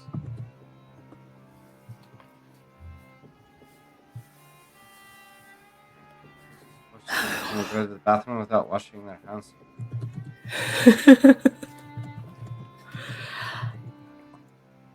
It's gross. With Barrow acting like sus towards Janai, Xanthi's just gonna He's be not. dead. He's not. This This is all. It's all This is all telepathic. here. Oh, my head. Oh, And then this is You this don't know anything that's Clucky, going on. this is Clucky filling in the awkward silence of like, what the fuck are we doing? We're I walking. just watched, right. We're walking. We're wandering. I we're I was gonna even say maybe Barrow was like kind of staring at Janai uncomfortably, but no, Barrow's blind. He wouldn't do that. There was an awkward silence, and Clucky's just like, I just watched somebody not wash their hands after going to the potty. As that little minor interrogation moment is happening, privately to Feyruz, Petrichor is going to ask about any details that Feyruz might have about this orb object that they're looking for. Literally anything, kind of magic it has, any history or relevance, anything that Petrichor can work with. To which Feyruz will say, well, he's been infuriatingly vague about it, and she's making sure Saban hears that because she's annoyed too and likes to know things. But it's an old sort of artifact tied to not species, but a sort of faction of Jinn. My benefactor is a Dao, his dominion is over the earth.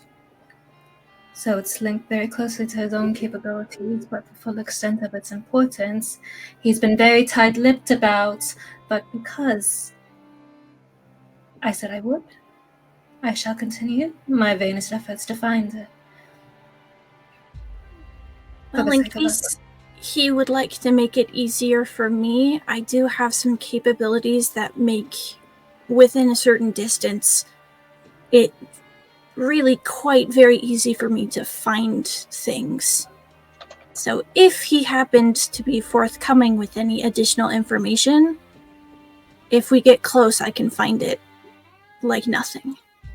Whether or not Feyruz relays the response, said to Feyruz, I know where it is.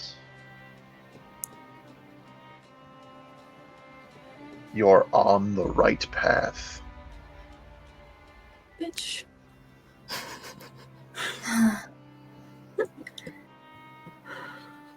He says he does know its location, so it would be best to save your own magic for when it might be truly needed. And we're on the right Continue through the city. We must go through the city. Well, I could have told you that. I'm not looking forward to that at all. I understand why you find him very frustrating. Well, but he does have a plan, just not now. Just for the record to Petrichor, with that being relayed, the specification of the language go through the city, not into the city. Mm-hmm. So if you were trying to infer if the object that you saw that this temple was built around was the orb in question, if that orb is in the city, he wouldn't tell you to go through it. Fair. But Petrichor is keeping in mind that maybe potentially that could help us if it's not could figure that out the next day. Can't do it today, but he can do it the next day. to figure out if that's the case. That being said, though, that's a good question. By this point, Clucky's clairvoyance has fucking ran its time at this point. Sure. So, listening to the exchange between Favors and Petrichor, if A mental exchange. Telepathic. oh, that Telepathic. was telepathic. It's Shit. a private exchange. These- Petrichor has not verbally communicated anything. Is Remember that when you said that Clucky was going to feel like a god? When's that Doesn't going to feel kick like a in? god right now. Doesn't feel like a god right now. Don't worry, we're working on it. Yeah, no. In that case, that supersedes everything I was about to say, because everything I had to say was in regards to augury, and he doesn't have that information at hand, so he can't use that information to proceed. I am tempted to try something, but I don't have enough to rightfully feel like I should use it yet. So I'm what still would we waiting like for an to answer do? for the last question. Mhm.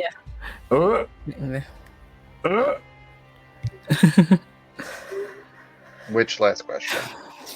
Last question that I asked you and I when they said that they were in the way, I asked of them or us. Janai's shoulders slump, and they glance at Feyruz for a second, but doesn't communicate anything. And to Borrow still alone, says, I made a mistake. I made a mistake, and I didn't trust it. I didn't trust the wind, and I fell. I fell.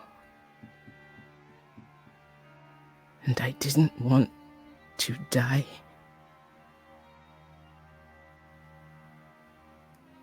So,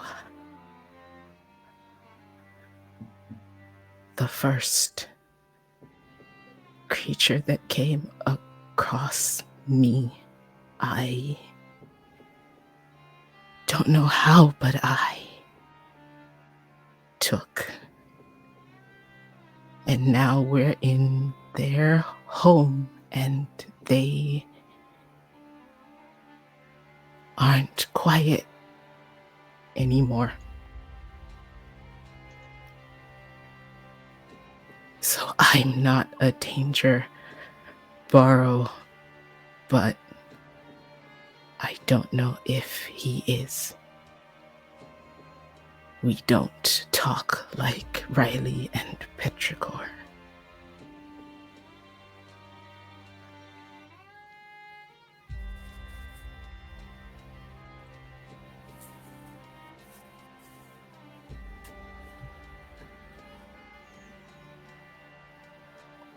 Oh.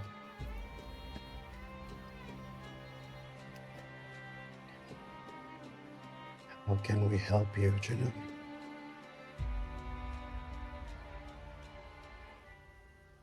I don't know. But my head hurts a lot.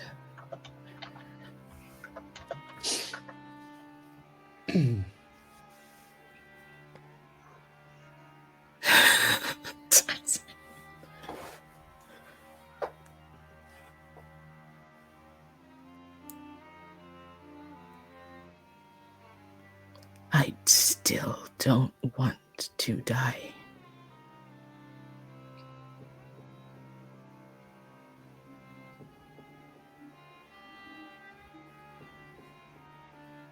Do you understand that?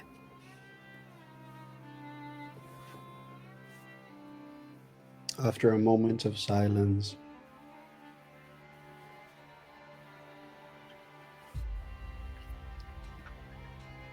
every leaf eventually falls.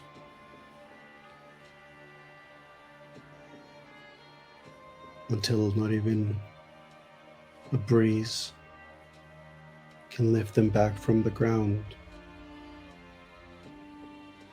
But Not every fall is the last fall.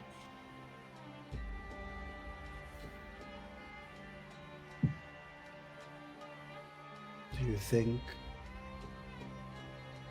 you are in your last fall, Janai?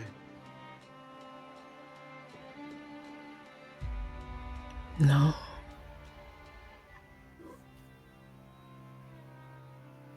Then trust that.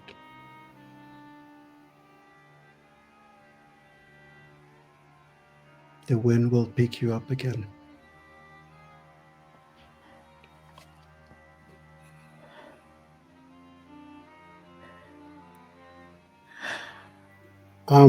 In this moment, and this actually is happening physically in the world,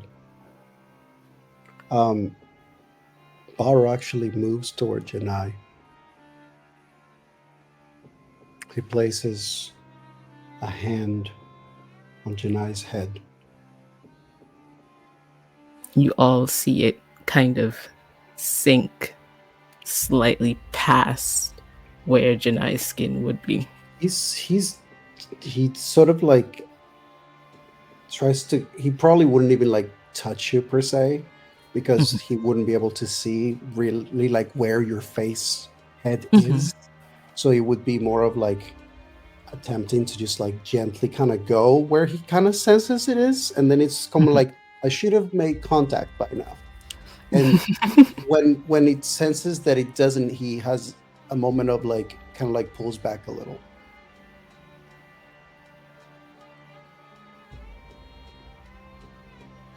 And I know that this, technically speaking, from a mechanical standpoint, doesn't do anything in this regard, but he's going to cast guidance on Janai. And then he also is going to... Wait, let me double check something. Come on, Victor, I'm on the edge of my seat. I love that earlier I had a moment where I was like, is thinking over different things that I could like use to help Janai, or like advice that I could give as like the person who plays two different people and who has done the whole blocking the other out of access to the body. And then I was like, I don't know any of this. I'm just excited to give a toddler drugs. Bad He's Tarzan. He's going to do several things. He's going to cast guidance, and then through that, in a way, he attempts to use Physician's Touch in the sense of trying to focus on the concept of dimension of the headache. But then on top of that, he's also going to cast Sanctuary on Janai, which means if someone attempts to attack Janai, they first need to make a wisdom saving throw. And he doesn't fully understand the situation that Janai has, but if there is a similarity of sharing space with another entity, he's hoping that this may potentially help, at least within the next span of time. I think it's like a minute that it doesn't last long, but yeah.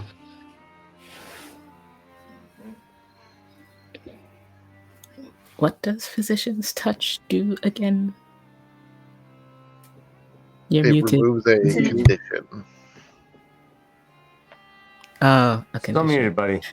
You're still muted, Victor. Sorry, my bad. So from a mechanical point, that's what I said, that it doesn't really like affect something specifically as like headache, but it basically removes a condition. So like if you were blinded, deaf, and paralyzed, poisoned, or stunned, like it would... Takes an action to remove, Yeah, it would basically remove that, which I know it's not something you have. Mechanically speaking, it doesn't work that way, but it's like, it's like my way of... So if we're vibing our way through the mechanics here, Janai is getting a headache, which is coming from the actions of Redacted. Mhm. And to alleviate those symptoms, Barrow is trying to remove the headache that is being caused by Redacted. Also, through guidance, fortify Janai against any to fortify Janai to do something else in response to all of this, and then cast Sanctuary as a way to protect Janai from further harm originating from Redacted. It's a lot. It is, and due to the sensitive nature of it, all I can really do is kind of lay out the facts in that way, trying to pull it away from Dungeons and Dragons 5th edition mechanics and allow you, Ren, to tell all of us how the story goes within Janai. If it helps, I rolled a medicine check for the hell of it, and I rolled a 24. Thank you. It does help. I think as Barrow begins to actively work on... Also, we haven't communicated any of this to anybody. People just saw me walk to you, and like, that's it. That's literally it. On their forehead? In their forehead? Through Above their their forehead? Like it passed through the What hair is a forehead? slightly, and then, but it didn't disturb any hair. Weird. Yeah. I think Janai is still under your efforts, and then you lose that sense of connection that you have with the telepathy briefly. Janai feels protected for a moment, and so in the mindscape, the space that they do not share but should, is going to attempt to reach out towards the person that had this body first, who is a different entity entirely, because their minds don't work the same at all. And so the only language that they speak the same is telepathy. And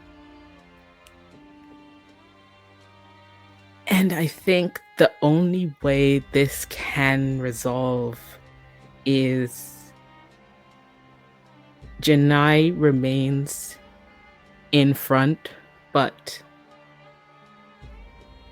Tinnock also comes forward. And they have to share this moment.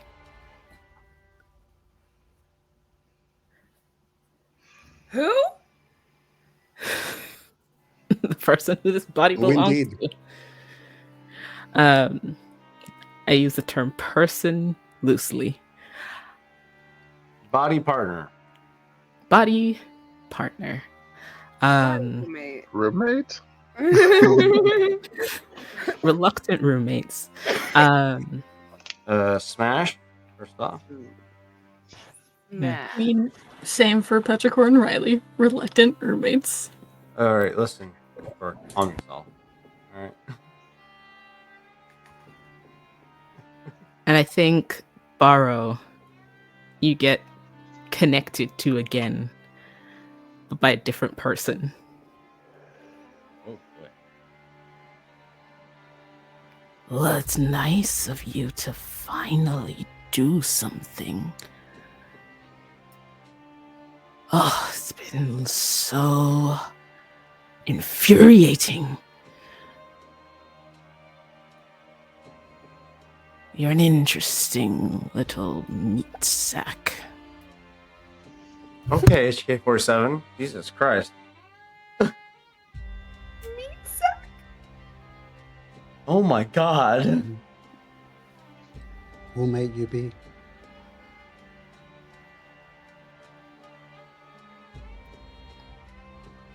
Janai's body language changes. There's a kind of roll to the shoulders that wasn't there before, and their arms that were down at their side kind of come up and are kind of held just in front of them, elbows bent. I guess I've had the displeasure of learning who all of you are.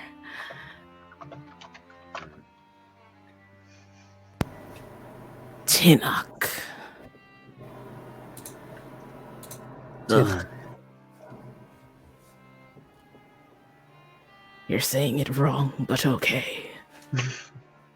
I can try and learn. Not interested.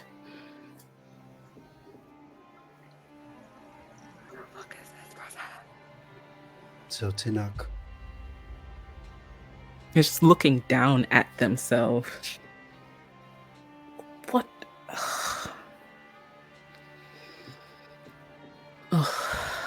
Imagine how they'd feel if they were trapped in a chicken's body. since you are stepping forward and you, as you said, have had the displeasure to meet us all, do you mind if we bring the rest of the people here into this conversation so that you may introduce yourself?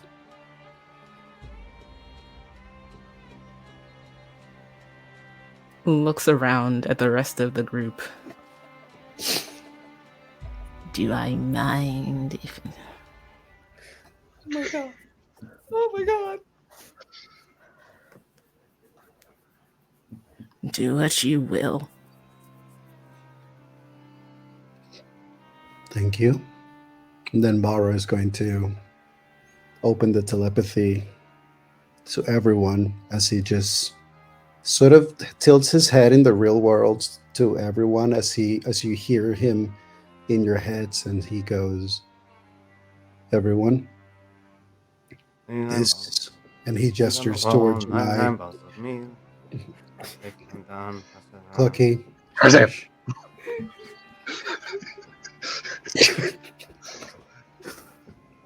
Bara just goes, everyone, this, and he gestures in the physical world toward Janai. This is Tinnock, Janai's companion in the vessel that they are in. Wait. Not unlike Petrichor and Riley, although perhaps From less amicable of a union. from over Barrow's shoulder, Petrichor had been watching all of the small little changes in movement and expressions and everything that was being said but wasn't being said, everything they could pick up on, and then this happens, and there's a moment of like excitement and exuberance, kind of, yeah, where it's like, you're like me, but you're also not like me, but remembers the first couple of days where Petrichor and Riley were joined, where it was not amicable. They did not want to share the same space, so knows to some extent what is happening here. You just And- using it to go another one? And I think Petrichor and Riley would reach out. And in this weird syncrasy, but dissonance in voices, just says, "You're like us." Oh, speak not to me, larva. Wait, they're not larvae, Excuse me? they're hatchlings? Firstly. Secondly. I'm Clucky. Clucky fucking McCluckerson. I'm the shield. I know who you are. But we just... Klecky, it's like me and Riley. We experience the same things at the same time, just one is in control where the other isn't. Okay. But when I introduced myself, why does one say that they act like they know who I am, but they didn't... Because, It's- Clucky, Klecky. they are part of Janai, and so Janai has met you. Therefore, Tanuk has also heard you introduce yourself.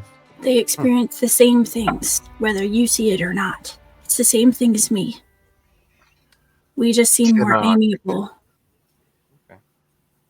Tanakh, for the first time in how long has it been?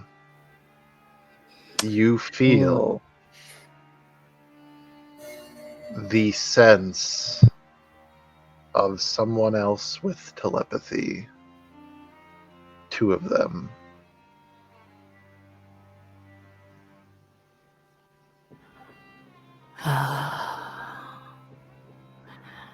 As lovely as this is,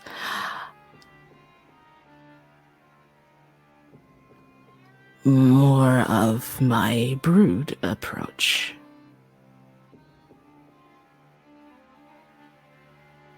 Rude. Do you know what their intent is?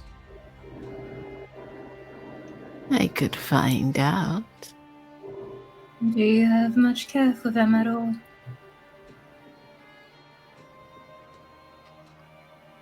It doesn't work like that. Are we all talking telepathically? Mm-hmm. Yeah, Clucky has a god complex at this point. Xanthi is currently very warily looking at Janai slash Chinook at this point, because hearing, like, just seeing like the behavior and how they are acting, Xanthi is she's just kind of like, do I need to set this person on fire, or do I need to just listen? Clucky. But she's not going to say anything. She's just very much watching this individual. I was. That's a good question. Would Xanthi be?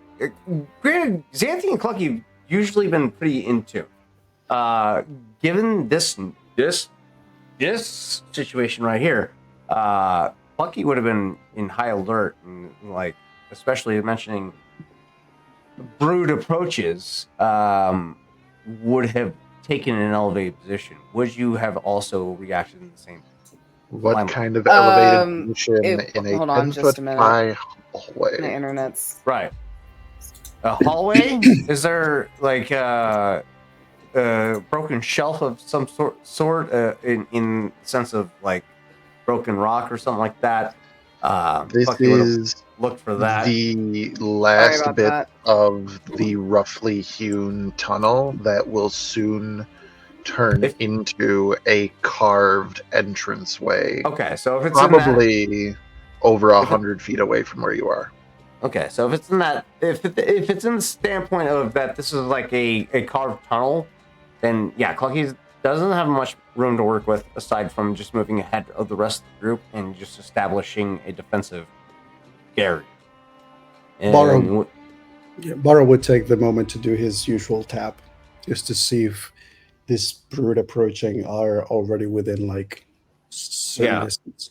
The mentioning of a brood approaching, Clucky would have moved ahead, and just established a barrier. That little ping would have happened as it approached the edge of Tanakh's telepathic perception. So roughly 120 feet away. But this is information that Tanakh would have in this moment, as they then hear, "The Hive welcomes you back, sibling."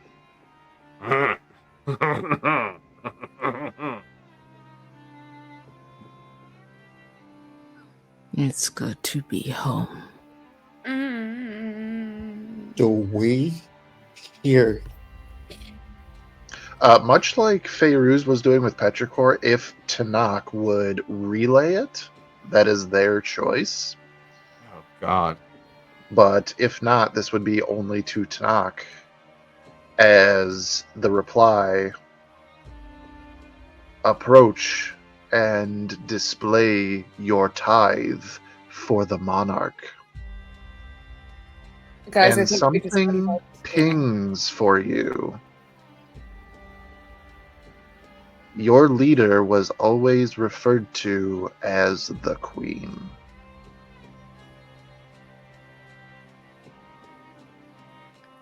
I think about the script that's changed and the mural that's changed. The mural was projected into Petrichor's mind. Oh, right. Petrichor So we did didn't- talk about how it felt like all of the history here had been overwritten. Yeah. Okay. The change in terminology, the sense that we got as soon as we came in that something was wrong with the chorus, even though that was Janai, and Tanakh kind of pushing to get out. I think Tanakh pauses for a second and sits on the back foot.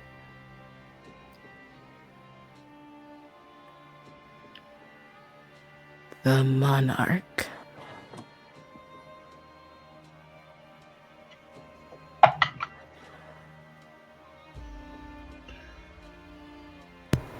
There's a palpable pause.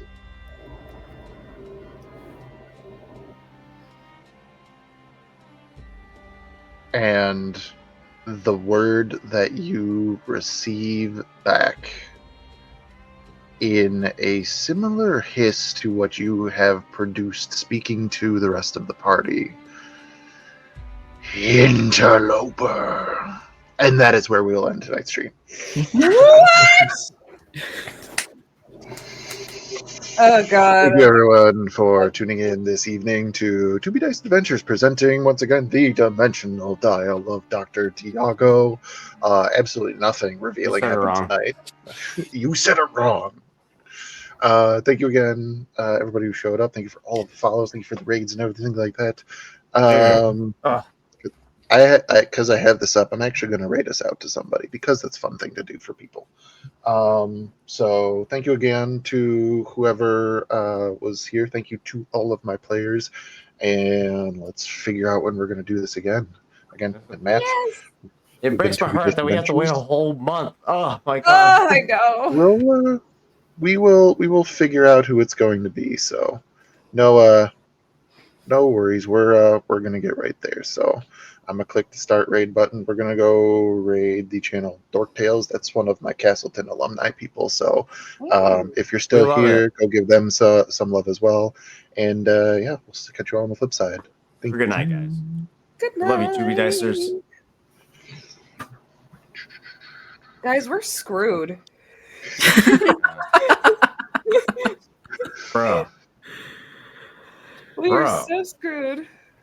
Oh my God. We have options. Options are extermination, from what it sounds like. I mean, Clunky's not opposed to that shit at all. But Are we still live? no.